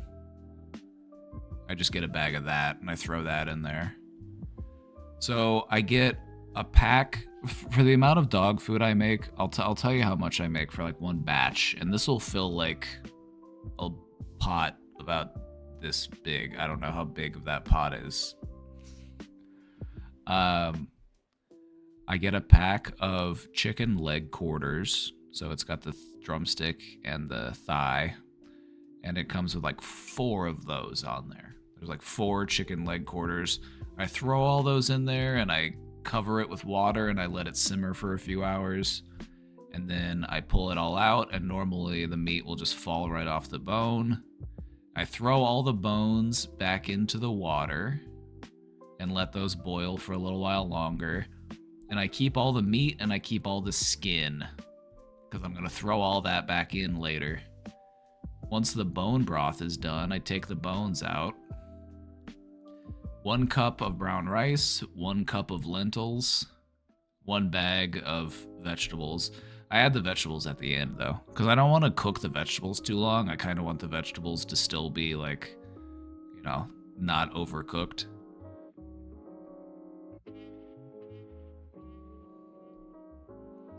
The dogs really like it, and it seems to do the trick. It's also cheaper to make than canned dog food. A can of dog food will cost like $2, and I can feed the dogs for like less than $1 a day.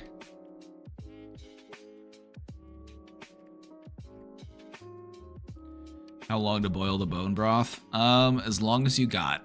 As long as you, like, sometimes I don't have too long to do it, so I'll just boil the bones for another hour or so. But honestly, like, the longer you let them boil, the better. You can always just add more water in if the water starts to get low.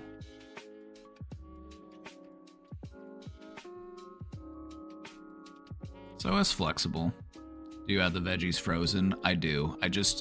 Whenever everything else is done, I throw the veggies in frozen, and then they de-thaw in like 30 seconds. How did I get that recipe? I did some research. I did some research into good ratios for dog food mixes. Dog food, it typically varies depending on like the size and the breed of the dog, but you want to operate within like a certain range. It's like you want it to be around 18 to 30% protein, 10 to 20% fat, 30 to 50% carbs, and around 2 to 5% fiber.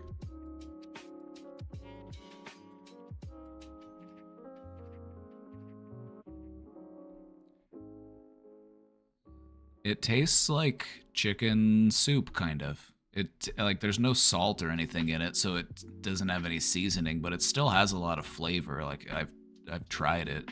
It tastes good.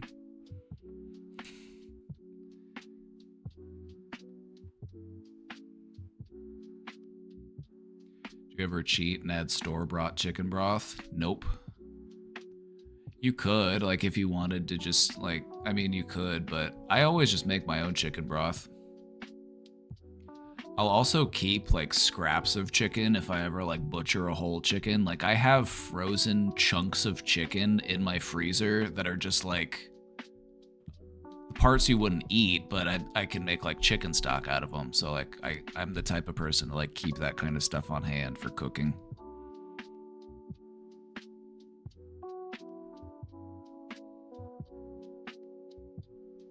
Is it soft enough for elderly dogs with less teeth?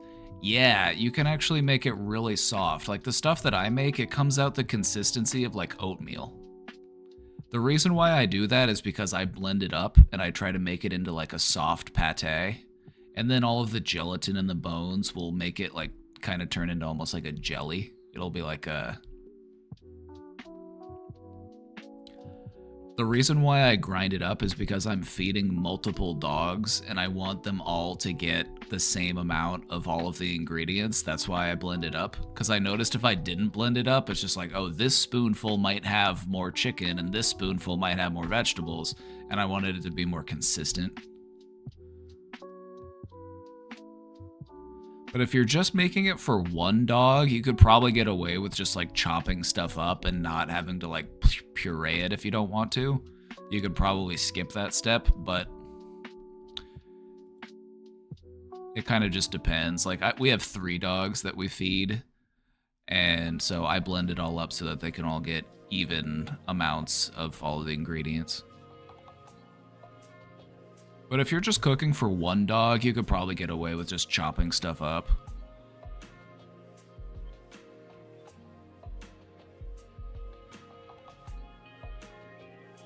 What size and weight are they? I have 2 beagles. I have a larger beagle and a smaller beagle, and then I have Penny, who's like a Jack Russell Chihuahua mix.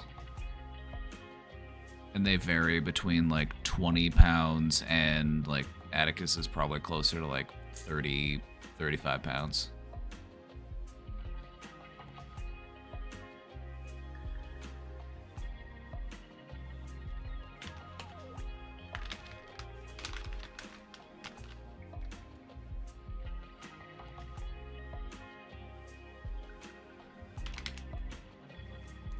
So with the batch of food that I can make, I can feed the dogs for around 9 days, I'd say. One batch of dog food will last them about 9 days, and it costs me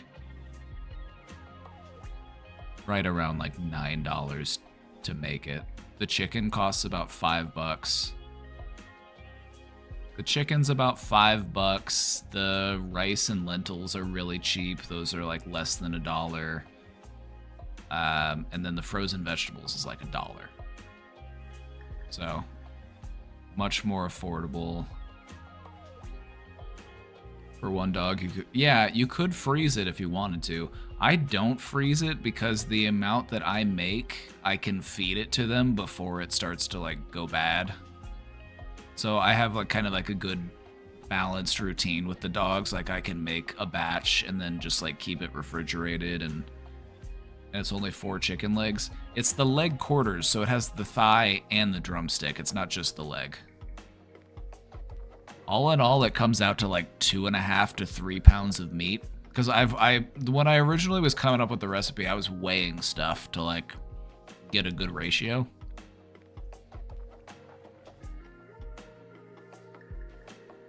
How do I make the rice? I just throw the brown rice and the lentils directly into the broth. The broth that I've been cooking the chicken in. No salt, no oil, no nothing. The only fat that's in it comes from the chicken. It's got chicken fat in it, which is high in omega acids, which are good for the dogs. That's also what helps their coats to become so shiny.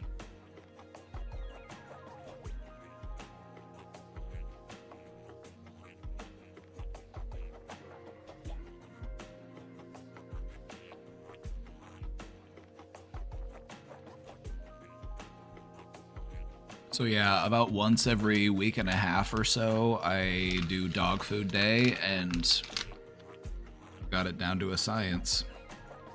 They also make dog vitamin supplements. Like if you have a dog with specific like vitamin needs or like macronutrient needs, you can add vitamin powders to your dog food.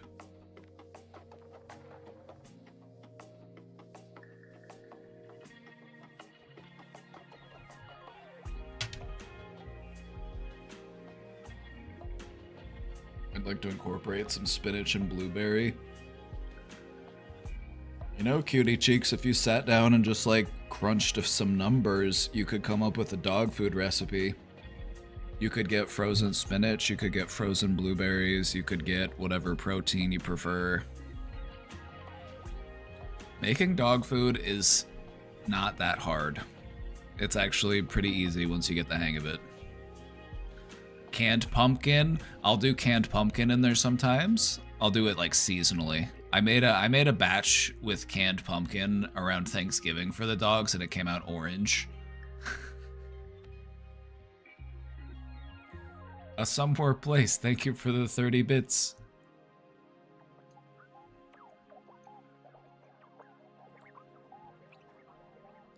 Oh no, look at this dog.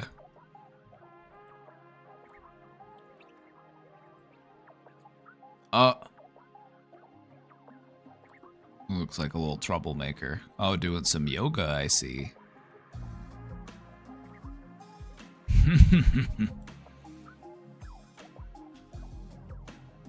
Mm-hmm.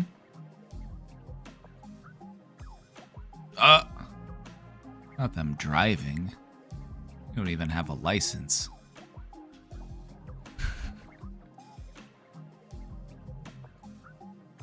Like, hop in, we're going to Petco.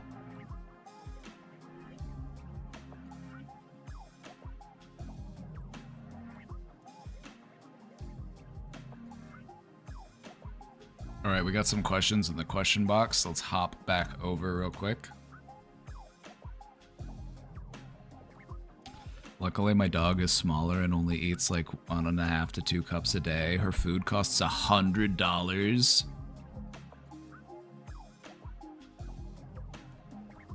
I'm like, honestly, if you're paying a lot of money for dog food, I would look into maybe making your dog the food for them, and then you can get all sorts of like vitamin additives and like different stuff that you can add to the food and like supplement it yourself, and you might be able to save some money.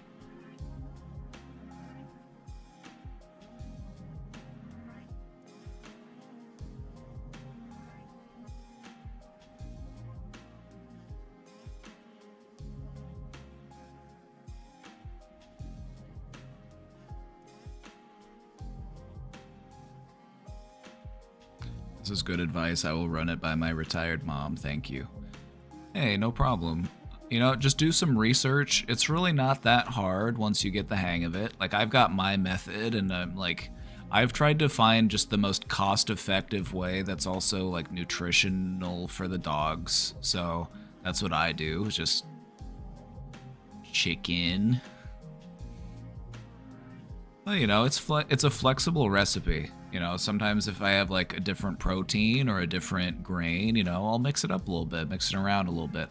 But for the most part, it stays pretty consistent. Alrighty, I have a little problem. A few days ago, I started dating a guy I love a lot. He told me that he didn't know how to express his emotions, but I didn't think it would be at this level. I'm a person who always overthinks everything, and I usually need people to reaffirm their love for me because I tend to think that people get bored of me and that they don't love me after a while. Do you think a relationship like that can work? Only if he is willing to learn how to express his emotions better. Because here's the thing. Just think about where this is going to go down the line if people aren't committed to growth. I can't use my own inability to express my emotions to just free me of any obligation to learn how to express my emotions. I can't just say, I'm not good at that, and then just never try to do it. Because you gotta look at where this is gonna go down the line.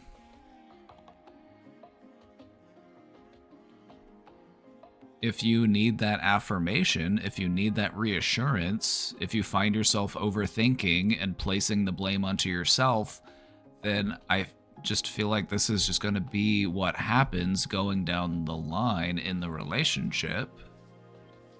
Is whenever something happens, I'm just going to find a way to blame myself for it, and I'm not going to get that reassurance or that validation that I'm not the problem.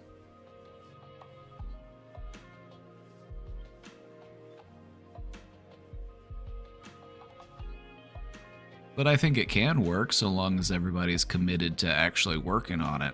And that's the thing about relationships. Everybody's got to participate. Everybody's got to work. If you're in a relationship with somebody who feels like they do not need to change at all, in any way, shape, or form, just consider that. Just consider that. Because I feel like we've all got room for growth. We've all got things we could work on. We've all got things we could improve.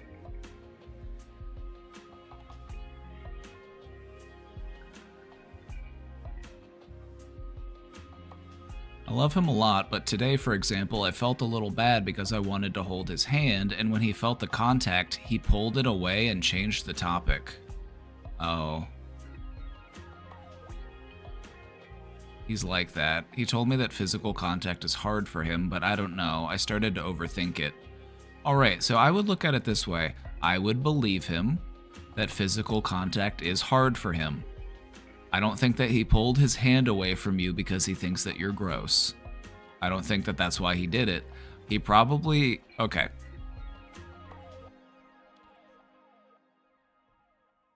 Just extending some empathy here, and I'm going to try to put myself in his position, okay? Sometimes, and you see this, you know, in not just men, but this guy is a man, so let's approach it from that perspective. Sometimes men have physically challenging upbringings. Maybe their dad, or maybe an older brother, or maybe this experiences they had in school, whatever it might be. Maybe they were, you know, they have a difficult time with physical expressions because they associate physicality with dominance and control and manipulation and pain. So sometimes men are like that. But that doesn't mean that they always have to be like that. So what I would say is, if you want to work on this, because this is something that can be worked on, just take a moment and say, hey, it's okay. And then try to bring it in a slow, comfortable, compassionate way. It doesn't have to be like I'm touching a hot stove every time we hold hands. Let's just hold hands more mindfully and just reflect on how it makes us feel. Become an active participant in exploring those emotions.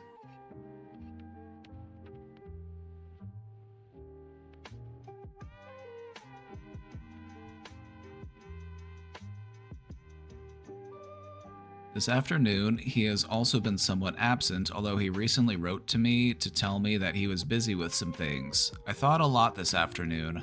I thought that he had gotten angry because I tried to hold his hand and that he no longer wanted to be in a relationship because maybe it is a lot for him. I will wait for him to get used to me, but sometimes I find it difficult to believe that he loves me.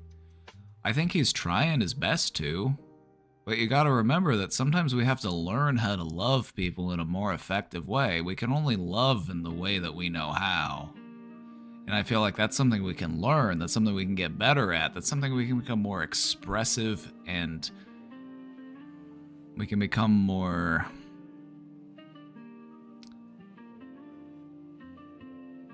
fluent in those love languages.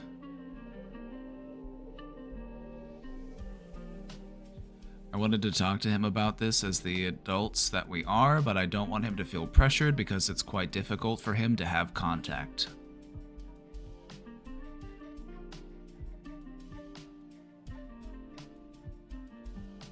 I'd say that this is something that you could talk about, and this is something that you can work on, and it doesn't have to stem from a place of fear or insecurity.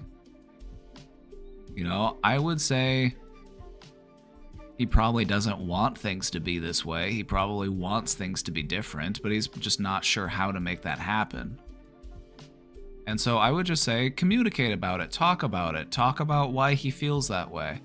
And if he's not comfortable with talking about why he feels that way yet, just give him the space to be able to do that. You know, just let him know that you are there to talk about it if he wants to talk about it.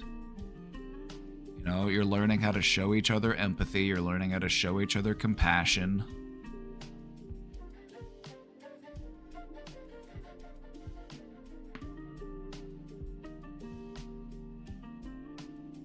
You know, being averse to physical touch is not uncommon.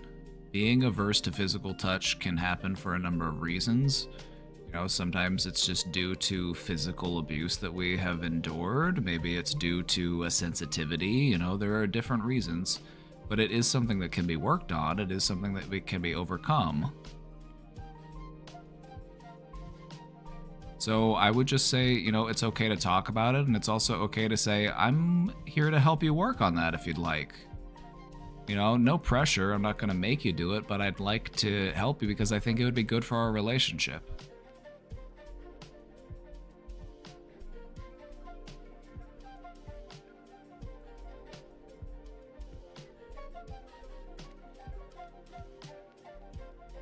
But yeah, just remember that if a person has a difficulty with physical touch, just think about why that might be. Just think about and talk to them about it. You know, just be willing to explore that and talk about it with them. And ask them, you know, do you always want it to be this way, or do you want to work on it? You know, we can work on it together.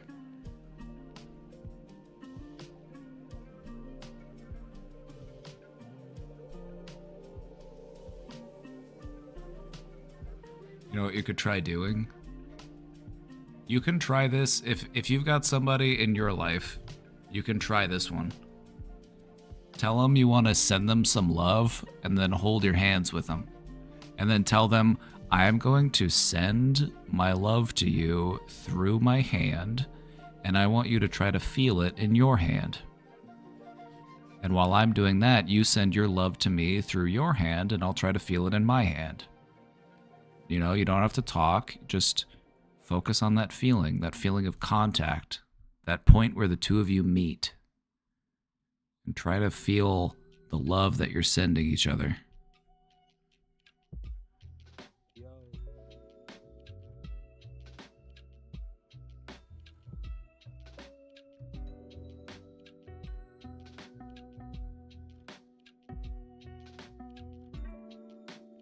My therapist talks more than I do. What do I do? Uh-oh. Uh-oh.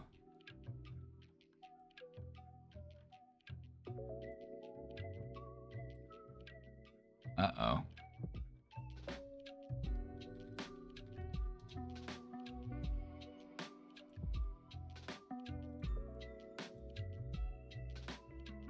Does your therapist look like this by any chance? Does he just chain smoke cigarettes and just talk at you the whole time? Do you feel like you're getting lectured?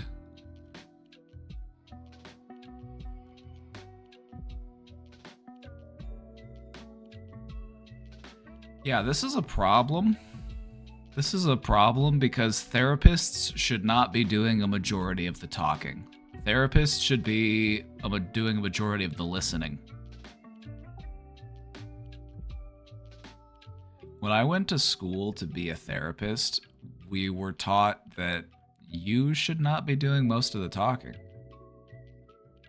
You should be doing as little talking as necessary. You know, you ask people questions, you follow up, you reiterate what they said to show them that you're listening. Maybe you offer some insight, maybe you offer some suggestion, but not without context and not, you know, just to tell them what to do.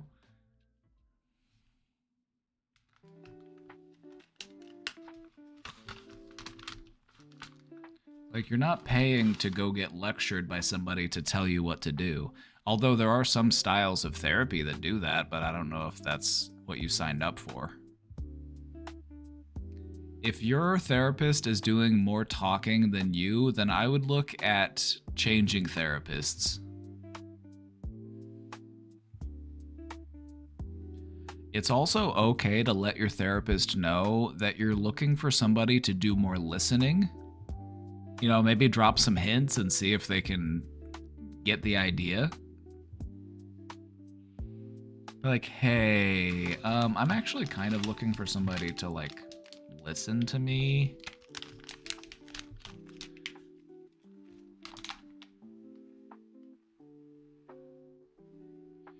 Yeah, if your therapist is doing most of the talking, it's like, that's not really what you signed up for, is it? It's not really what you're paying for.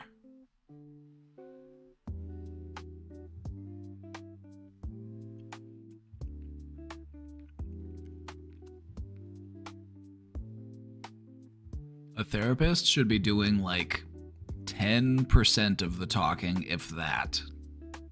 You know, the therapist should be doing a minority of the conversation.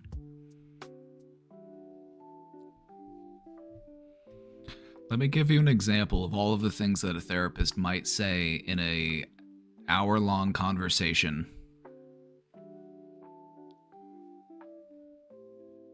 Hey, how you doing today? It's good to see you. All right, go ahead and let's have a seat. So, what's on your mind today? Last time we met, we talked about this thing. How did that go? And then what happened? Oh, and how did that make you feel? Well, tell me more about that thing. I'm interested to hear more about that. And then what happened? Why don't you tell me more about that? And how did that make you feel? So what I'm hearing is that this happened, and it made you feel this way. I could understand why that would be frustrating. So what would you like to do about that?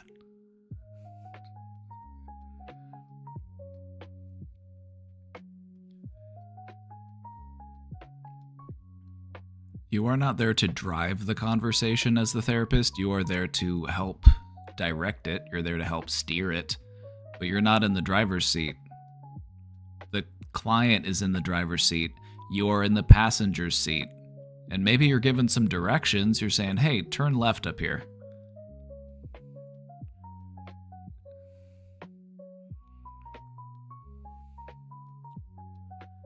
Yeah, if your therapist is doing most of the talking, maybe they would be better served to be a life coach or something.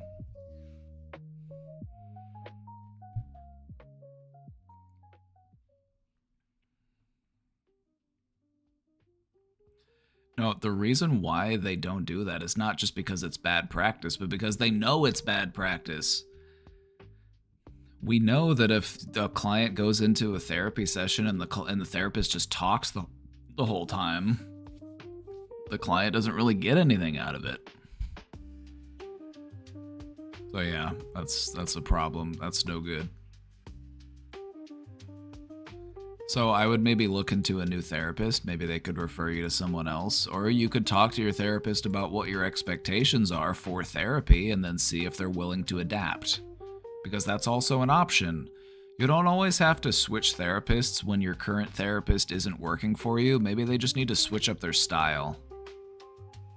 And a good therapist will work with you. A good therapist will be flexible, and they'll switch up their approach depending on what serves you best.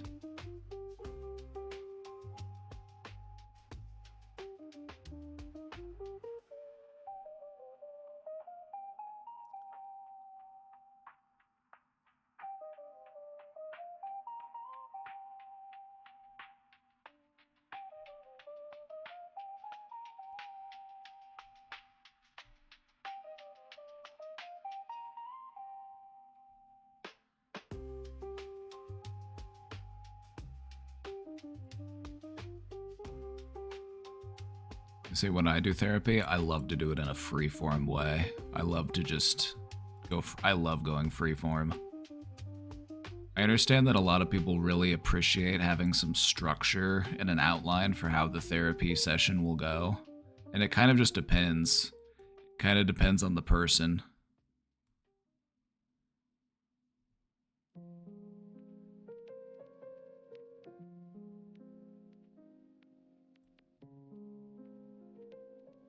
But I love going freeform. I love using improv.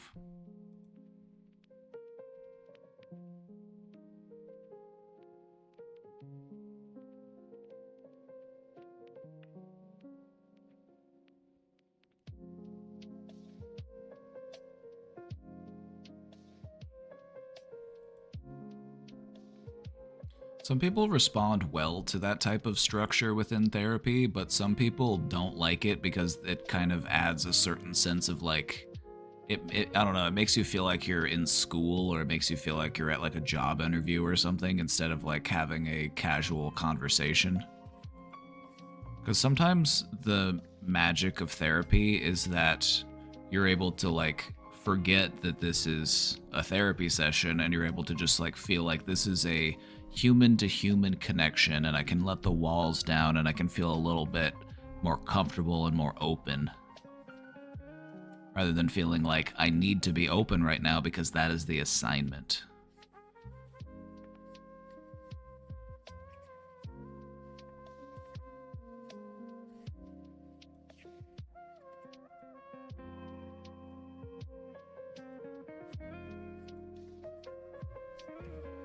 Normally, whenever I would ask if a person had something specific that they wanted to work on in that session, I didn't start the session with it. I would wait until, like, you know, a few minutes into the session. Like, if we kind of hit, like, a lull, or if we just kind of hit, like, a slow point and the conversation's just kind of, like, we're just kind of, like, sitting there, like, nodding at each other. That's when I hit him with the, so what are some things you would like to work on today? You know, what's your goal for today? What are we working on? That's when I like to bring it out.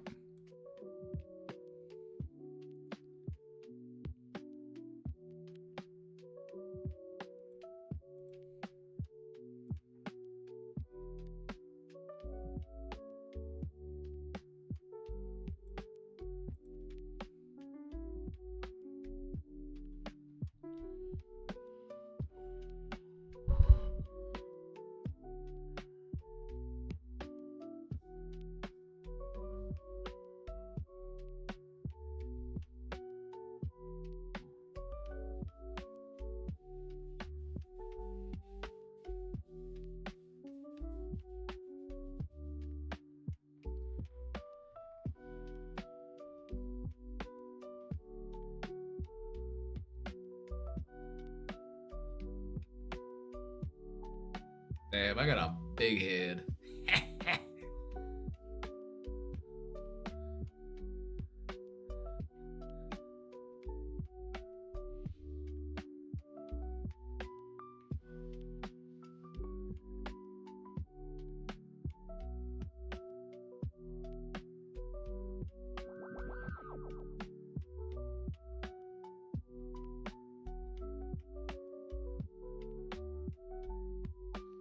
Takes time to get to know people. That's true.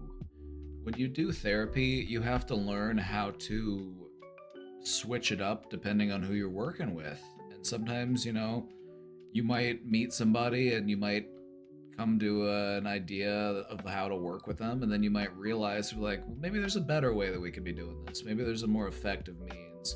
So you always need to be like double, like going back over it and checking it and making sure that you're doing the best work that you can. You got to do your due diligence.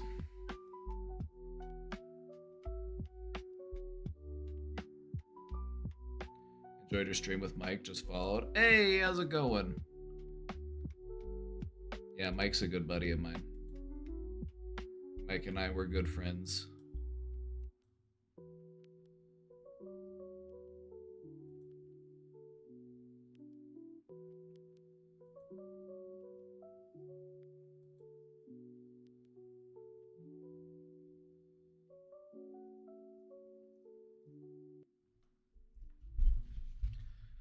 Let me talk to you for a moment about this is an advanced technique. This is an advanced technique that it can be used in therapy.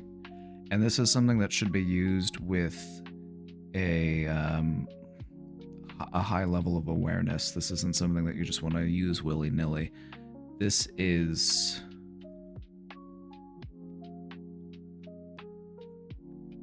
let me share with you one technique. And this is something that I've used a few times in therapy, not often because it's not something that you want to use with everybody. Normally, this technique works best for people who have a high degree of empathy, but people who don't often, show that same level of compassion to themselves. So they might be really hard on themselves, but they have an easier time showing compassion and empathy to others. You know what the technique is?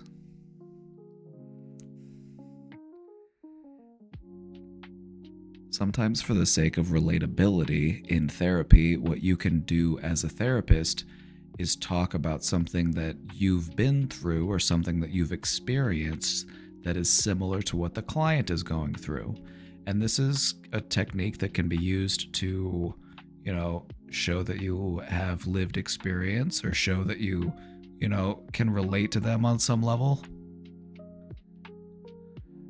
But another way to adapt this technique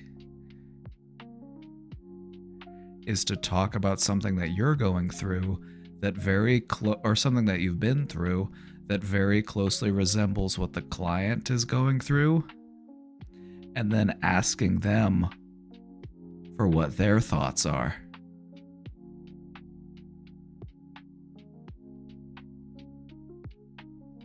And then showing them that they do know what it takes. They do know what the answers are. They just need to learn how to do it for themselves.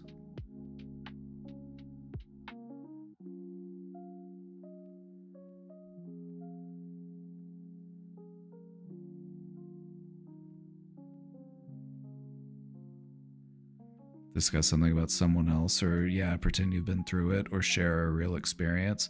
I wouldn't make stuff up. Like, I wouldn't make things, like, maybe I might like embellish a little bit just for the sake of the narrative, but I wouldn't just outright fabricate stuff. But basically, the technique falls down to asking the client for a bit of insight, asking the client for a bit of guidance, so that you can show them that they do know what they need to do. They're just having a harder time applying it to themselves. It can be a really powerful technique, but you have to use it really carefully. But I've had some great success with it, just like sitting down and talking to people. And like, I can tell that they're in a pretty good mood that day, I'm like, I'll talk to them about something that maybe I've been through and be like, yeah, I've just had this thing on my mind. And so in a way, it's like we get to switch hats for a minute. Like, they get to play therapist for a minute. And then I get to show them like, oh yeah, see, you do know the answers. You do know what it takes. You do know how to do that. What can we do to get you to do that to yourself? And so in a way, it's using like techniques of like envisioning your problems as if they were someone else's problems. But for the sake of the exercise, I am being that person for them. So I'm basically just allowing me to be a mirror for them.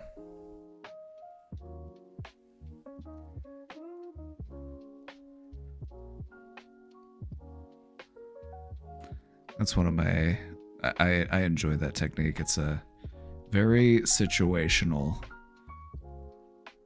to be used sparingly, but it definitely can be effective.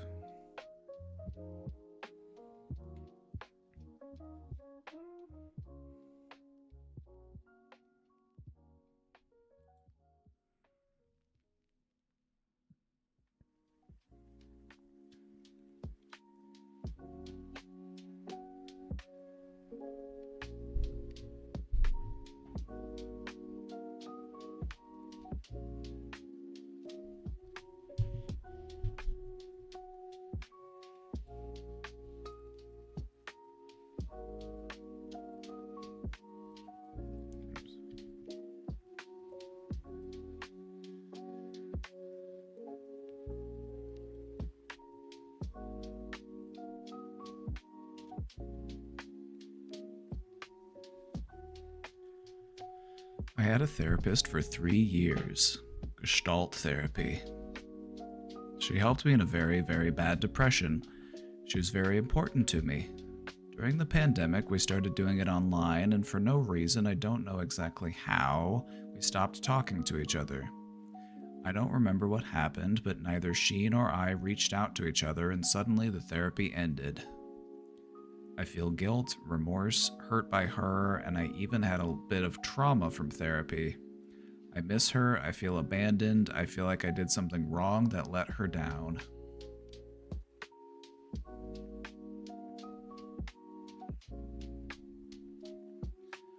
Alright, let me just say that in cases like these, the therapist is supposed to reach out. It's good practice to not be the one to just disconnect. Normally, you leave it up to the client to do that. Like, clients ghost therapists all the time, but a therapist should not ghost their client. So yeah, they did do something wrong there, at least from my perspective and from the standard that I was taught in practicing therapy, is that you should not be the one to disconnect. You should, still be the one to reach out and encourage that connection. You leave it up to the client to be the one to disconnect.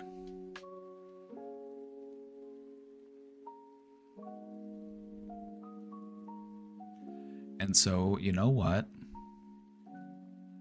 You are valid to feel hurt by that.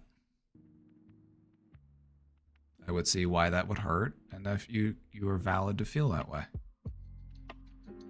What I don't think that you need to feel, though, is that guilt and that remorse. Like, could you have reached out? Sure you could have, but there were probably reasons why you didn't.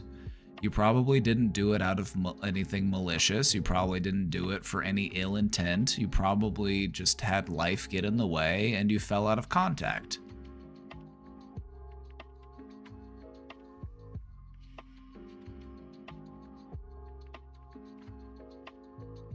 Things could have happened. A lot of mental health people actually got laid off during COVID. This is one of the less talked about mental health impacts that resulted from COVID. Because not only did people's mental health get worse during COVID, but a lot of mental health people actually got laid off during COVID because the existing model of care didn't factor in telehealth. It didn't factor in phone calls. It didn't factor in video calls. It didn't. It was only face-to-face visits. And we couldn't do those anymore. So we couldn't get any money for our services. And a lot of people lost their jobs. That's why I got laid off. We just couldn't see people in person anymore. And so we just couldn't. There were no billable hours to be found.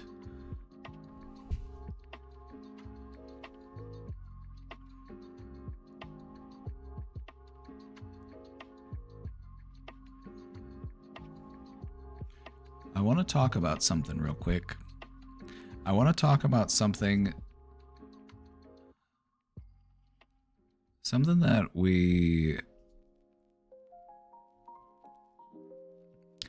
Something that we can do when we are experienced in therapy. Something that we can do when we've spent a lot of time in therapy.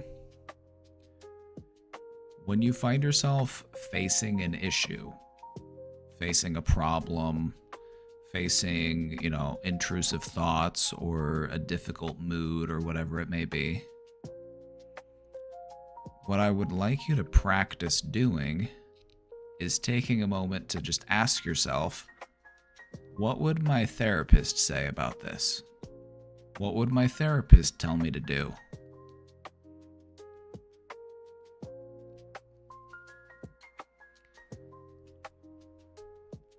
This is a really helpful technique in graduating therapy.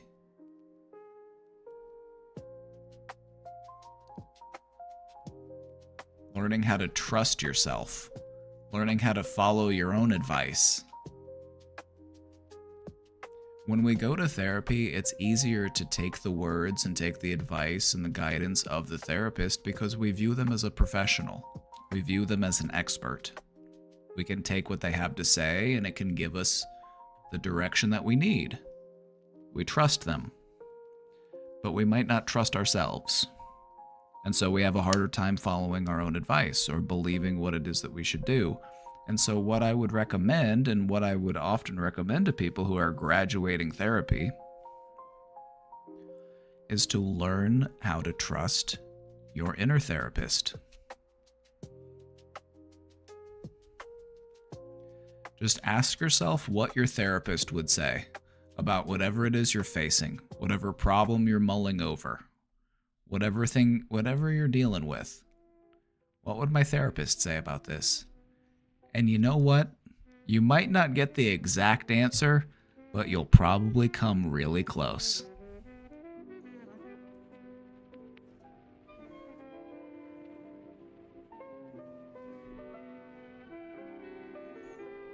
You didn't let anybody down, okay? You didn't do anything wrong. So show yourself some kindness, show yourself some compassion.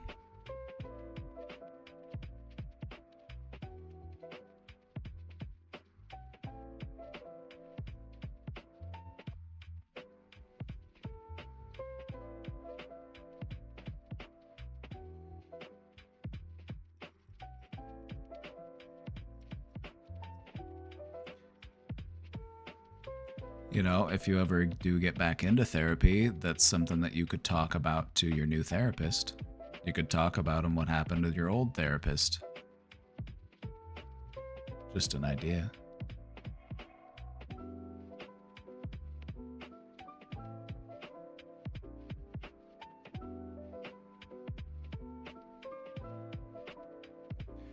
Therapists put a lot of effort into, only doing right by their clients, and sometimes they mess up. Sometimes they hurt them. And I feel like that's what happened here. I feel like your therapist probably didn't want to hurt you. Your therapist probably didn't want or intend to hurt you, but it sounds like that did happen, and that's unfortunate. But we don't need to beat ourselves up for it.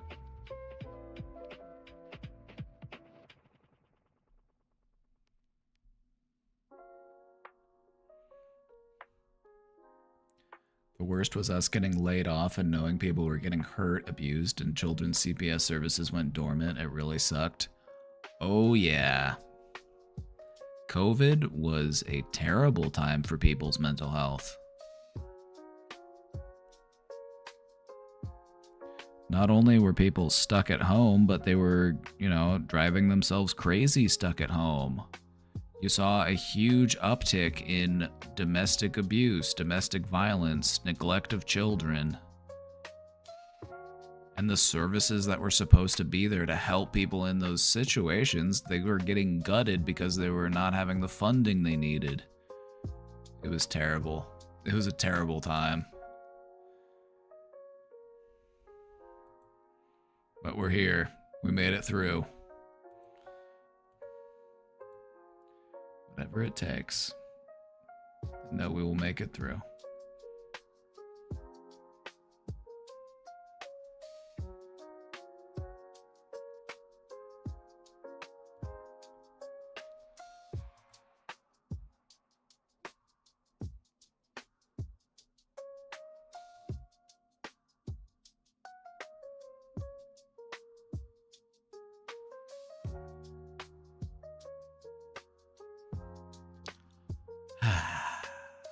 well.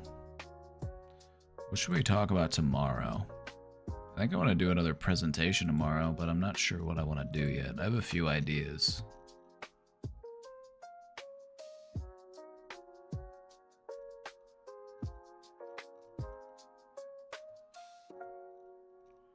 Mommy issues. Oh, the mommy issues episode. I might be able to have that together by tomorrow.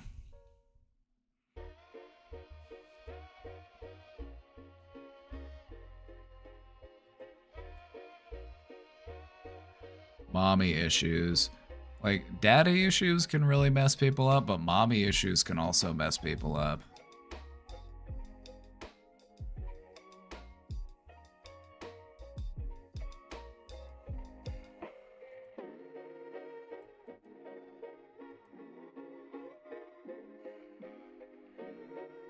Like, I feel like in some ways dads get off easy because, you know, when daddy issues happen, it's like, well, your dad was emotionally distant and dads are supposed to be emotionally distant according to them.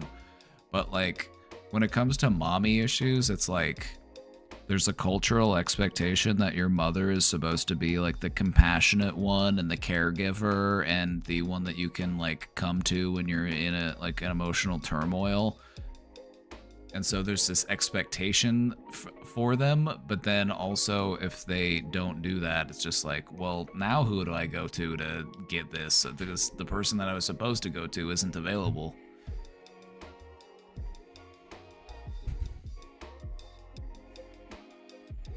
Hey, Hexavere, how's it going? Welcome in.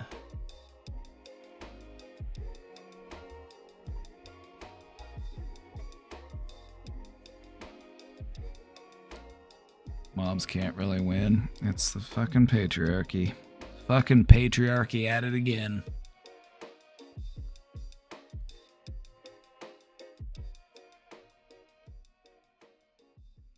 It's that goddamn patriarchy at it again. I'm sick of it. I'm sick of it. We need to get that patriarchy out of here. You know what? I say we get a matriarchy. I say, men, we've had enough time at the top. We need to give women a chance. Let women run the show and see how they like it.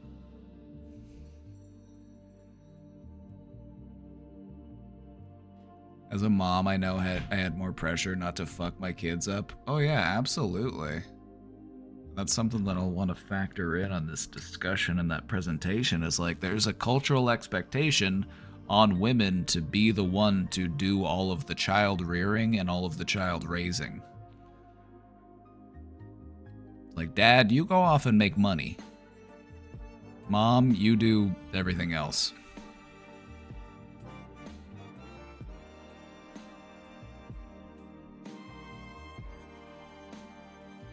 Also, moms who can't take care of their kids are seen as failures as people, which is nuts. Absolutely. But it's like deadbeat dads are just like commonplace. Or dads who will have like multiple children with multiple women and then just not be in any of their children's lives.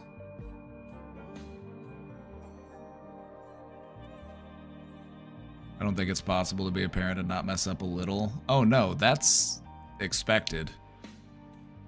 That's absolutely expected, is you're gonna mess up along the way. Because you're a human.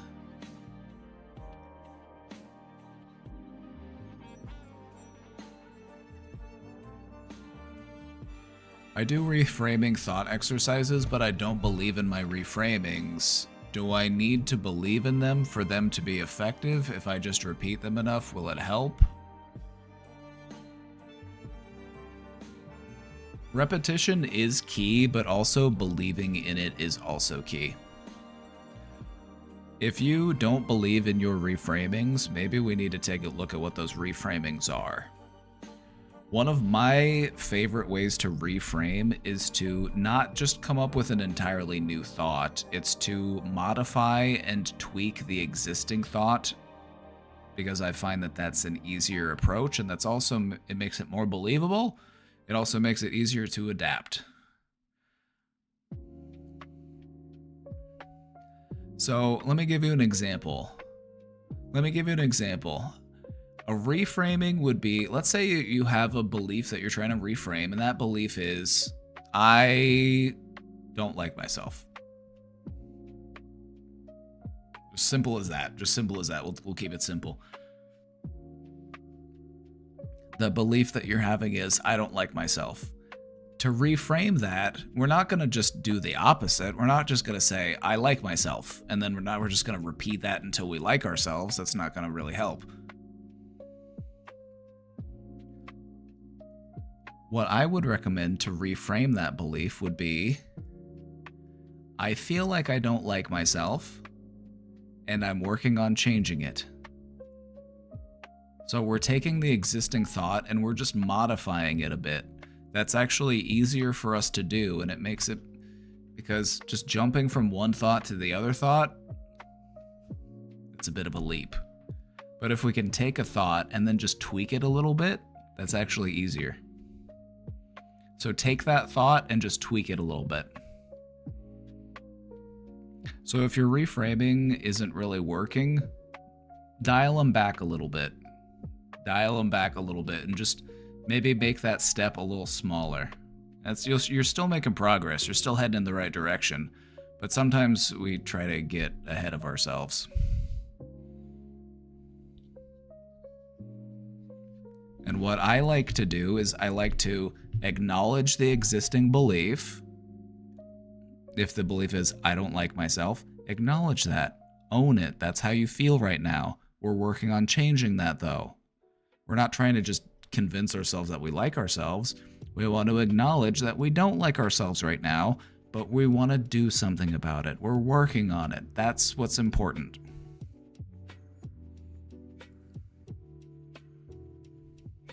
So that's my recommendation. The closer your reframe is to your existing thought, the easier it is to adopt that new thought.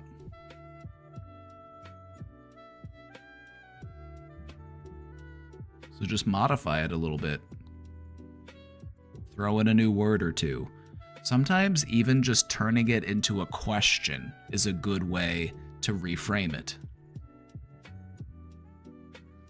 One of the simplest ways to reframe something is to just turn it into a question.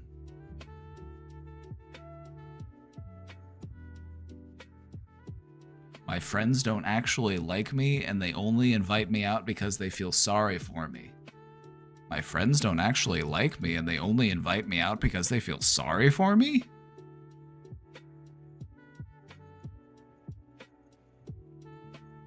You see what I mean? Turn it into a question so that you can actually start reflecting on it. You can put it under more scrutiny. You can be like, hold on a minute. Why is this here? Why do I believe this? Reframing is a really powerful tool. Keep at it. It'll help to get you to where you're trying to go. Just make sure that you are taking good sized steps. You know, you don't need to rush it. You don't need to take huge steps and leaps forward. Start small, build up your momentum, and the better you get at it, the more you'll be able to just like completely change your thinking.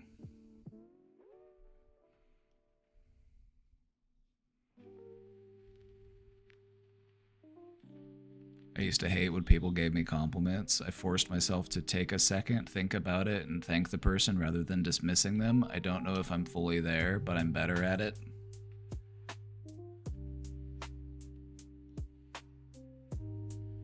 You better be.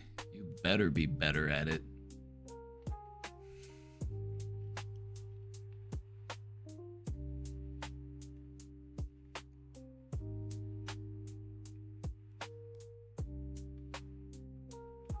Oh, you better.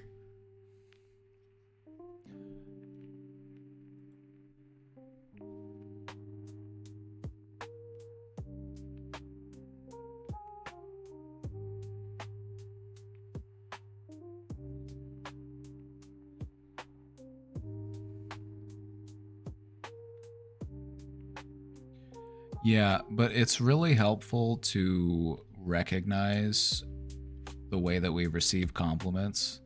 It's like if we immediately just jump into trying to disprove what this person is saying, if we're just like, no, they can't be right. You know, they said I was this, but I'm not actually this because of all of these reasons. It's like, hold on. What are we doing here? What are we doing here?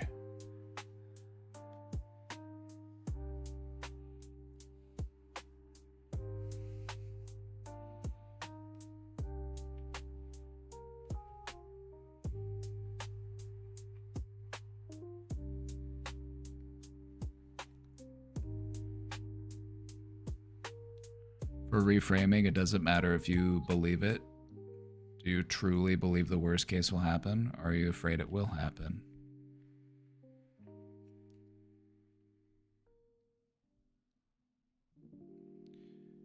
Right? Like, this is why I like my reframing, to orient yourself in the direction of growth and healing. You know, acknowledge that you're learning, acknowledging, you know, I know where I'm at right now, I know what I believe right now, and I'm working on changing those beliefs. I feel like that's a really impactful measure to make to yourself, is to acknowledge that you're in the process of growing and changing.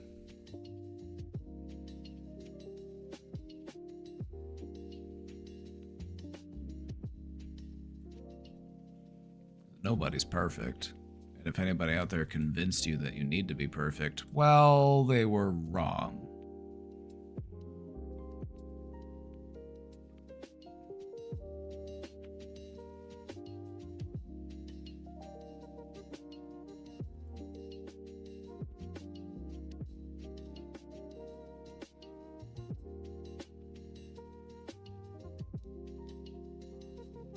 This lesson took me 2 years to learn, I think. It's hard. I mean, the way that I see it is 2 years to learn something that can serve you for the rest of your life. That's a pretty good trade-off.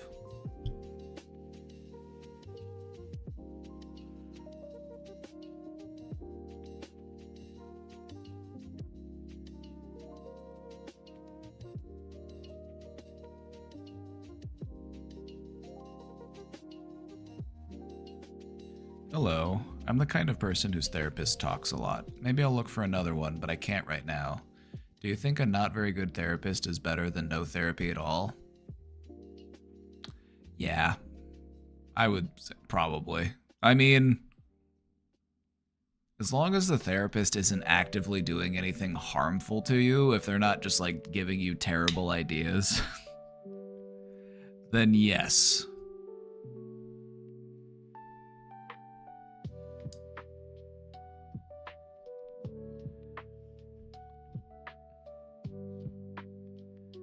You know, if you're stuck with a therapist that you have, you can let them know.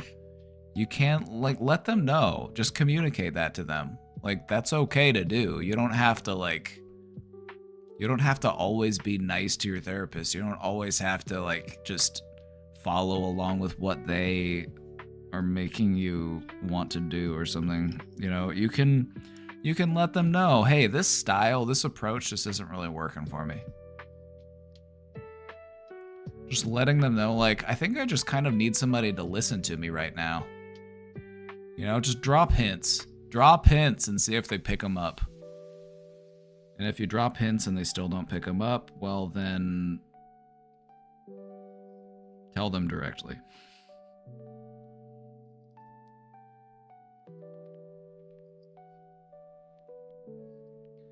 You know, if you want your therapist to do less talking and more listening, there are ways that you can communicate that to them.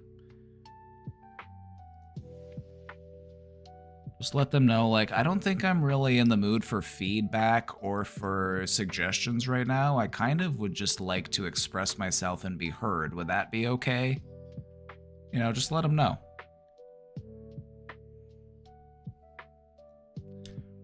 I personally think I've had very bad therapists who made me take major steps backwards. If I did it again, I would journal about my feelings nightly so I could look back more objectively. Right?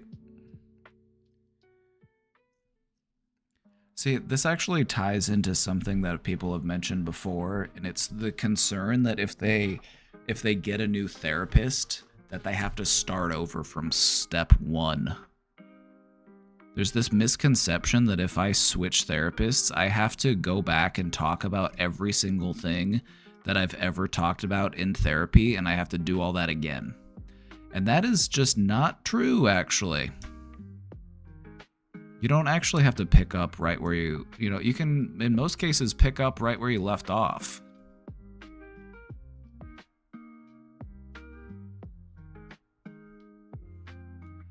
Sometimes it can be actually harmful if I'm gonna like make you have to feel like you have to start all over. Like, I don't want to do harm to you as a therapist. Like, if you feel like you don't need to revisit all of those things, all of those feelings, that's fine. If you've already like gone through all that, you're already working on processing it, I don't need to start over from square one. Let's just pick up where you left off. I don't need to know every single detail about your life to understand how to help you.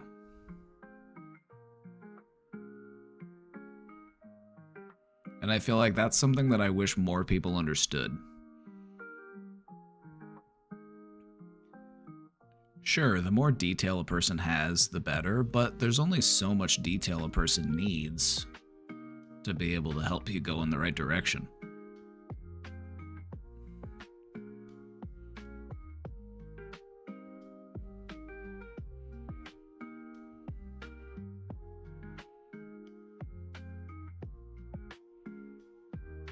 Went in for one donut, then they gave me a second for free.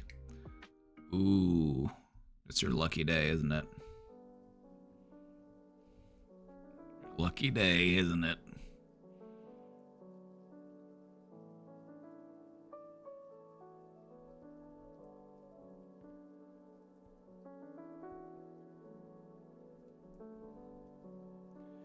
Yeah, your therapeutic process does not have to start and end with the same therapist.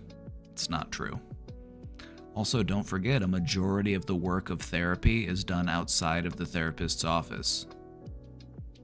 The actual work of therapy is you out there living your life, figuring it out, solving those problems, figuring out what changes to make, what new behaviors to adapt.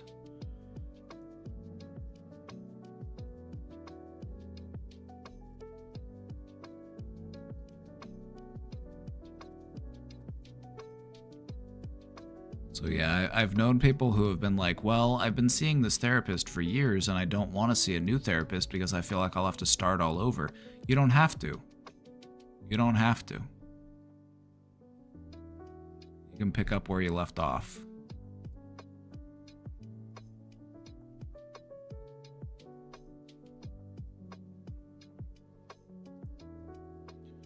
Homework still exists in adult life. It's true. Also, I love giving homework. I was the type of therapist to give people homework because I recognized that the real work is done out in your life, and so we would oftentimes come up with ideas or activities or little challenges that I could have for that person that would help them to work on the goals we're working on.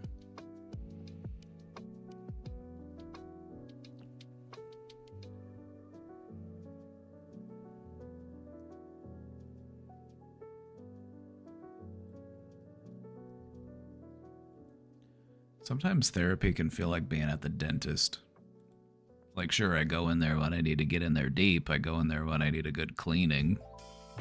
But the real work of that is to keep brushing my teeth every day. It's to floss every day when I'm at home.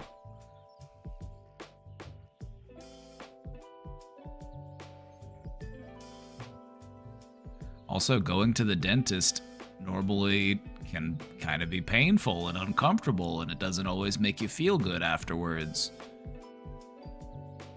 Same with therapy.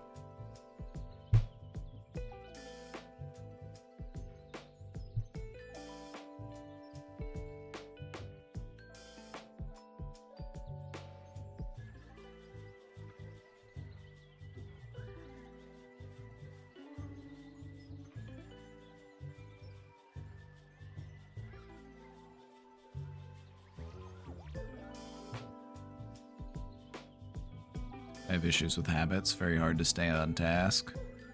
How long are you trying to make yourself stay on task for at a time?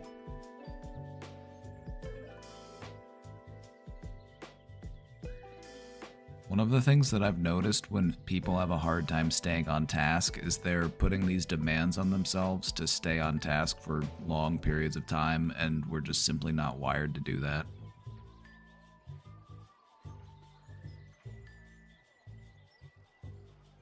You had a job longer than a year. Did you like those jobs? Did you find those jobs fulfilling? Or were they just jobs? You know, if you had a job that you enjoyed, that left you satisfied, that left you feeling fulfilled, that paid well, then I would see that that would be a problem, not keeping that job for long. But if it's just a job, I don't really see the harm in that.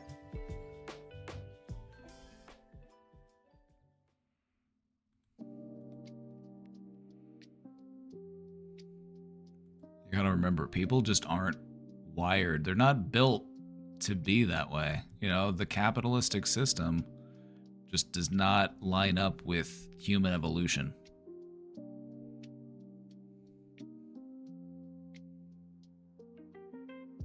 And a lot of times the system that we live in has a way of making people feel like there's something wrong with them or that they are a failure because they can't not participate in the system that we live in.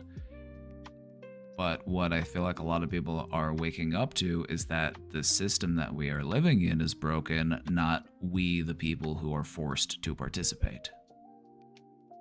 Just a thought. It's like, it's the capitalists, man. It's like, they're the problem, man. Like, not us. It's like those corporate fat cats up on Capitol Hill, man.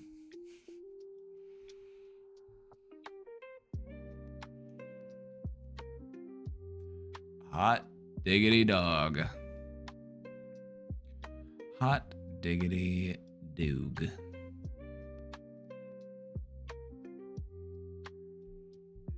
My parents ran from war in Bosnia. I had higher hopes for USA. Well, I'm glad that your parents were able to escape a war-torn region, but, the American dream is not really all it's cracked up to be, unfortunately.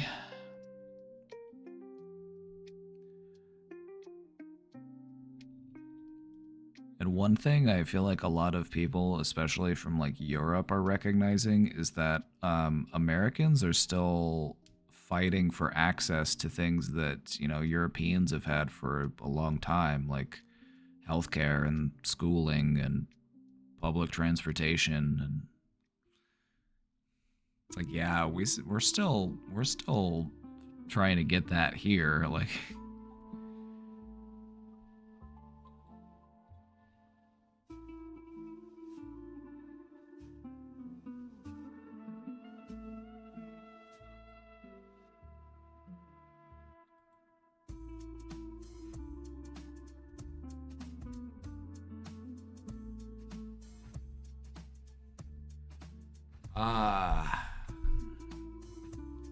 they were from a village and very uneducated, fourth grade school. I was hoping for free healthcare. I'm hoping for free healthcare too. I'm hoping for free healthcare too. The system as it exists is broken and overinflated and worthless. And we need to do away with it. We need a better system. But hey, you know, your parents, it sounds like they did a lot and they were able to, you know, help get out of that part of the world and get to a better part of the world, even though they only had, you know, a few years of formal education. And I think that's awesome.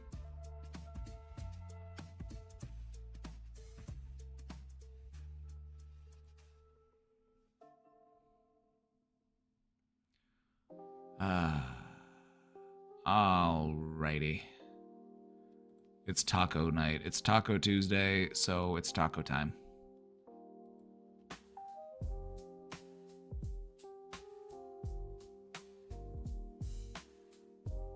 Let's fight for free healthcare. I can't wait for protest season.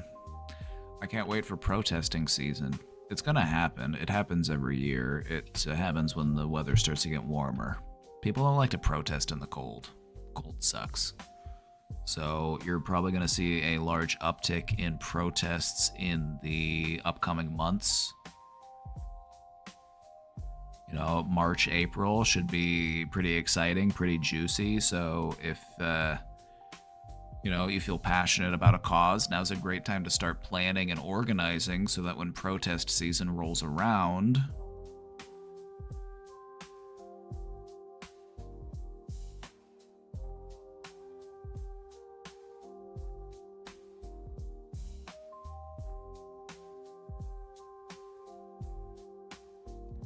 alrighty, everybody. I'm gonna go make some food. Thank you all for being here. Thank you all for hanging out and for offering such good questions and such good insight. Oh, we just got another question in the box. All right, let me take this last question before we go. We're gonna do one more question before we go. Just when I thought I was out, they pulled me back in. No problem, let's do it.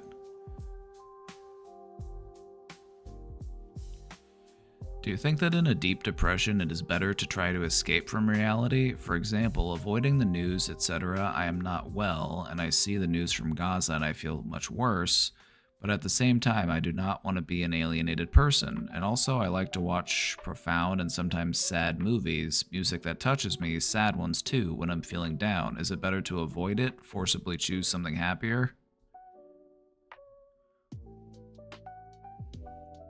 Happiness is a choice sometimes. You gotta remember that. And I know that that might sound silly or that might sound like that doesn't make sense, but in many cases, it is the truth. Sometimes you have to make that conscious choice to do something that contributes to your happiness because you need it. You don't have to constantly inundate yourself with all of the terrible, awful news that's happening around the world 24/7. You don't have to do that in order to be a good person.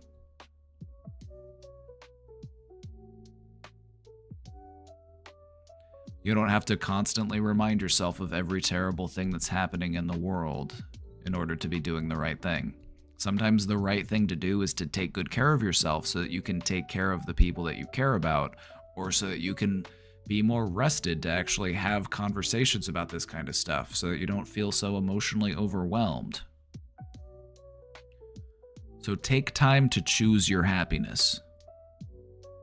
Take time to do things for no other reason than it makes you happy. And so in some cases, yes. In some cases, absolutely. Choose happiness. You know, close out of Twitter and go get a donut.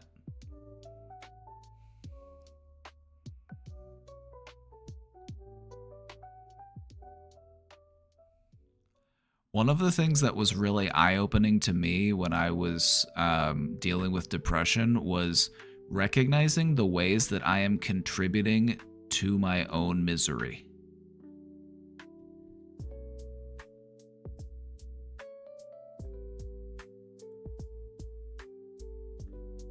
You gotta recognize the ways that sometimes we are contributing to our own misery.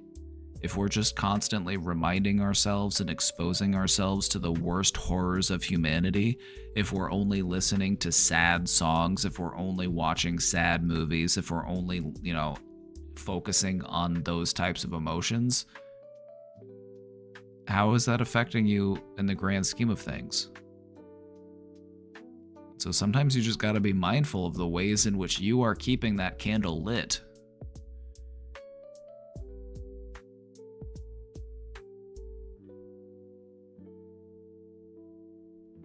And so I feel like you do have sadness, and it's something that you do want to process, and it is something that you do want to feel, but it's okay to feel your other emotions too. You know, you've got a whole box full of crayons. You don't only need to use blue.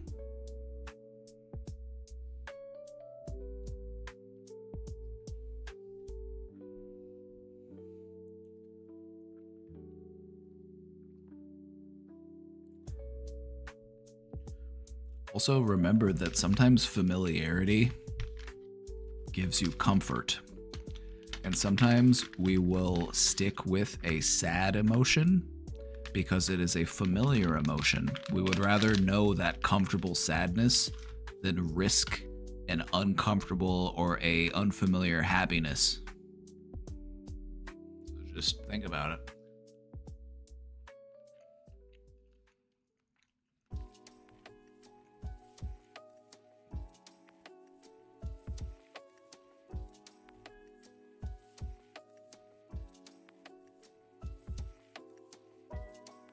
That's a good point. Catharsis is important. Getting it out, expressing it, that is important.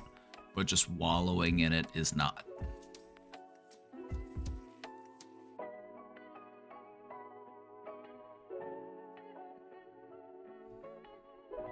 You know, it's just another hue, another shade, another pigment. You don't want the whole picture to be that color. It can add to the whole picture, and it can add some brilliant contrast, but it doesn't need to be the only color that you use.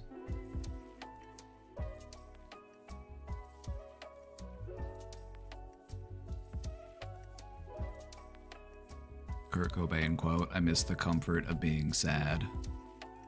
Or like Gautier said in the song Somebody That I Used to Know, you can get addicted to a certain kind of sadness.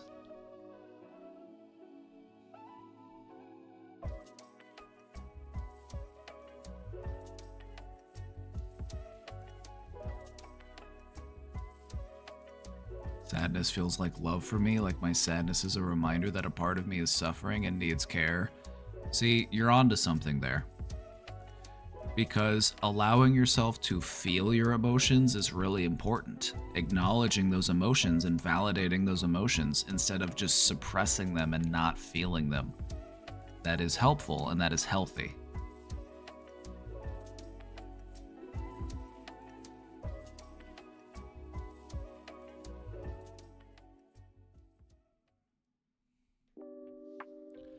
Why is that? That you can get addicted to a certain kind of sadness? It comes from familiarity. Humans fear the unknown. We would rather have something predictable, even though it's not ideal, than risk, an unknown. And sometimes if sadness is what we know and it's what we're familiar with, then it becomes what we're comfortable with. It becomes normal for us. And so different emotions, even positive emotions, can feel stressful or challenging just because they're different.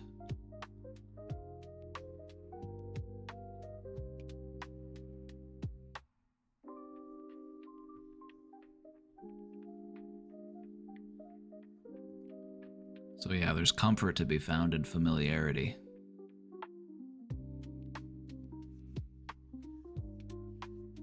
It's the same reason why sometimes we stay in relationships that might not be ideal, or relationships that might, not be what we're really needing to be in,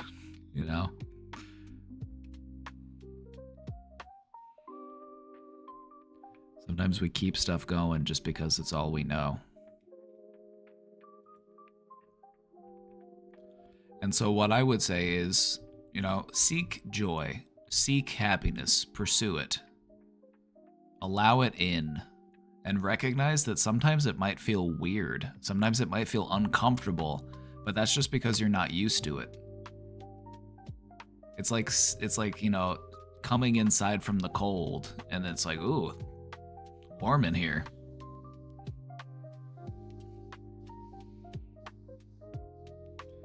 You know how sometimes you don't realize how cold you were until you step into a warm house? Or sometimes you don't realize how hot you were until you come inside to the air conditioning? It's like that.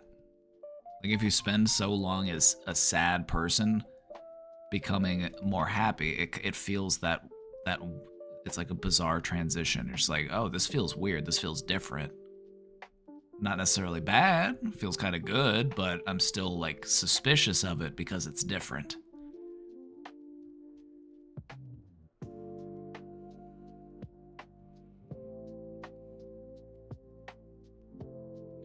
So yeah, your homework today, do something to make yourself happy. Do something to make yourself happy. For no other reason other than it makes you happy. That's the only reason that you need. That's why. You're doing it for no other reason other than it makes you happy. That's your homework.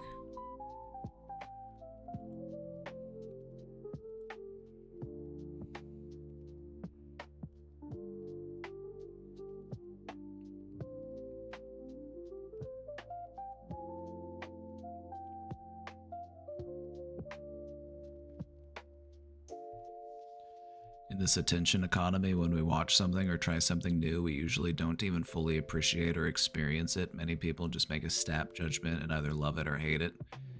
Yep. That's the world we live in. That's the attention commodity for you.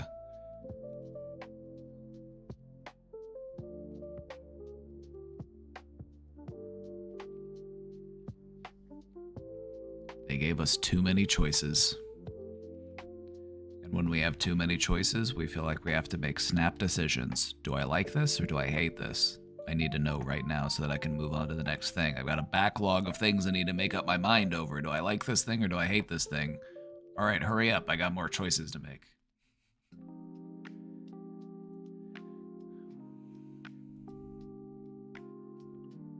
All right, everybody. I'm going to go make tacos. Take good care of yourselves tonight. I'll be back tomorrow. Thank you all for being here. You guys are great. You all are the wonderful. You're so good. Bye. Goodbye. We'll see you all tomorrow. Bye, everybody. Have a great night. Bye. Bye-bye.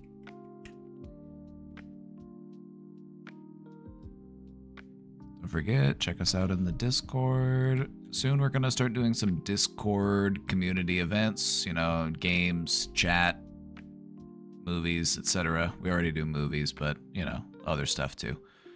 All right, everybody, have a good night. Love you all. Thank you all for being here. Thank you for being you. I'll see you all next time. Bye-bye.